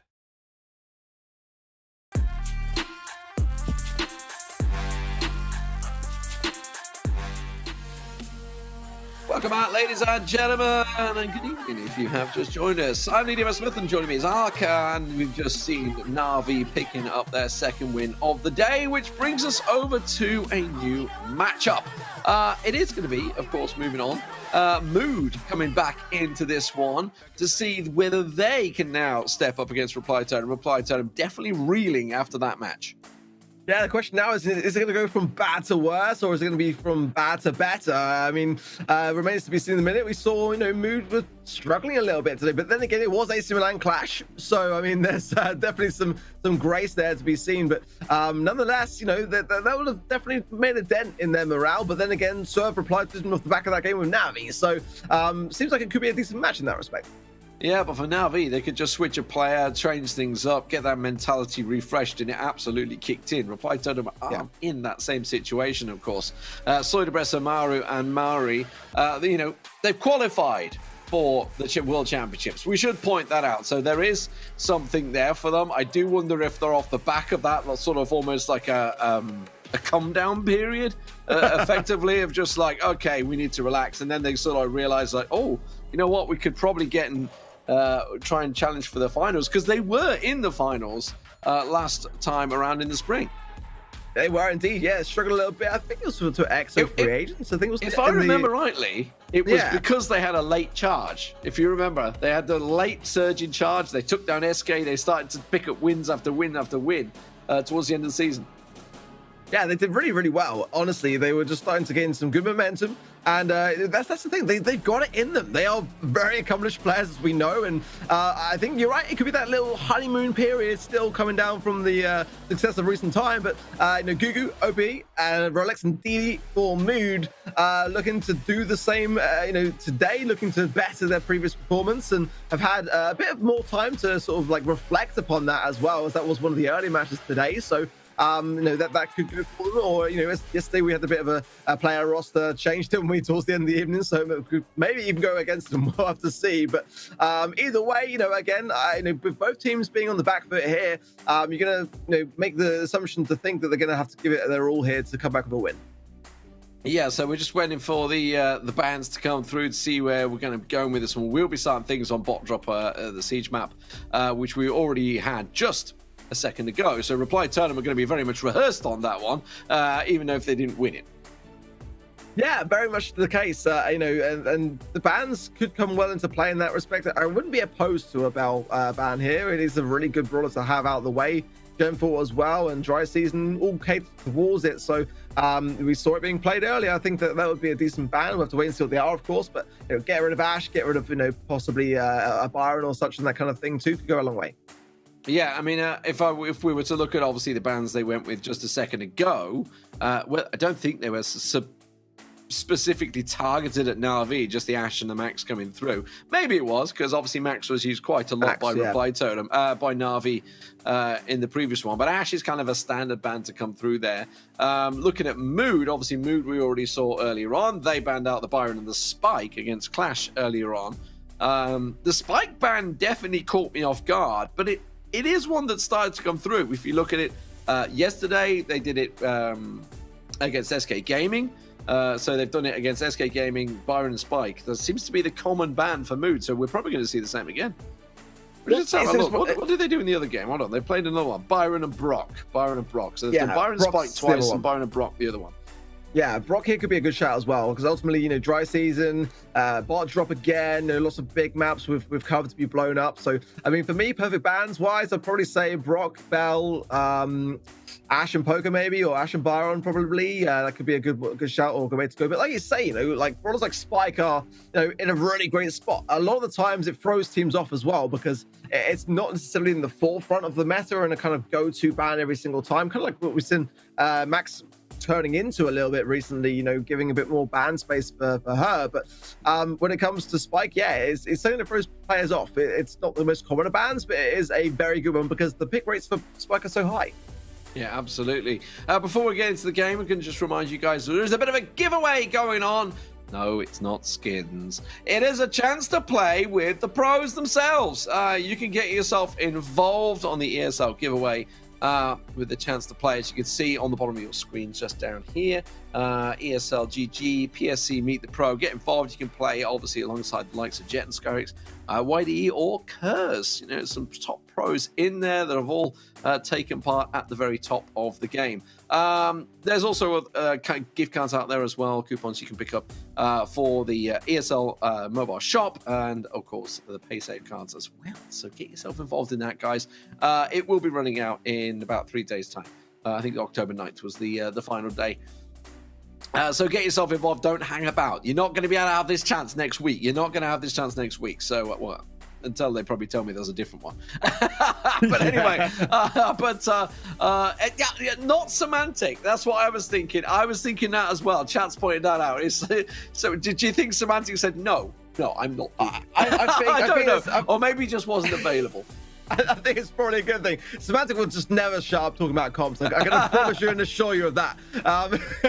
But, you know, it's a great opportunity to get on their friends list. Just put that one, just give you some advice. Get on their friends list, you know, get some potential for some merch or a jersey or something along the way, or a keepsake. Something to, you know, ask definitely in terms of a lot of questions, because it's a great opportunity to be able to be face-to-face with a player and pick their brains, really. You know, it's a rare thing. We get a little bit of time sometimes to interview people, but, you know, there's a lot more time available for you guys if you win that. So make sure you're getting those entries in, as also the bans are in. Ash and Stu for Reply Totem, Byron and Spike have you pretty much called it, the man for Mood. Yeah, sticking with the Byron and the Spike. So the last 3 games, that makes it now for Mood. So it seems to be their go-to. Teams do tend to have like a go-to ban, the combo that they tend to go with. Ash being taken off the table all night long so far. Bot drop, Gem 4, dry season, safe zone, and if we get there, parallel plays for the hot zone as well.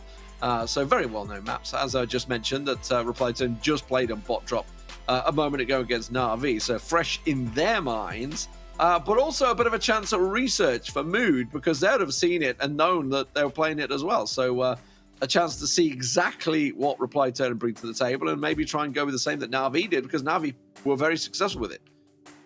Who's an interesting one for me as well? It's going to be, like, I guess, possibly low for Siege to get that out of the way, as being a brawler which can, you know, place down the speed zone, kind of dance around the bolts and just try to keep that kind of pressure on things. But I wasn't expecting that ban, if I'm being completely honest. Those sort of like big sort of map where it's close quarters too much. So maybe in dry season you can creep up a little bit, but ultimately, you know, it's one of those things where, like you rightly say, teams will have bans in mind. They just want to get certain brawlers out of the way. You know, we see a lot of the time, you know, teams like, you know Tribe Gaming, they'll ban like a Mortis and a Stu just simply because they don't want to deal with those fast, speedy brawlers. So I do get it, absolutely. But, you know, again, you know, Reply to them just coming off the back of that game of bot drop, got their thumbs warmed up, but it didn't go well for them. They didn't bring in the brawlers that I was looking for them to bring in. So at least, you know, if you were to reflect upon it in that sense, they've had a chance to try out what didn't work. But this time, they've really got to start bringing in what does work. Yeah, if you guys are not aware of bot drop, there's basically a bush down both sides of the map, pretty much cutting it vertical, and just 2 little sort of alcoves. You call them alcoves, 2 little bits that you can hide in. Yeah. 2 little bits you can sit with the bushes. You guys would have seen the map a bunch of times. You know what it is as soon as you get in there. So what are we expecting? Okay, we're going to see them maybe try and sneak around the side there. I'm pretty sure we're going to get a Rico. I think a Rico is like a nailed-on chance here. I'm trying to think. Yeah, we had some wild ones. I think it was Blood Diamonds that brought out the buzz, etc. On this map, and it kind of caught us by surprise. I think it was. I'm trying to think yesterday. Honestly, we had that many games. It's kind of blending already. A bit of a blur, right? But it's getting a bit of a blur. Let's get the game on your screen. Let's just see what the players do, because they know better than we do. That's for sure. So starting out the blue side, Reply Totem with Maori in there. Immediately coming in. Okay, the Brock is going to be picked up, as we were suspecting. It might have been a ban, but it wasn't. And of course, the Bell coming through as well. As is it the Piper up the top there? Yes, it is the Piper for Gugu. Well, you know, a full ban in the Brock and the Bell would have been a great shot, but it does seem like both teams really wanted to keep it on their cards to play. So it's going to come down realistically now to which other team can do so the best. But no mark again for Maori. Would like to have had it, but at least the nest egg is down to slow the advance of the bot. But the same time, DD, Gugu, and then as well, the pressure behind it. Going back now to just let the bot do its thing. I think it's the wise thing. Keep that mid-control and just play it out, play through the motions, keep Reply Totem back, and try to get these bots for the next push. Yeah, just that little wall break, getting themselves 15% done on the first very low bot, and still, Reply Totem not even getting remotely close to gathering any of these bolts at the moment. 5-0, so it's going to be another bot coming their way. Oh no! And that's Maori getting caught up by Bell there. I think it was actually the Super that did most of the damage coming out from the Piper as well. But again, a level 7 Siege bot coming down the way, and they just still have nowhere near control of this zone. This is Mood Gaming dominating. I don't know what it is, whether it's Siege as a game mode or whether it's just the map or an off day for Totem, but they have been struggling on bot drop so far. At least the bot was marked, and the damage there was minimal, to be fair, but it's this lack of ability to gain control of the mid that right now they've got to start to make some changes for, because without some kills and takedowns here, that's one from Maru that will help a lot, and a nice rocket fuel to pick up from Soy Preza. But again, is there enough time for these bolts? Possibly. They have to really up their game and start to bank some of these. I just don't know whether it's enough. No, I don't think there is. I don't think so. And you can see the fact that launch it across Gugu. I like the thought. I like the try. I tell you what, they just picked up 1, 2, 3 seconds left. They're going to bank them. I don't think there's time to bank enough. I know it's going to be level 8 coming their way. Not a lot they can do about this one. The final Siege bot coming through, and that will be Mood locking down game 1. I mean, it's a good start, I guess, in the sense that they started to gain some momentum towards the end, but again, not a single push in bot drop yet, and we could be quickly sailing through this first set. Mood looks very confident. They had every push. They were able to keep that mid control off the back of each one of them as well. Didn't overcommit. I see a lot of teams doing that too often, in my opinion, just going in, going down, and when you can just literally just let the bot get 10% or so, but just hold those lanes, hold that mid, and just get a couple of kills along the way, and then all of a sudden you got the next round as well. So that's what Mood did for me. Very patient in their approach, and that's a really important thing to have as a quality in playing Siege. Yeah, and obviously being a mirror match, I do wonder whether they're maybe going to switch things up here, because honestly, I'm trying to think of any other brawlers they can bring to the table that would do it better than that's already there. So maybe just a case of simply playing better from the beginning, maybe caught a little bit napping there after their defeat from Na'Vi.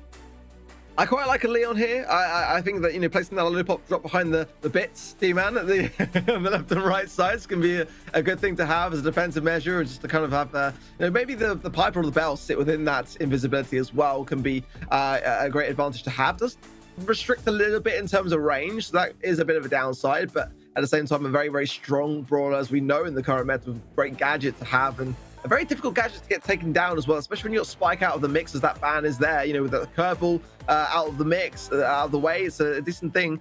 Not going to be on the side of Reply Totem or actually on Mood, so both teams are going to keep playing the mirror matchup. I don't see why not, because it is the rangiest of them all, and with the bans not catering towards the Bell or the Brock, that seems to be the flavor of this particular series. This time, though, Reply Totem do get the initial kills down. That gives them enough time to return and get the first bot out. So Reply Totem picking up enough of the bolts, but now they're being pressured back. Let's see what they do with this level 3 Siege bot. This is really, really the way to do it. Reply Totem now in a much better position, able to put the first sign. I'm pretty sure that's the first sign of damage on an Ike so far in their games today, and they've the signs now start to really land some of these shots. Maru doing great work in the mid with the help of that homemade recipe. He's gonna hit a Bell shot to the face and pass it over to Maori, but not enough to get him taken down. Nice jump away as well, but should be enough to get a push here, I feel. So the Breza doesn't drop the bolt, but there's 5 there. Oh, a nice takedown as well. That should be enough for another push. Yeah, they should be able to get in on this one. So bolts coming down, and now Mood trying to get a little bit of control. Can they return enough bolts? No, they can't. So it will be Reply Totem with level 5 coming forward.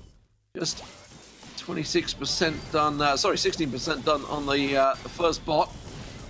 There was 26%. Question myself. What did I question myself done? There's another decent amount being done as well. So down to 47, but they need to get the bolts. They're still holding control in Reply Totem. And it's all about the start, it seems to be at the moment. Certainly with the 2 team comps, obviously you're in mirror match. If you do get that mid control, you can generally hold it.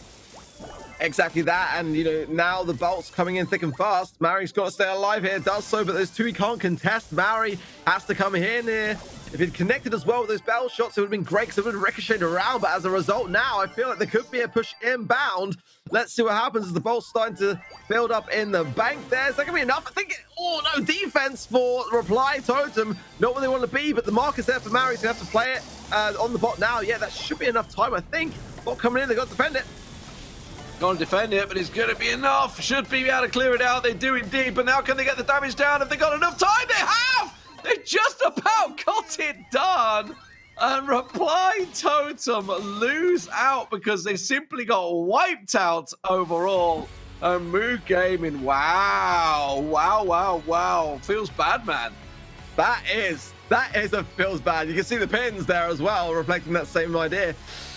I mean, that's why you got to stay in the mix. You got to be able to stay alive in those moments. Just, if there's no one there to defend it, if the entire team wipe is there, the Ike is a sitting duck. Even without a bot to be able to connect to it to take some shots, your players are still going to carry on doing the damage, and it was enough at the end of the day. And yeah, Reply Totem are going to be kicking themselves after that. It was just starting to gain their pace, and we're already into the next set. And that's just it. I mean, once you, with the brawlers you had there with the Brock, the Piper, the Bell, you know, the long-range damage that they can put down, and serious damage as well at that. And Reply Totem, despite controlling it for the first two bots, you know, almost classic Clash style, Clash coming roaring back and getting that final bot as they've done so many times. But yeah, as you can see right there, it's like the bot's gone, but it's purely down to the players doing the damage. And Mood Gaming take the first set, and then Reply Totem now 4 sets without reply tonight. It's not a good sign for them. They've got to be careful they don't get caught completely off guard and go 0-3 to start things off, because that's not the sort of start they're going to be looking for after losing out to free agents yesterday in a very tight game. So next up, let's move on. We're going to Gem Fort. So the tried and tested. We know exactly what Gem Fort's all about. Let's talk about what they can bring to the table, because Max was banned. Which is obviously a strong brawler for this. We had a really tight... Was it Gem Fort we're on? No, it wasn't Gem Fort, the Gem game we had earlier on. A really tight Gem game, though, earlier on tonight. That was between Na'Vi and Blood Diamond. Real cracking game, that one. But with the Stew and... sorry, it's the Stew band, not the Max band, isn't it? It's the Stew band. Yeah. So strong chance for Max to be the carrier or the Gene. Yeah, I think that as well, that Max ban, yeah, being very targeted towards Navi, they use it a lot. Maybe. But it would have been great to have it, in all honesty. It's a great mid to have, and the speed would have gone a long way. Spike is therefore going to be, yeah, quite a relevant ban. I feel like the Ash Byron could have been really difficult to shake from the mid also. I think that we're definitely going to see plenty more of that Ash Byron ban along the way. This could be well where the Stu ban was aimed at Reply Totem, but I still feel like, you know, a lot of these heavy hits is going to remain. The Bell lane, the Rico probably going to come in now as well as a result of you know, having some good lane pressure. We might see some Gene mid maybe. I think at the minute it's kind of like, you know, in a place where it's viable. Tara lanes are fantastic. Saw some Bell mids yesterday. Wasn't a massive fan of myself. I felt like there wasn't enough value from that, but it is also an option. Sometimes Ambers as well, you know, they stay inside to get rid of the bush. You know, might not be a bad shout either, but Rico lane, Leon lane, they've all worked out well over the last few days. But I think the game is ready to go. Let's have a look what they do come out with. Oh, wow, Mortis, okay. Rosa, Poco, and Mortis. I mean, we completely forgot that Poco was on the table because he's been banned out so many times, and Mood come and set the stage immediately. Reply Totem, they were not expecting this. Yeah, it was like the Clash Comp from yesterday, wasn't it? It was the grow light on the Rosa for the additional building of the bushes along the way, and the Poker there to make sure that those aggressive players can be healed up accordingly. But I definitely feel like Reply Totem might struggle here. The Tara is a bit of a saving grace. Would like that bush from D really realistically to be in the middle of the map. Actually would have allowed much more maneuverability for OPE and himself to be able to go around this. But at the moment now, Reply Totem gaining some mid control that could go against Mood here and with this pick comp. I mean, the Leon versus the Mortis, that's not going well at the moment. However, the Tara has. The Jean's back in there. Now the Rosa's struggling to get close enough to get the damage down, but he does get the damage down. Tries to take the gems away. That's not going to work out in their favor. But the gems back and forward at the moment. 5 gems on Mortis is not ideal. Nice black holes. Value there from Maru, and surely not too far away from his next super, so be careful with his left-hand side. And there's a great little shot from Maori just to try and seek out Didi. He's showing himself on the way through there. Again, that bush broken earlier on as a result of that, the result of the Tara. Nice suck there again, but no value off the back of it. It's going to be hard to shake Didi from this mid. If Totem want to stand any chance of getting some gems and getting on that counter, they've got to take care of Didi. Oh, they didn't realize Didi was so close. He's bought the time. That's risky, though, OP. Goes in with the Mortis, but gets away with it. Back out with the 7, 8, 9 gems and counting. One more on to Maori. He's getting caught out. Poco switches around to that one from Gugu, and Didi will chase him down, and that is the 10 gems locked in. And now Mood will just try and back away. Gugu goes down, but it doesn't matter because Didi is there. Sorry, Debreza trying to figure out which way OP is going to be going. They take care of Didi, but that's not enough to reset the countdown. He's got to use his invis and go on the hunt, but that's not going to be enough time at all. OPE was playing that really nicely there. You don't want to necessarily be a Mortis gem carry, but sometimes you got to do it, and he was able to make sure that he could bring it home for his team.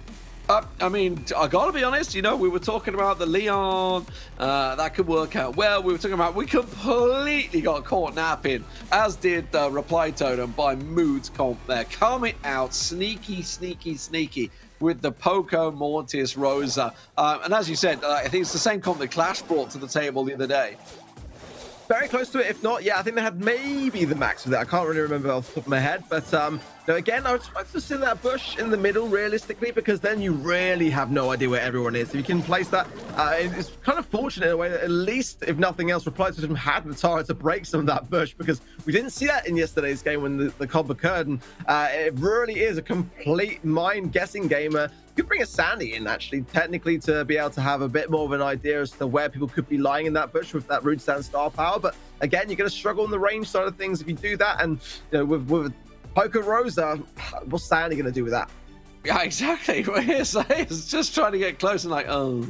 I do wonder now if we're going to see Mood switching it up, or whether we're going to see the counter come through, because, you know, they could just keep Reply Totem guessing. But the beauty is, of course, they're sitting at a match point now, isn't it?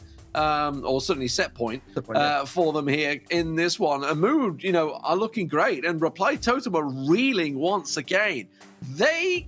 I don't think they want to be going without a single set tonight, which is looking likely at the moment. That is so, yeah, for them. I mean, you know, I wouldn't be opposed to an Amber here to break open a lot of this bush. I mean, that's going to take away a lot of the unpredictability of this comp if they are to bring it in again. But you're right, you know, the mind games will start to play here, and it could be safer just going with it yourself. And the Tara is a great thing to have. It can be very, very good. It's the Mortis there, which kind of thrives off the back of you know, that Brawl on the other side of the field. So Rosa would be a good thing to have in that respect, out of the circumstances. Going to be big changes though. Griff, yeah, and the Jean and the Tara still. Pam mid, Pam Poco mid. I've seen a lot of Pam in mid, actually. Don't mind it necessarily. Definitely going to be challenging to shake. OP already going straight on the aggressive, gets to take down Maru. And so what you expect from Mood at this point in time is so aggressive. Yeah, and I really don't know why we completely forgot about the Mortis for OP, because it is something that he played a lot of yesterday. He played it earlier on today as well, but it didn't work out so well for him earlier. But this time around, Totem are going to take control and steal away the gems. That is strong lockdown on mid now. Yeah, Maru, that double suck there. Very unfortunate to have two members of Mood find him in the bush. There's the healing station down. I wonder whether it's it's a squeeze on that star power, so damage will be taken if you're inside the proximity of it. Nice ball from Maui, breaking the left hand side as well. It's gonna be a great thing to have, a bit more space to maneuver. OP going in. Oh, nice cycle as well. He's gonna continue that one. Down goes Maru, and that is a very strong play from OPE.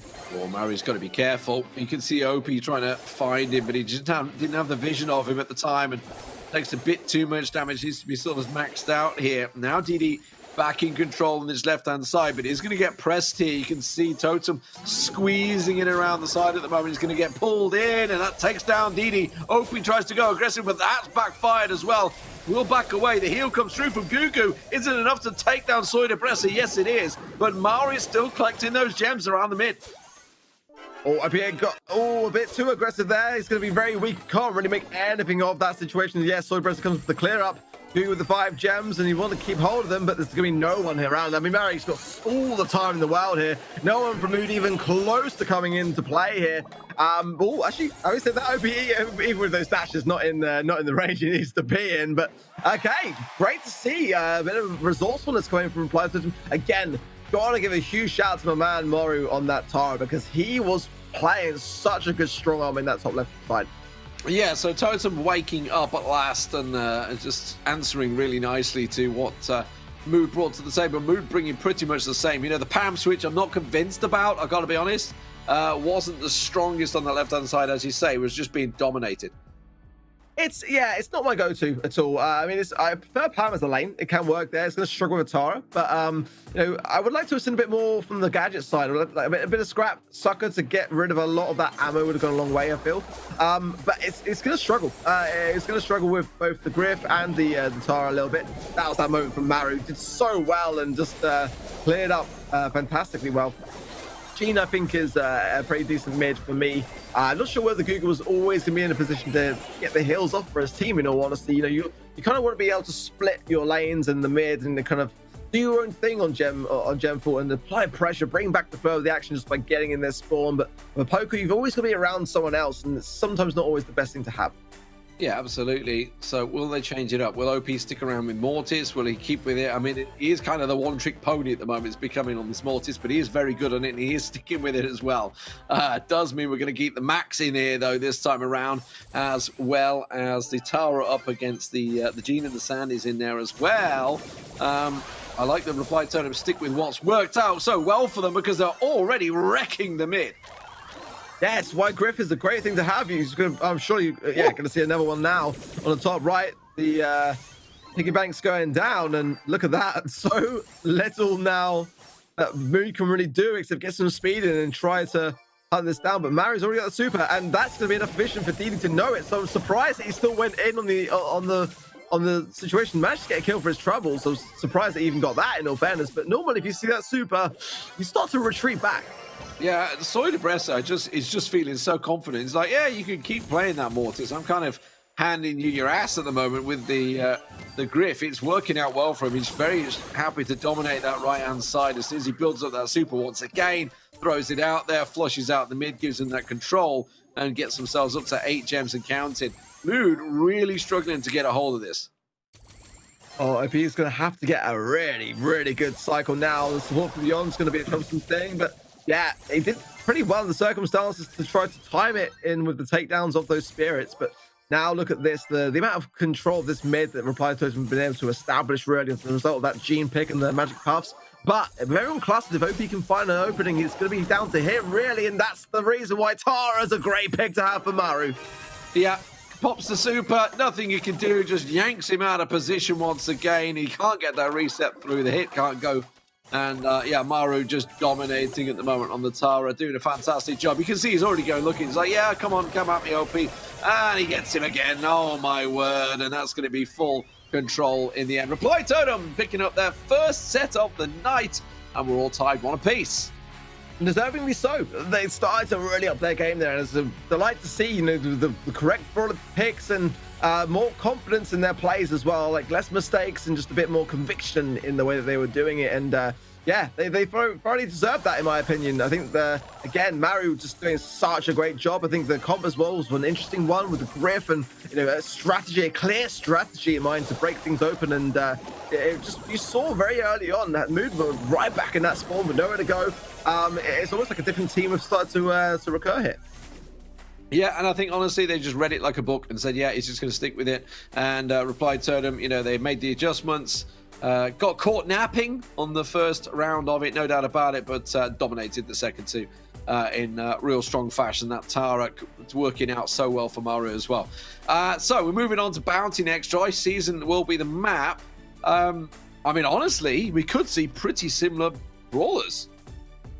Potentially, yeah, potentially. I mean, I'm just excited we got a game on our hands now. You know, I was worried about Reply Totem just maybe going this whole evening without a single set. So at least now that will be something that they can, you know, have in their back pocket to try to tie this one up. I mean, Bounty dry season, yeah. I mean, it's a close range. It's not a close range, but unless obviously the wrecking comes in.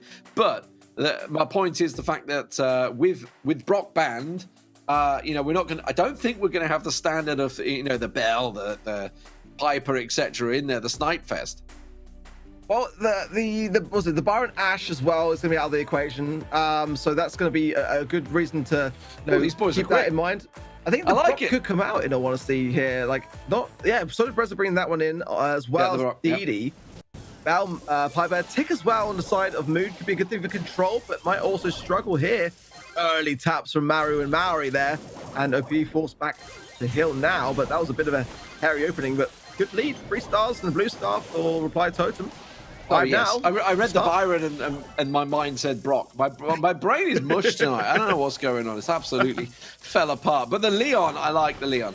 This is what we were talking about. We had this yesterday, and the Leon definitely can work because he can get in close and do a lot of punishing damage. The problem is he allowed to get in close? Because you can see Totem have gone very much with a hands-off approach. The full max range setup. I mean, they could have brought a nanny in there, would have been really the only difference, whereas the tick from Gugu is all about trying to get close. Now, that is going to help Mood. Taking away that left side that Maru was just forced to do is actually going to be an opening for OP to get close.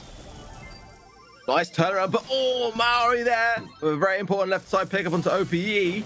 Despite that blue star now, that 1-star lead are in a very good spot here. Good connecting shots there from Soda Breza as well, and Maori for some value. Maru as well doing his bit. Everyone from Reply Totem now really starting to shine a bit more. Nice homemade recipe, but again, OP surviving on such low HP, but able to stay that left-hand side to heal.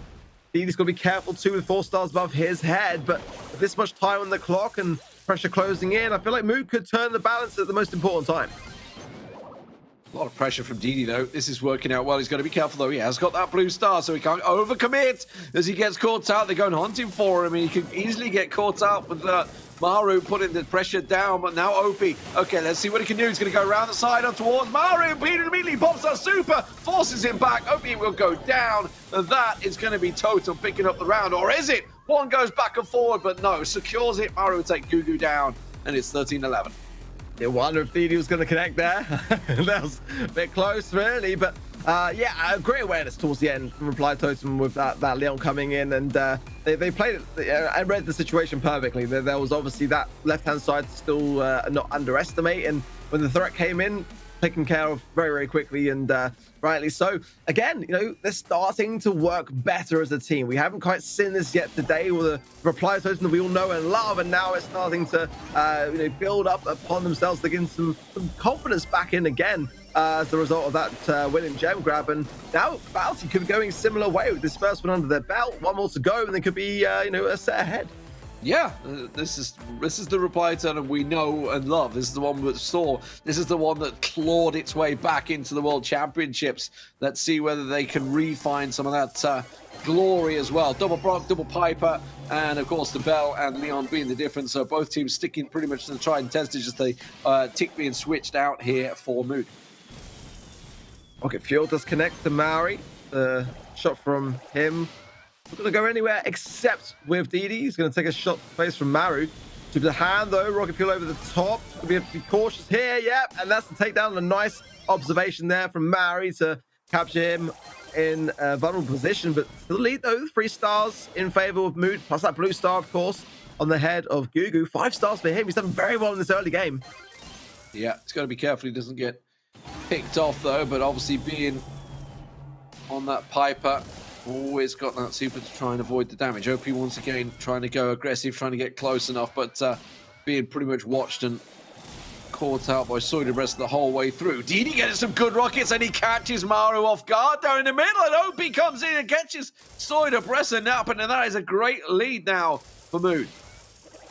Value of that rocket fuel, honestly. It's very rare to see that connection on both players simultaneously, but again, and double tap onto Maru someone had just finished that off. There'd been a nice takedown as well. And look at this nest eggs from Mary. It's getting no value until the potential over aggression inbound from mid. They'll be careful of those nest eggs, but again, no value for Reply Totem off that side of things. They'd really like to, but they're not in a position for it. 20 seconds, a lot of work to do. DD absolutely tapping as he almost gets Mari down. Mari having to sidestep away from a lot of that. Immediate turnaround as Soidebresta tries to force him backwards. 10 seconds to go as they try and put that pressure down. Look at Mari. Mari can't step forward. He's going to get caught in the fire and flames. Will get caught out by the rocket instead as they do try and trade blows. 15-6. OP down to nothing. They try and push on. But DD takes down Soidebresta. 17-6. We're tied up once again. One apiece. I think Mood read it perfectly. I mean, they had a different approach that game. They knew they had to come out with that aggression early on, get the early lead, and then just make Reply Totem chase them for it. You know, make those moments happen and occur where they just overcommit and punish them for it. That was, for me, the textbook way to play it under the circumstances. Now this can go either way, genuinely, and Mood have got a bit of a second chance here to have maybe themselves go 2 sets up. So, it all started so well for Mood, and I mean, that's always the case, right? Once you're caught, once you're pressured, you have to chase the game down. You generally are going to press into it, so Mood instead was just catching them off guard as they're trying to rush. So, a good turnaround, the nanny change, the tick change, absolutely paying off. I expect to see pretty much the same again. Still not completely convinced by the Leon at the moment, but nor are they, because they've switched it over to the nanny. Yeah, Nanny's an interesting product I didn't expect to see, in all honesty. So the press are going to bring out the Leon on the side of Reply Totem. I kind of half expected maybe to see that kind of rough Gene and Tick idea, but maybe it's taking a bit of a back seat as Brock is in such a great place to be kind of foolish to not bring him out when the ban is not there. Mario can break through this mid wall, and he's actually going to go for the right side wall. Either way, over time, you know, being able to take away a lot of this cover might go for or against them. Nanny does thrive off the back of a lot of these long-range interactions, so if they can break the map open, Gugu's going to be able to come into his prime. Big hits coming out from DD, and Opie there landing it, giving them a 6-1 lead here. Soidebresta up close and personal, but not able to work out for him. But yeah, taking that Leon switch, obviously something that Mood had been toying with for the last 2 games. They choose to switch away from it. I like it, but I'm not convinced by it. It's like, it's such a gambit. Like, if it gets close, it can absolutely pay off. But God, it's a risk to try and get that. And being behind as well, once these peeps start to come in, I'm not sure if Barry wants the box there or the main wall. Probably the main wall, in all fairness. But if Gugu can start to get a peep to hand, they're going to get the takedown and close the gap, but a peep could just equally... Oh, that's a very important moment. But the peep could turn this around. They've got to connect this. It's got to get the value it needs, and everyone's clustered together. Oh, great juke, but it's going to come back around. Oh, the value there as well. Mood take the lead by just the 1 stop, but there is time for Reply Totem for a response.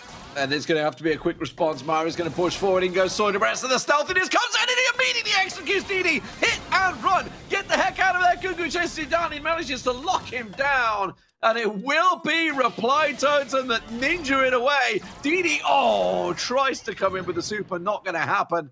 And Reply Totem take it 2-1 in the series.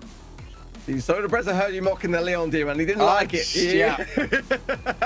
He was like, I'm going to show you why. But honestly, I didn't expect the nanny. And that, what a response. You know, what a quick turnaround, because ultimately, when the people connected, I thought, well, that's going to be game. They're going to be able to defend this. But as soon as that happened, straight on the hunt, getting the takedown, and like you said, you hit the nail on the head, ready to hit and run, I think is the best way to explain the ending of that game. Yeah, great finish there. And like you said, you know, they got that snipe in. You suddenly thought, they've brought it in their favor. But then you saw the hunt come out. Soidebresta hits the stealth, and away he goes, charging in. And it was the perfect target to find as well, finding DD the Brock, because it's probably the squishiest one of them all to find. It just managed to get in there, get out. And then, of course, you know, it's always dangerous once you're chasing it down. So Reply Totem coming out on top for a second set running.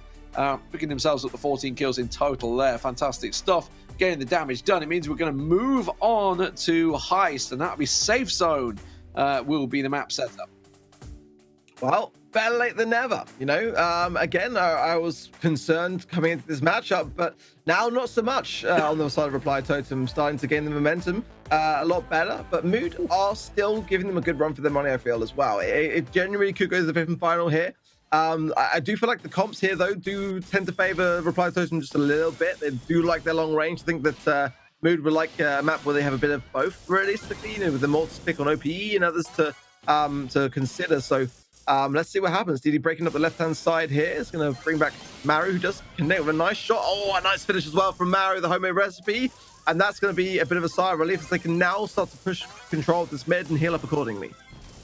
Yeah, absolutely. And the full mirror match in every way, shape, and form. There's nothing splitting these teams other than pure skill. And of course, it's all about getting those shots onto the safe at the back there, which is a chance now for Mood as they take down Mari. Can they try and take control? That's aggressive from Gugu, and it's not going to pay off. I mean, actually, technically it did, because he bought time for DD to get in there and pop his super. So Brez are lurking on his right hand side, pushing forwards.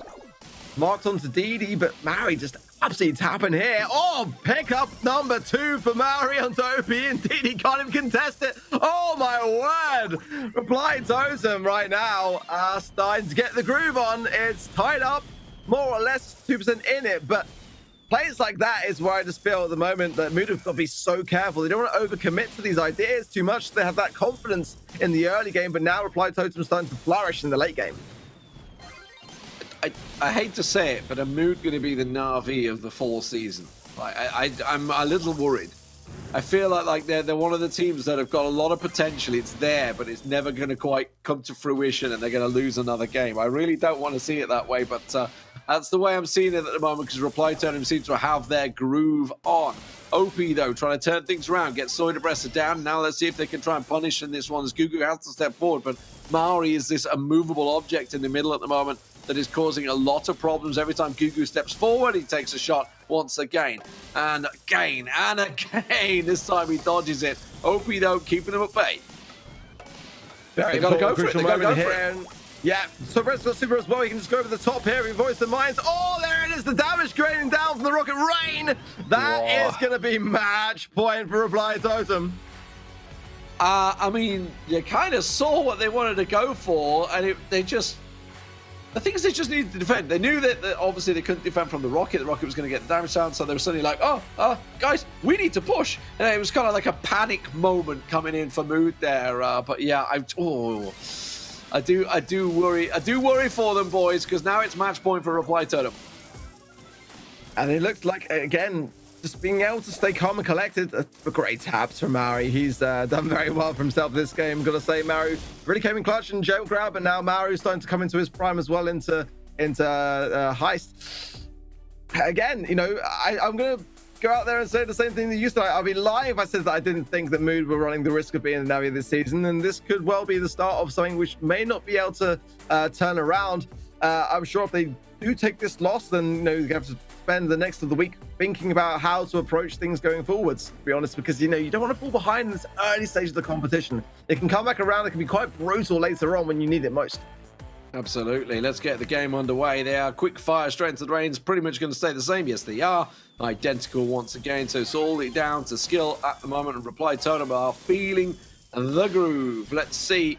They have switched. No, they haven't. They've stuck the lanes exactly the same. So they're keeping the Bell versus the Byron.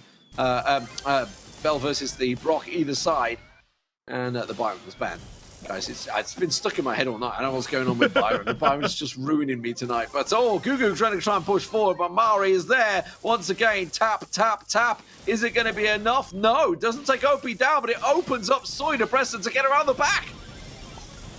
He does get the Rocket in the end. They were all landing around Breza there, but now Mari can get some taps from the left-hand side. And again, with a Heist safe, sorry, with full health on the Reply Totem side. They can just focus on landing more shots, and as they do so, the pressure continues to mount within Mood because they are behind big time. They've got to make sure to stay in this one if they want to have any chance of regaining some of these points. If they don't, then they're going to be in big trouble in the weeks to come. Good taps again on the left-hand side. Oh, important homemade recipe as well there from Gugu. But again, they got to take more control of this mid.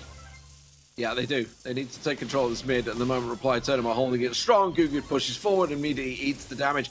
I think really the difference being Reply Totem are backing each other's shots up. Like, for example, when Soiderbresser got around the back there, Maru pushed him behind. He just held while everybody chased Soiderbresser, and it just completely opened up for Maru to get the shots in the back there. It seems to be working so well for them at the moment. 60% and counting for Reply Totem. They just need to get a bit more damage down. I don't see it coming from Mood. I didn't see it even, to be completely honest. Miss mark from Mary, but not the end of the world. Bit of shot in the dark, but as the team wipe is there, it's not going to make a difference at all. That is a lot of damage raining down, and just Gugu there doing his best under the circumstances. I feel for you, mate, but I don't think it's going to matter. I believe as well there, TD just standing still, so that is going to be it.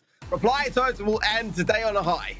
Yes, they needed that win. Reply Totem were looking to fade away as well. That's their first win so far, I believe, of it. So it wasn't a good day for them yesterday. There's no doubt about it. It was looking like a bit of a worry. We were like, are they coming into this as a bit of a hangover, a bit of a hang-up from qualifying 4 Worlds? But they lost to free agents yesterday in really what was a convincing game. And, of course, they just got swept by Na'Vi 3-0. But they've come back. You know, they lost the first set to Mood. And then I think somewhere along the line, someone in that team, whether it be the coach or whether it be the players, sort of just kicked themselves up the arse and said, guys, come on, let's do this. Let's get in there. And once that switch was flicked, it really didn't look like anyone else but Reply Totem was going to take the win there. So congratulations to those guys picking themselves up the win here. Their first win of the ESL Mobile Challenge. Yeah, I admire it. I really do. Sometimes you just got to reflect and, have some, some words in your ear to remind you of, how far you come this year, what you can do, what you're capable of doing as well. And it goes a really, really long way. You're able to brush off the dust, recollect, and just start to turn things around. Mood came out strong, no denying that, and they're fully capable of getting the win against Reply Totem. But it took a bit of a team talk to then sort of make some better decisions and less mistakes. Everything started to add up, and Reply Totem were able to, reflect and feel proud about their performance today. So, next up, we have 2 tough games for 3X. First up, they're going to be facing SK Gaming, and then they're up against free agents. Join us after the break.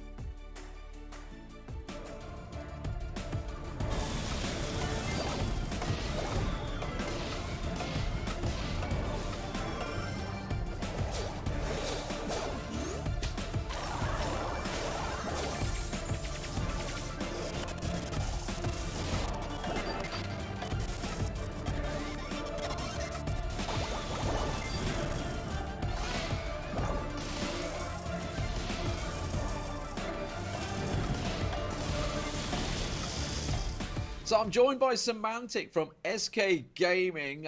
Welcome, buddy. You're the defending champions. You're the defending champions coming into the ESL Mobile Challenge. That in itself must feel good.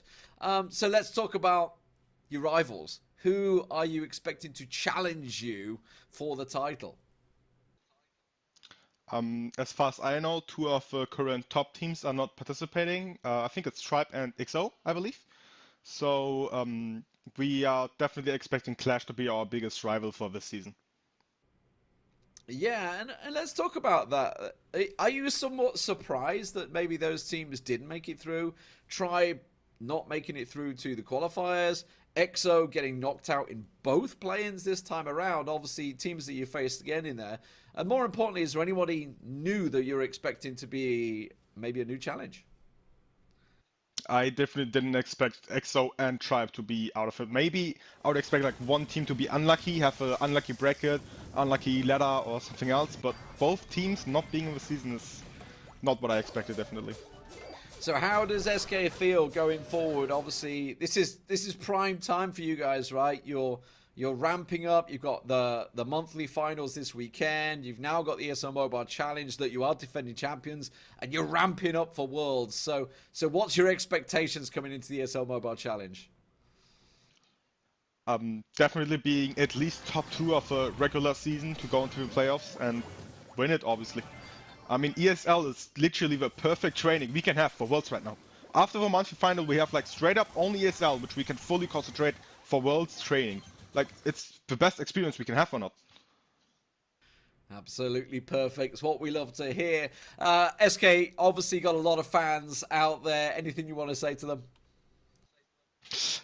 Thank you guys for supporting us so far. It's just amazing. It's an amazing year so far. What happened all the time, and it's just, I don't know, it's unbelievable. Excellent. Well, thank you very much for joining us, and best of luck. I'm looking forward to seeing some more SK dominance. We'll see how it goes.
ESL Mobile Challenge is brought to you by DHL and Pay Safeguard.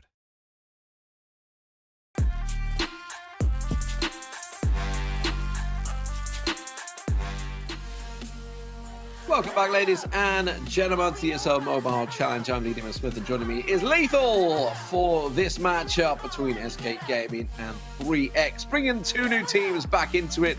But SK Gaming, of course, coming into this one as the defending champions, Lethal.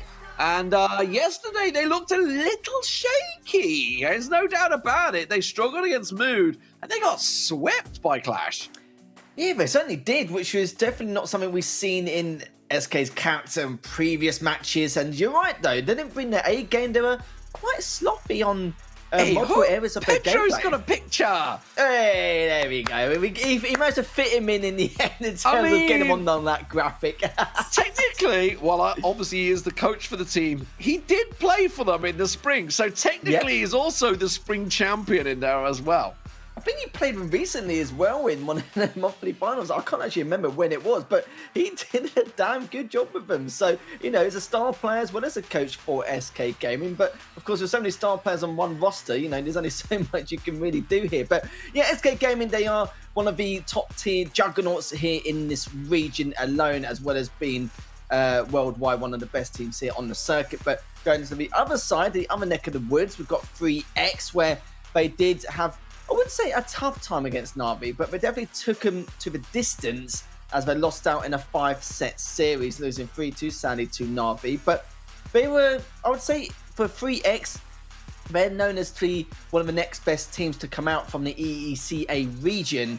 And they're still quite new, they're still quite a recent team, so there is obviously quite a few things they need to do in order to become one of the top dogs here in the EU and ECA region, but of course we're covering both EU and MENA, so they're all joined together anyway. But they've still got a lot of time ahead of them, they're still in their honeymoon period, so we'll see how that goes. But we'll be starting off with Sneaky Fields, Layer Cake, Dueling, Beetles, Nuts and Bolts if we get to it, which we could do, depends on the circumstances of SK Gaming. We'll go to Gem 4 as the final map, and I've noticed straight away no Poco ban this time here.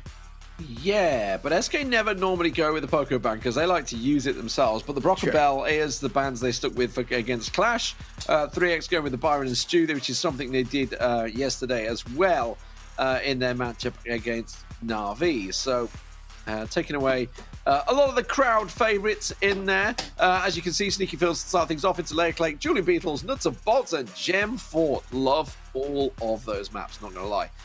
Big fan, big fan. But does mean we're starting out with the Brawl Ball, and I know what's going to happen here. I'm telling you now. As you said, Poco is available.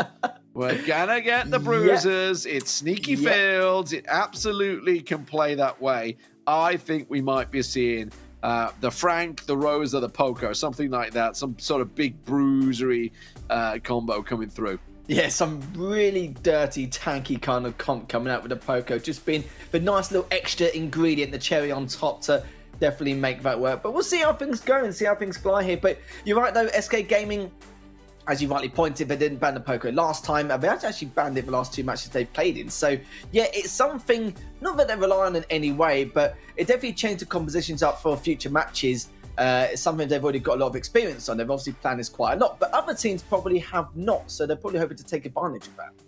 Absolutely. Pedro saying the bans are wrong. Interesting. Okay, well, we'll check that. We'll check that. I mean, it was the same bans they used yesterday against Clash, but maybe they got their bans wrong. I don't know. But anyway, we'll talk about that when we get to it. But let's talk about the players. You guys can maybe, if you win, meet the players. You can play with the pros. It is going to be Jet and Skyrix, Whitey and Cursed. Don't know why. Don't know why you can't play Semantic or Pedro. We don't know that. We don't know. Maybe we'll find out. But if you want to get involved, esl.gg/PSC-meet pro. Chance to get in there. As you can see, the gift cards as well. 10 euros, 50 euros possible. A couple of those going out as well. So get yourself involved with the chance to win. You've got a couple of days to still do it, but I would suggest you do it right now. But keep us on another tab, if you don't mind, or another screen, because we're about to get some action happening here. SK Gaming up against 3X. Certainly do. Of course, yeah, make sure you guys get involved. There's plenty of opportunities in that competition alone. There's like plenty of prizes, so good chance you could definitely win something there. But yeah, going back to this matchup, SK Gaming versus 3X, I'm not going to beat around the bush here, D-Man. I'm just going to say it how it is. From how Na'Vi played against 3X and how 3X have been performing, a lot of people couldn't really predict exactly who would come out between Na'Vi and 3X yesterday. But SK Gaming, I'm sure they've had a bit of a chinwag, a bit of a chatter about exactly what on earth happened yesterday and how to rectify that. Maybe they're just not showing all their tools at the moment. You know, everything they've got hidden underneath the carpet just to maybe reveal maybe when they qualify for the finals. You know, I'm not going to say that all of a sudden like SK Gaming are having a bad day. Don't get me wrong, some teams do have their bad days, but normally for SK Gaming, even if they have a bad day, they still come out on top against a lot of these teams, and yesterday it just did not happen, which is a bit strange. But this should be an SK Gaming 3-0 or 3-1 depending on the circumstances of these compositions. Well, here we go. Let's see. Are we going to get this big bruisery mid lane? Yes, it is. Oh, we forgot Ash wasn't banned, didn't we? We forgot Ash wasn't banned, but Ash, the Rose of the Jackie, also in there, backed up with the Max trying to come through. BBG's maybe trying to look to get their shots away. Speed it through. It's opened up, and that will be the first goal for 3X. That's exactly what 3X needed here, coming out on top. Straight from the gates. Coming out from the gates, sorry, very strong indeed. Semantic, though, trying to do a little bit more damage onto Dark, but of course with the Rose, he's going to have a lot of HP to deal with. Still, though, not in range, but Dark just trying to find his opportunity to make that push. But Semantic's not making it easy on him here. As Jetton is also just holding on to that right-hand lane. As I must say, 3X, really good defense so far, and they could be as patient as they like because they still got that lead and can definitely make it work for him as he's pushing with the Rosa. Doesn't take down Semantic, but still doing a fair amount of damage across the board and already stop Rob. Finish things up. 3X the first game already. Well, Yeah. That just happened, boys. That was quick. They were so focused on the Rosa on the left-hand side, they just exposed themselves on the right, and quick and easy goal going through there. So 2 quick goals put 3X in the lead here for the first match on Sneaky Fields.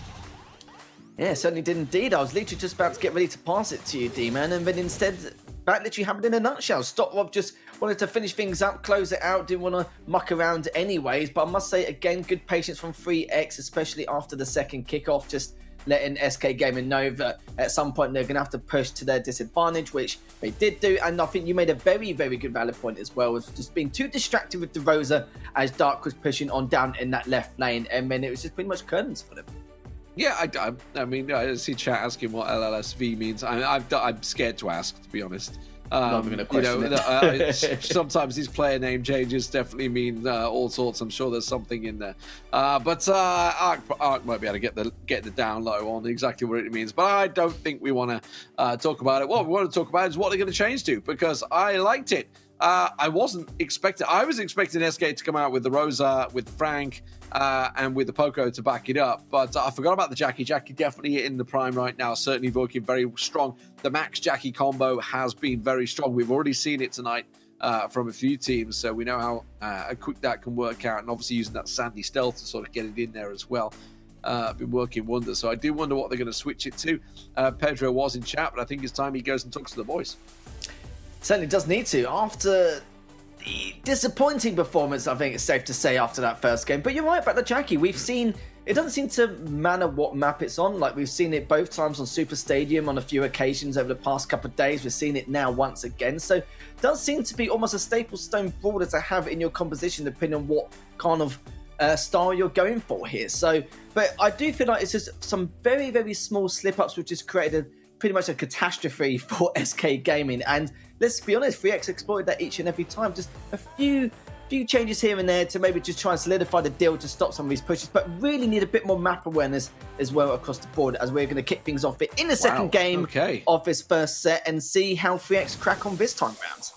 Yeah, that change coming through. So the spike now with the Max and the M's up against the M's, the B, and the Colt. I wasn't expecting the Colt to come through. So total switch round, especially on Sneaky Fields. But we'll see how it works out. I know Jet loves to play the Colt, so we'll see if he can get more use of that. Certainly a very good player on it, as that's going to be Sky getting caught out. Of course, SK Gaming will have more range with this comp, but for 3X, they could be a little bit passive with the spike. So we'll see how it goes anyway. But Stock Rob is on the front line here, but he's got to be very careful. He's trying to dodge and weave some of these projectiles, but it's so weak. He needs to recover, and BBG is just trying to help distract the members of SK Gaming so that Stock Rob can recover. But Dark is also there to do that. It's actually taking down Semantic in the meantime, but both players are so weak. This is the perfect opportunity to try and go for goal if they can, but it looks like they're just playing it very, very patient, but knows to go for the slays first rather than the objective.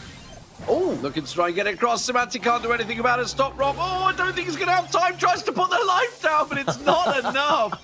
And he will be popped. Oh, that was such a shame. It was so close. I think a little bit optimistic there, but at least he gave it a try anyway. But I love this from 3X. Just very aggressive, but also in sync, just perfectly in line. But SK Gaming seems to be ready for that. I feel like their small talk has improved in this game. You can physically see it from the way they're playing compared to that last game, but also this composition's working out much better for them. Absolutely. At the moment, Jet, though, as the Sneaky Fields gets torn apart, it will give a bit of more space for the likes of Jet to try and pick them off at longer range, as BBG's tries to keep them locked down. BBG's back in playing, by the way, at the moment. So you see the pressure coming down. Ball was loose, but Jet has that covered off, and nobody can really challenge out Colt at range now.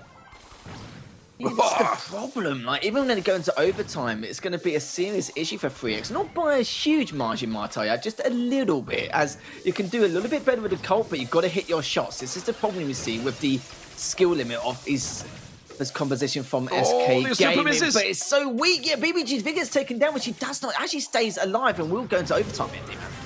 Yeah, the super didn't work out there. Jet has got reloaded though, and he can switch it up, but Dark's going to try and put the pressure down. Semantic taken very, very low. Sky up on the right-hand side, he's going to get the pass in. Oh, no, it doesn't work out because BBG's got taken down. Dark can't get near the ball and gets taken down. But now it's chance for SK to go running here. They've got to wait for Jet to get back on his feet. It's down to Sky and Semantic at the moment. Semantic has got his super moment as well, but here comes Jet, and Jet could be the difference. You know he's got to get that damage down there. It's going to be the damage on towards Stop Rob, looking to get onto the ball. Can they get Dark down? They can't manage to pick him off. They need to pick up a kill here. 20 seconds are counted.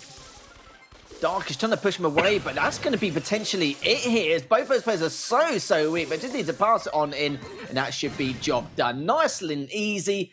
Good slays from SK Gaming right at the very end, and I did mention that they're probably going to excel a little bit more in comparison to the counterparts after what we saw from there, especially with the brawlers they had in hand. But good job anyway, 3X almost managed to make it, but I think one of the crucial factors there towards the very end of that matchup before it went into overtime, you saw there, I think whoever's playing Max was trying to go for the ball and try and pass it in, but the problem is he wasn't trying to be too predictable with his movement in terms of where he's going to be positioning himself. But it could have happened either way. It's a real coin flip in terms of how he was going to try and get that in or not. But sadly, he did not.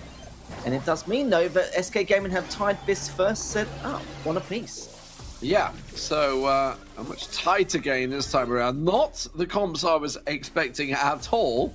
You know what? They're keeping us guessing. They're switching it up. They're trying things out. And they're making it work. So 1-1 now. 3X versus SK. 3X picking up a very strong first one. I wonder if they're going to revert back to maybe the Max Jackies or setup that they had that did work out so well. Or if they're going to stick with these squishies. I wonder if there's going to be a Mortis sneak out there. Who knows? Let's have a look what they're going to go with. It's going to be just the spike switch coming out for Semantic here. Meanwhile, it is going to be very much the same for 3X. Yeah, interesting indeed. Dark, God, that's very aggressive against Skyrix there.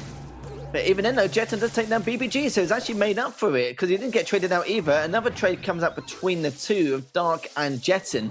And Storov now just trying to sneak around in the center to try and stay alive, but also take down Semantic. Great flank there and good positioning from Stop Rob.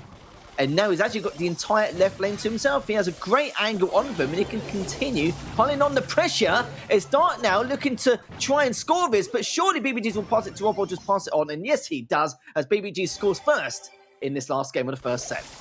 3X trying to lock this one down early, maybe get things done. Ems gets forward, gets in Jeton's face, but Jeton going to get the hammer down, and BBGs has forced to respect that and back away, and that gives Jeton a lot of control on this right-hand side. Stop Rob and Semantic continue to trade back and forward with the spikes. Does manage to get his cactus down, try and give himself as much life as he can. That should get cleared out as the Honey Molasses goes down, and Sky will get control of the mid area. There was just a little unaware of where exactly Stop Rob was in that grass. It's all about, can they get control of this right-hand side? They need to deal with BBGs. Once they can, it'll open up things, and that gives Jet the chance for the crossfire potential. Stalemate situation coming out again, but 3X seem to be coming out on top in that circumstance. And this is going to be very good for 3X until that happened. And Semantic took down Stop Rob, but that's going to be a complete cleanup here for 3X. But again, there's nothing more they can do. They need to buy their time, wait for the respawn. Already got a very quick cleanup on Jeton. Still only 2 members left, but even though they've got numbers advantage, they don't really have enough time to just push on forward. And Stop Rob taking down Semantic, and I must say, the slaying ability from 3X into the last portion of this game is looking very good. Oh yeah, BBGs is dominating this right channel, and this is going to be, well, I mean, it didn't even need to be a goal. 20 seconds of counting because they still already have that goal lead, but they are absolutely smashing SK right now. They're keeping them in the corner there. Still can't get over the line. Nice. We'll walk it in, Nice. And then 3X will close out the first set. SK Gaming will go 1-0 down. I love that from 3X as well. They just wanted to waste as much time as possible. They easily, okay, no, I wouldn't say easily, but it's very risky trying to push in with the ball at that time because it's got respawn immunity. It's a huge risk, and if they do all get taken down, then it means they've given full map control away to SK Gaming. But they would thought to themselves, well, do you know what? We'll play to our strengths. We won't go for another goal. It's not really necessary anyway. And all we need to do is time waste enough to make it so that if it gets to at least 10 or 15 seconds left, then it means they've pretty much won because SK Gaming are not going to be able to get to the other side of the pitch and tie things up. And very well thought out. Some people will say it's a clever play, some people will say it's common sense. It's literally a bit of both, really, as 3X just decided to buy the time and waste a lot of time, and they had done. But do you know what? They managed to score the second goal anyway, so, you know, kudos to them. So that means we're going to move on to Bounty now. So it's Layer Cake will be the map. And I just wonder if we're going to go back to the good old Bow days. I wonder.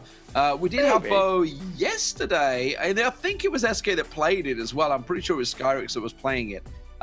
It is a relatively close sort of set map, but we could just see them, you know, revert to the Brock. I'm just trying to just remind myself of the bans myself, because Brock was banned before I put my foot in my mouth.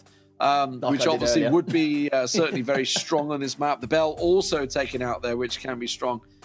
So that opens it up. You know, will we revert to the classic Piper, Nanny, Tick sort of style, or will they try and go something else? We've seen a lot of Leon being thrown in there in the bounties at the moment, but this map is very close. There's a lot of grass involved, so this is why I'm thinking, will we start to see maybe a Bow getting involved, or maybe even going for a full sort of bruiser sort of entry to get involved? Because don't forget, Poco is on the table if they really wanted to go a bit crazy, which SK feeling a little crazy tonight, it seems. Seems like it, yeah. And you know what, you're right about the Leon pick as well. We see it a lot more often normally if a lot of the more the range brawlers bans, like, you know, something with the Bells banned, and maybe, okay, not Piper normally banned, but the Brock as well. So it depends really. So normally the chance of the Leon don't be quite high if most of those range brawlers have been banned, but I think it's just the Brock really, and that's literally about it from the top of my head. I have to double check that. But yeah, it's going to be very tough to call really here. It depends on how they want to approach this, because with SK Gaming, sometimes we did see them come out with the Brock quite a lot in a lot of these bounty matchups, because they preferred the more aggressive approach in a lot of these bounty games. But the thing is, it's been banned, so they can't do that. No, absolutely. And, you know, we've just seen some pretty wild and wonderful comps for Sneaky Fields. Let's see what they bring to the table this time around. There will be the Leon, there will be the Tick, and the Piper in there as well. So almost traditional, tried and tested. Meanwhile, we do have the B on Dark Side, so I do wonder if they were expecting a couple of bruises to come through here from SK Gaming, because generally that would be something you'd bring to counter and get that damage down. The Tick, of course, in there as well with the Leon. So lacking that Piper, that long-range Piper, and that could punish. It certainly could. Skyrix now is just trying to be the hero at the moment in that left lane to make that push, but it looks like he's actually been replaced by Semantic doing that. But Semantic has recovered, and so has the rest of SK Gaming. It's just going to be a stalemate situation still, but keep note that 3X do have that blue star, so at some stage, no matter what time is left, SK Gaming are going to have to make that crucial push at some stage. But still, no really any big advantages have appeared for SK Gaming as of yet. 3X are just keeping the cards to their chest here, just being very cautious on how they're going to try and keep SK Gaming back. But so far, they're doing a good job, especially with BBGs and the Tick.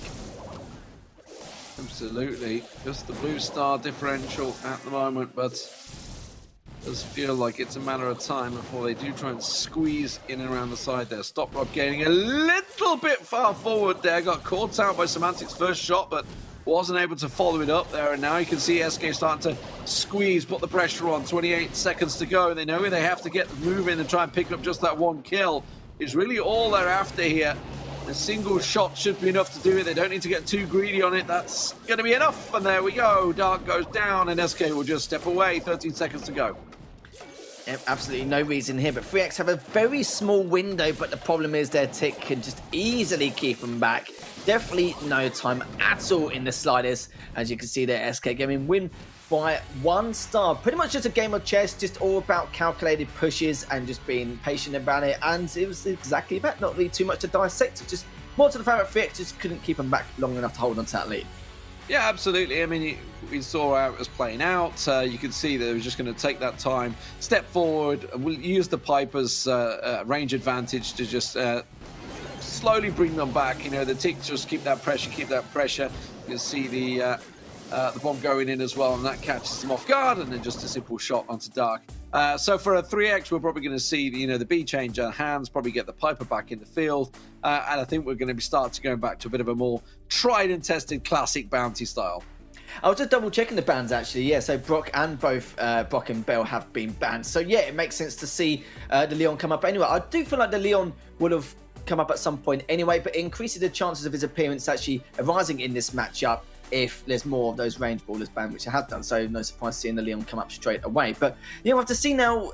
This is what I mean with 3X. They just couldn't really find any openings, and I don't think they inflicted that much damage either. There wasn't really much map presence. They were just really relying on the map geometry more than themselves, keeping them at bay. And you know what SK Gaming are like, as soon as they smell blood in the water, this is going to be right in your faces and just try and get at least one of you to be cleaned up nicely. So yeah, not really too much to say. It's just pretty much a game of chess at this point. It just depends on what kind of style you have and what comps you have. And if both using the tick, then we're probably going to see the same kind of stalemate once again. Yeah, I think so. I don't expect too much. I mean, unless suddenly Nanny is going to come out as well and really keep it on. But we'll see how this one's going to go. I mean, the map offers potential to try and switch things up. You know, maybe chase it down because of the fact that the grass there, because of the fact you can get closer. They're actually going to stick with the B and bring the Piper, so it's the change they've gone with. But we were kind of pretty much what we're expecting here. Taking away the Leon, though, I'm not too sure about that. 3X, I mean, obviously, we know the Sky's stuck with the Leon. I do like the Leon. Leon's definitely starting to come more and more into his own on the bounty. We've seen how strong it can be. You know, I questioned it earlier on, and immediately got shut down by Reply Totem. Certainly did. As Jetta now just still in the centre. Semantic just trying to do additional damage onto Stop Rob, but Stop Rob can't poke out. It's nice that he's at least baiting out the ammunition coming out from Semantic, but he's also consuming way too much as well at the same time. Dark taking down Jettin, and they have the blue star, which is going to be absolutely huge. But I do like this from Stop Rob though. Every time he's just one pixel damage away, one projectile away, so shall I add, he just tries to consistently Ferrari pick behind these walls and just keep baiting out the ammunition and just wasting it. So it might give Felix a little bit of room to push on up. But Jettin then just in that left lane with the tick, just trying to keep BBGs at bay. But BBGs was just asking for trouble as he was trapped on that left-hand side. So Madden taking a huge amount of damage, almost cleaned up. Finally he has, as BBGs comes out on the spawn to finish him up beautifully there, as both ticks were in each other's faces. Not really going to help at all with the side is, but it does mean though 3X gets a huge advantage compared to what we saw in that first minute. Yeah, absolutely.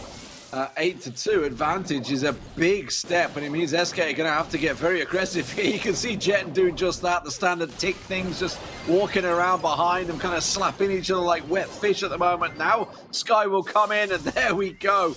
That's the damage done, but they're still behind. So 15 seconds and counted. Get the damage, get the heal. Look for one moment. Stop Rob goes low. Looking for that shot. 9 seconds, 10 seconds to give a BBG. Don't peek too soon. You don't need to go for it, but Sky's going to get around the backside of them, and there is the kill. Sky can just stay away. I have no idea why BBGs just did that.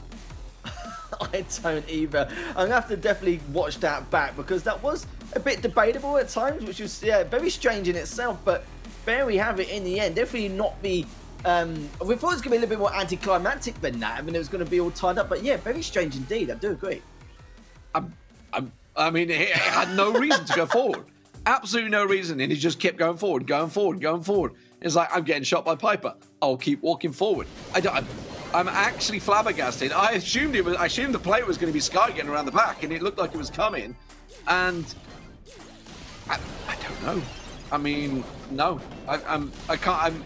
Look, now it's like, okay, I'm dodging the bombs. The peep comes in. Okay. I let him off. There's no way. He couldn't get out of it. Yeah, he was stuck in a really tough corner, wasn't he? But before that replay kicked in, he had no reason to walk out of there. He just respawned and went straight forward, despite the fact they had that 9-8 lead already still.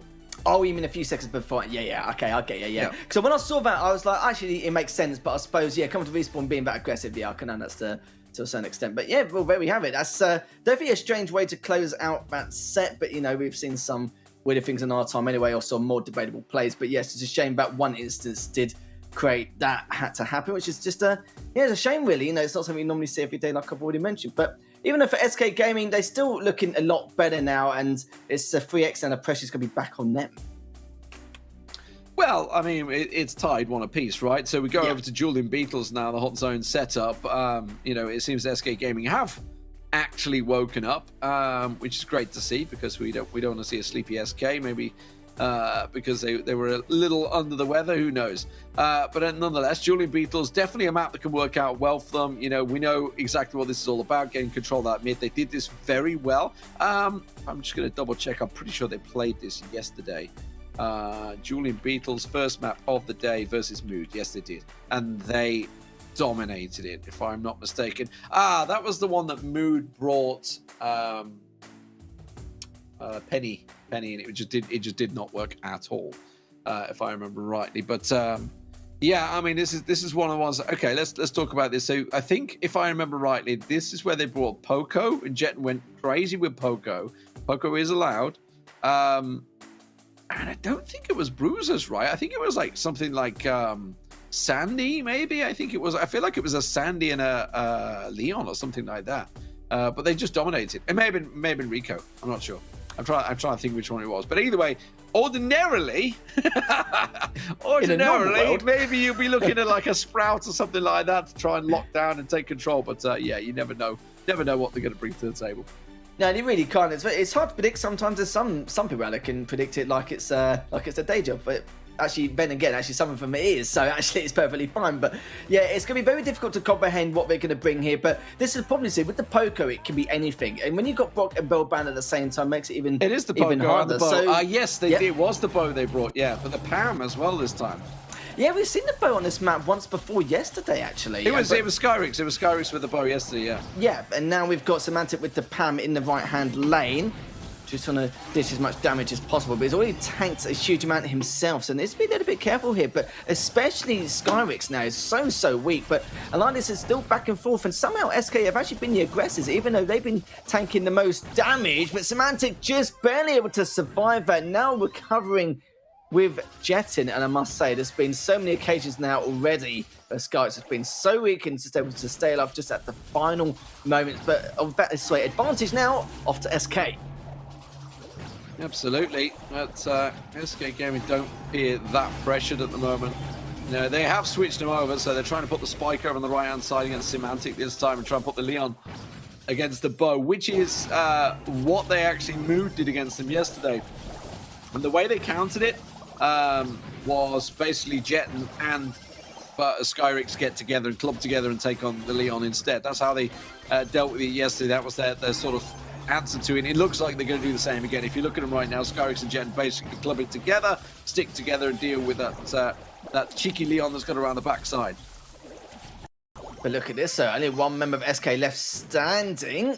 Oh, I say that though, they're literally completely wiped out now. 3x with full map control. Jettin now, look at Semantic going straight in with the Pam, and rightly so. He needs to be on the front line to not only dish the damage, but tank all the damage as well. So Jettin and Skyrix can have free roam, but look at this. Oh, Dark just barely able to survive. That's not going to help them at all. And look how tight it is at the moment, D-Man. Only 5% between both teams, but 3x still the objective at Semantics, giving them a path now. Taken 2. It could go for the full team wipe, as BBG just barely survives. And now it looks like 3x may only have one more opportunity here to come back and get that objective.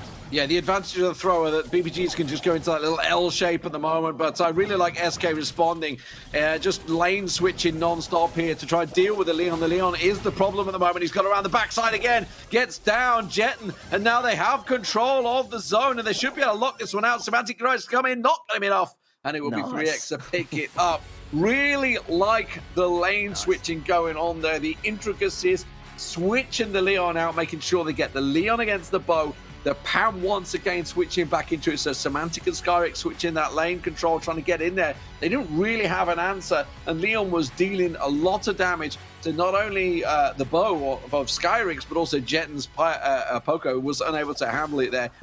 Yesterday, they dealt with it well. They dealt with it. Mood did the same thing, and they dealt with it. I wonder whether 3x looked at that game and says, okay, we know the vulnerability that they can use there, and maybe done a bit of research. Yeah, definitely a possibility. And I loved how Semantic, his second to last push, he knew that he had to go straight in, got the double, almost got the full team wipe. His BBGs didn't stay alive. That could be a completely different story here. And they knew full well that 3x only had one more chance to make a crucial push. And luckily for them, they definitely made it work. But you know what this map is like, D-Man. It can be very chaotic. Sometimes some teams can make it organised chaos on a few occasions. Normally SK Gaming have actually been able to do that, but it was very back and forth. And I must say that I felt like 3X were out damaging SK on numerous occasions, but I kind of feel like at the same time, though, SK Gaming were just biding their time and was able to find those weaknesses to push on forward. Like, Magic just literally coming out swinging during those last 30 seconds to get that double straight away. That was crucial to bring him back in this game, but 3X still being able to put a hold to him. Yeah, I mean, there's no doubt about it. It's tough at the top, right? SK Gaming are by and far the most dominant European team we've seen this year. You know, dominated in the monthlies, winning the ESL Mobile Challenge. So whatever you do, people are going to look at it, they're going to digest it, they're going to break it down, and they're going to figure out ways to beat you with it. Whereas for SK Gaming themselves, they have to come up against all these opponents, knowing what their strategies are and sort of trying to work against it. It can be tiring. I just wonder how exhausted they are now. Maybe it's time that they can try and take a breather before they can get into the Worlds, which is obviously just down the line. This is their time to sort of try and step it up. But the problem is they're coming up against teams that are hungry to take them down, hungry to get a win over SK Gaming, which would give them a big marker for teams out there looking to say, hey guys, we beat SK Gaming, you know. And with a chance, obviously, don't forget the money that's involved within the ESL Mobile Challenge, $45,000 up for grabs. Let's see what they do to make the changes. Is it going to be the same once again? No. So the spike now for Semantic is going to be that change. The Leon coming out and Sky also making the adjustment as well. So, okay, I like the changes. We'll see how it works. And we got to remember as well, this is 3X's prime focus, this event. You know, it's not World Finals or anything like that, even though next year I'm sure 3X are going to absolutely give it in the EECA region. But of course, this is their main competition. So, of course, last competition of the year for them. So they're going to try and do everything they can to really try and prove themselves and also prove that it's not just some kind of honeymoon period. But they've obviously done really well already, tying things up with SK and may even be able to extend it to 2-1 depending on the circumstances. But it looks like already, even though 3X are in the lead, it seems like SK have actually regained map control. Just need to wait for their teammate to rejoin with the rest of the pack and be able to make that crucial push, which Dark has, and now it's just a matter of time. Yeah, absolutely. Working out well. I like it at the moment. So SK came in with a really nice response here to try and lock them down. And at the moment, in terms of lane matchups, it's absolutely going in SK's favor. So this is the answer, you know. They had no answer to the Leon in the first game. Now they absolutely have an answer, bringing their own and bringing that spike, and it's causing all sorts of problems for Stop Rob. He can't just go stealthing in there because at the moment he's just eating nuke after nuke after nuke from Semantic in the face. And look at that. The second he thinks, oh, I'm under pressure, he might stealth up. Let me throw down my super. Oh, look, you can't push any again. Yeah, they're just really struggling. They just can't make any push at all. They can't make anything work here. And that's definitely going to be it here, D-Man. Stop Rob, it's just going to be on his last legs, but he knows it's pretty much done and dusted. And I must say, that was really, really clean in comparison with what we've seen in the past. Great angles from SK, not like it's some kind of unpredictable, unorthodox angles at all in the start. Just hitting their shots. Great aim skill from all three members of SK and just hold on to the objective to the very end. Literally, simple as that.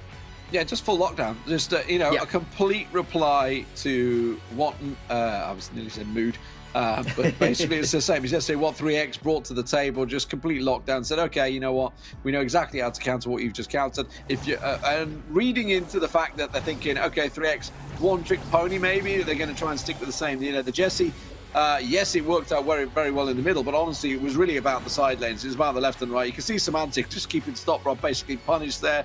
And you also saw Jet going hunting as well. So very well executed. Now, the question is, how do 3X reply? Because they had set point. They now both on set point. We'll see, of course. It's still 1-1 tied in the series overall in games after SK lost out in the Brawl Ball. So still a lot to play for.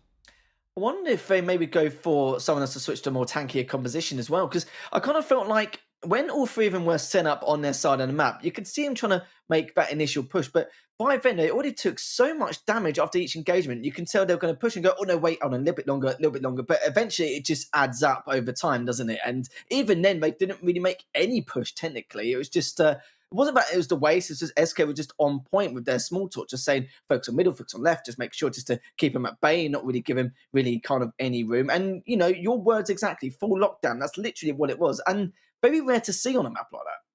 Yeah, and they're also very good at responding. I mean, I wonder now, are they going to read into this, or SK just going to try and play it the same?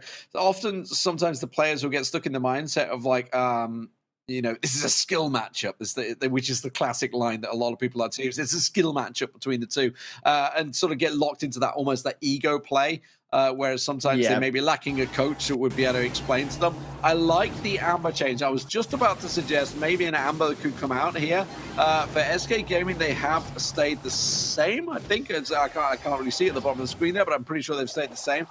So I like the Amber adjustment coming out from BBGs. We'll see if it works against them. Obviously switching out from that spike.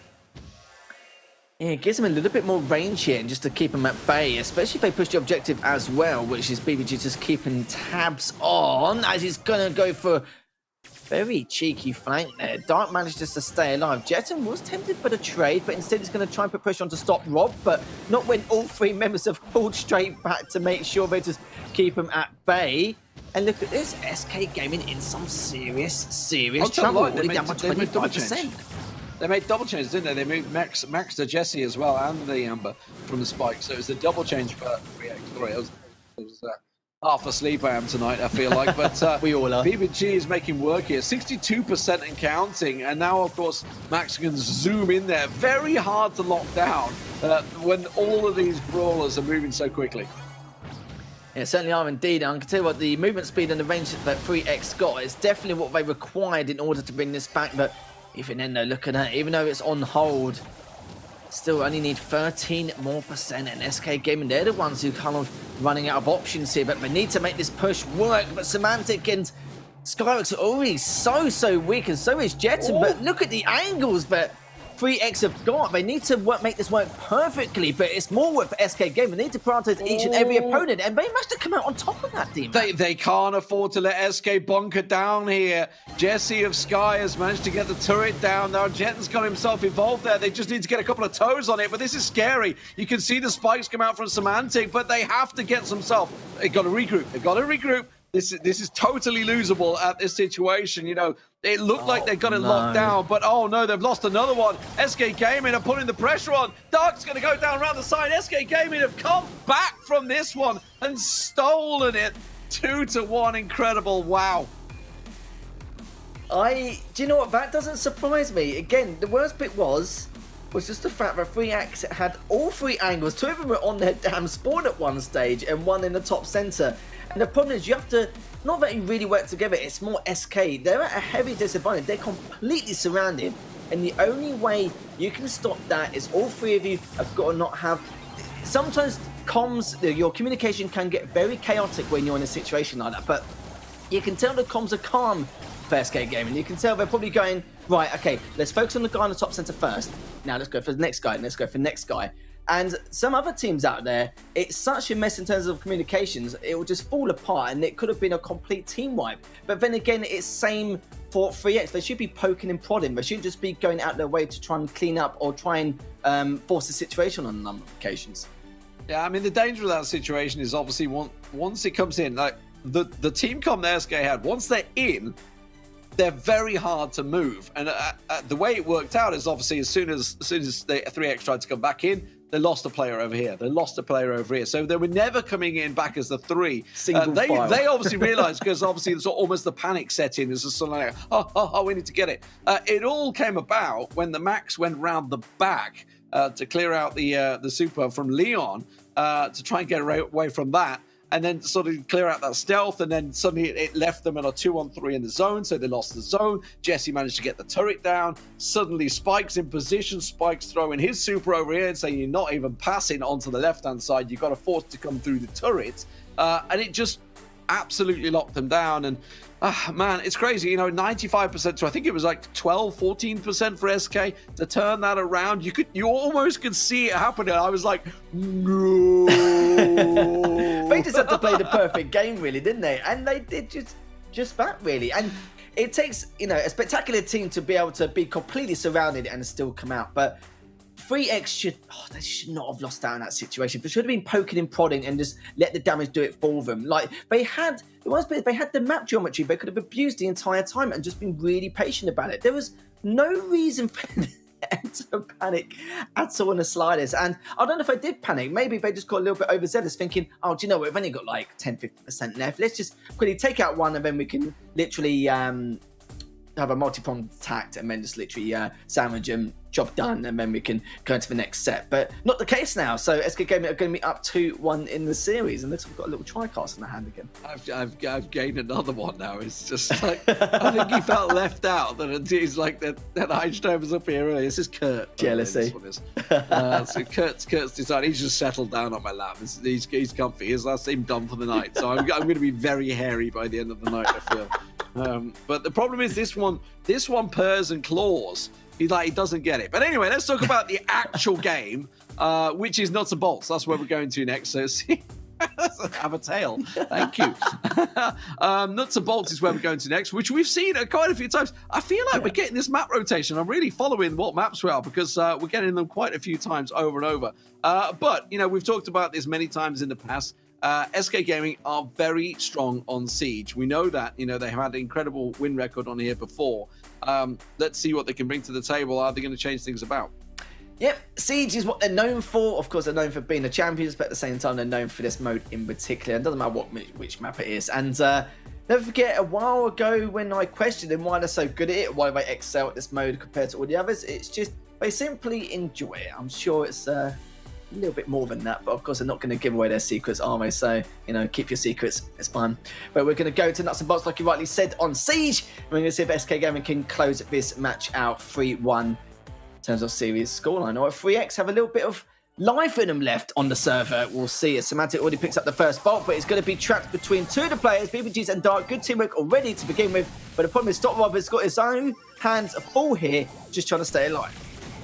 Absolutely, and immediately in around the side, putting the pressure in, and that's going to be BBG taking down Jet, and Jet did get one down in the process. Stop Robs or Super quite catching Semantic off, and he managed to get the bolt returned, which gave them a chance to get the level 2 bot out.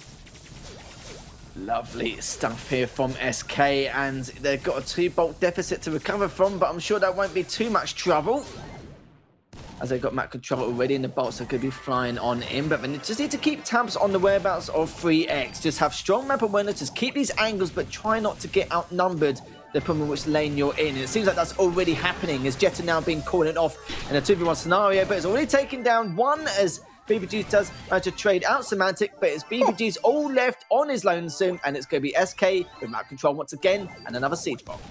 Yeah, Jet letting it go with both barrels at the moment on the Daryl.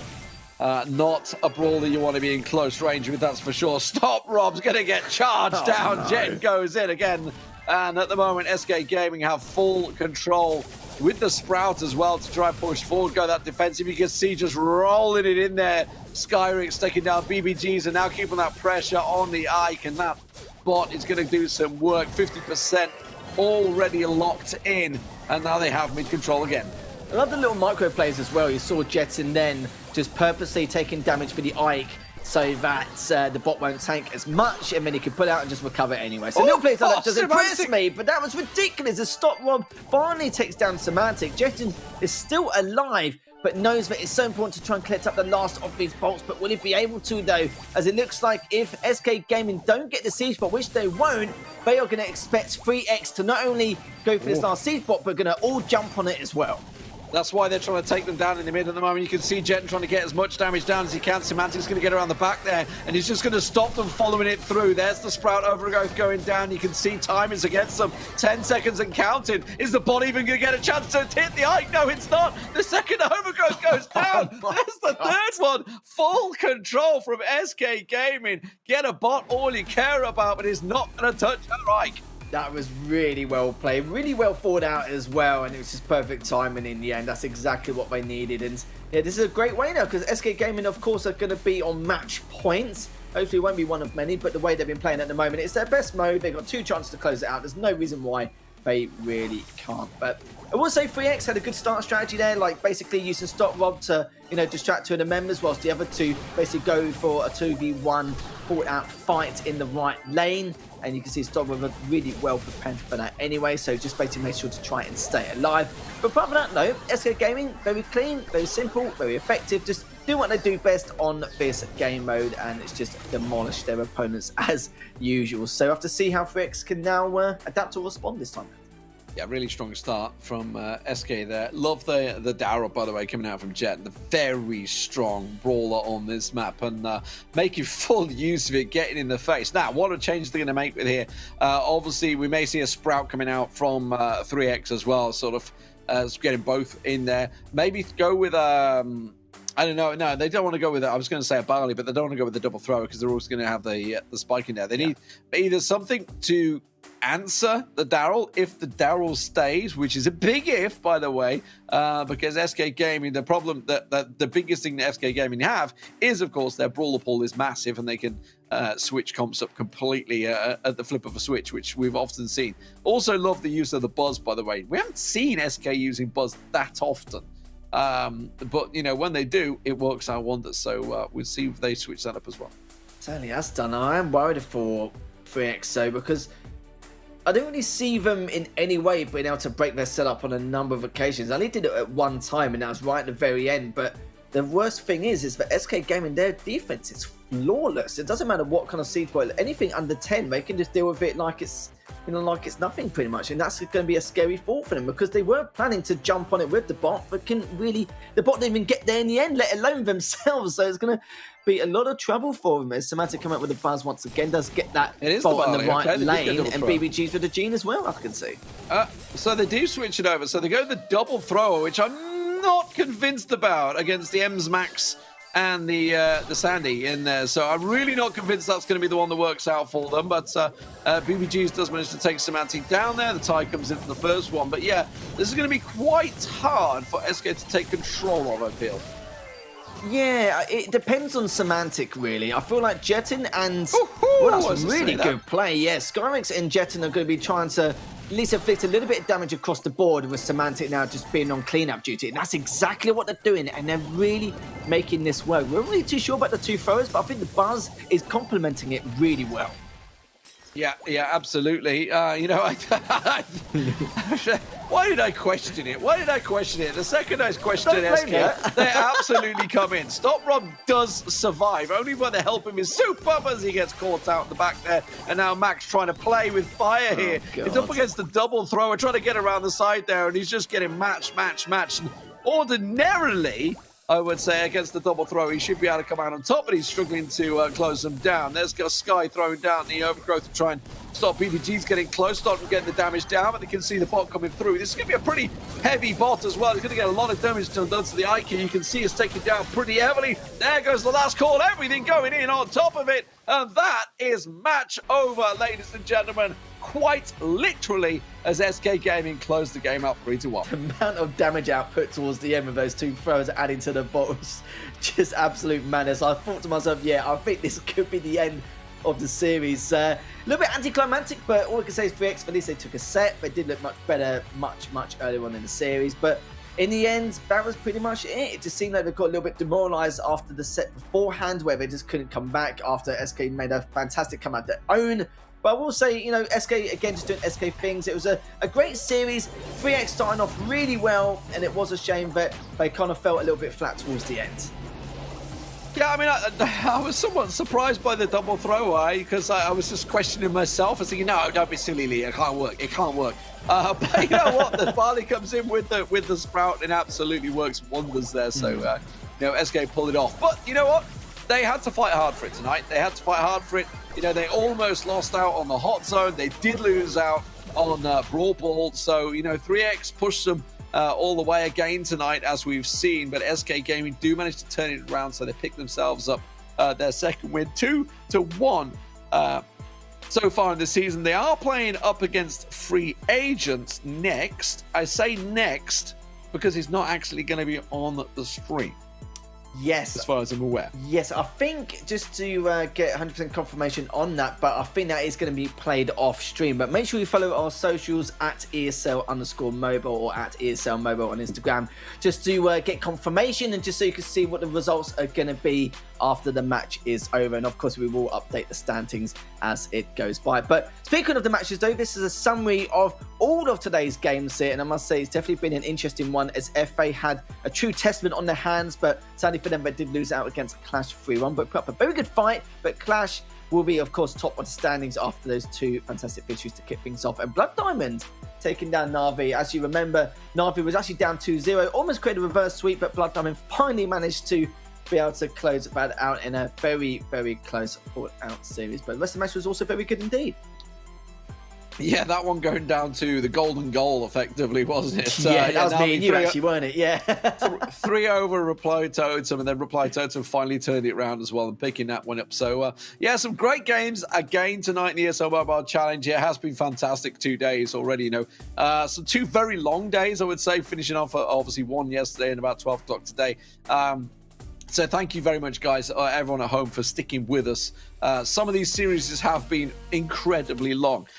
We definitely quickened up the pace, I feel, as the night went on there. But yeah, fantastic stuff overall. Any favourite games from tonight? Do you know what? Well, in fact, the last 2 days, you know. It's difficult. I think I've got at least 2 or 3, but I'll be honest, I'm not going to go into great detail. We need to catch up on a lot of sleep and get ready for next week as well. But I must say, I've been very impressed with how FA have started their season. That's one of my memories. Yeah, absolutely. I think so as well. And Clash 4-0 at the top of the table, looking to run away with it once again. See if they can challenge SK this season. Join us next week, ladies and gentlemen. It'll be Tuesday and Wednesday again, starting off at 6:20 in the evening. You're going to want to join us because we're going to have another 14 fantastic matches throughout next week. We'll see you then. Thank you very much to you guys at home for watching. Hope you take part in the giveaway, of course. Don't forget you get yourselves involved in that one. And thank you very much to hard-working production staff and crew all behind the scenes. And of course, you the players. I see you in chat as well. Thank you very much, guys. See you next time. See you Tuesday.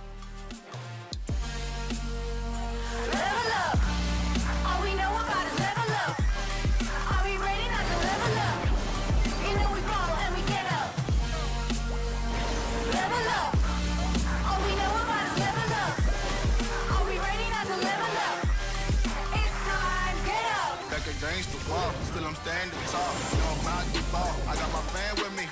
All we know is ball to empty out the mouth. The chosen one they call. I take my fan with me.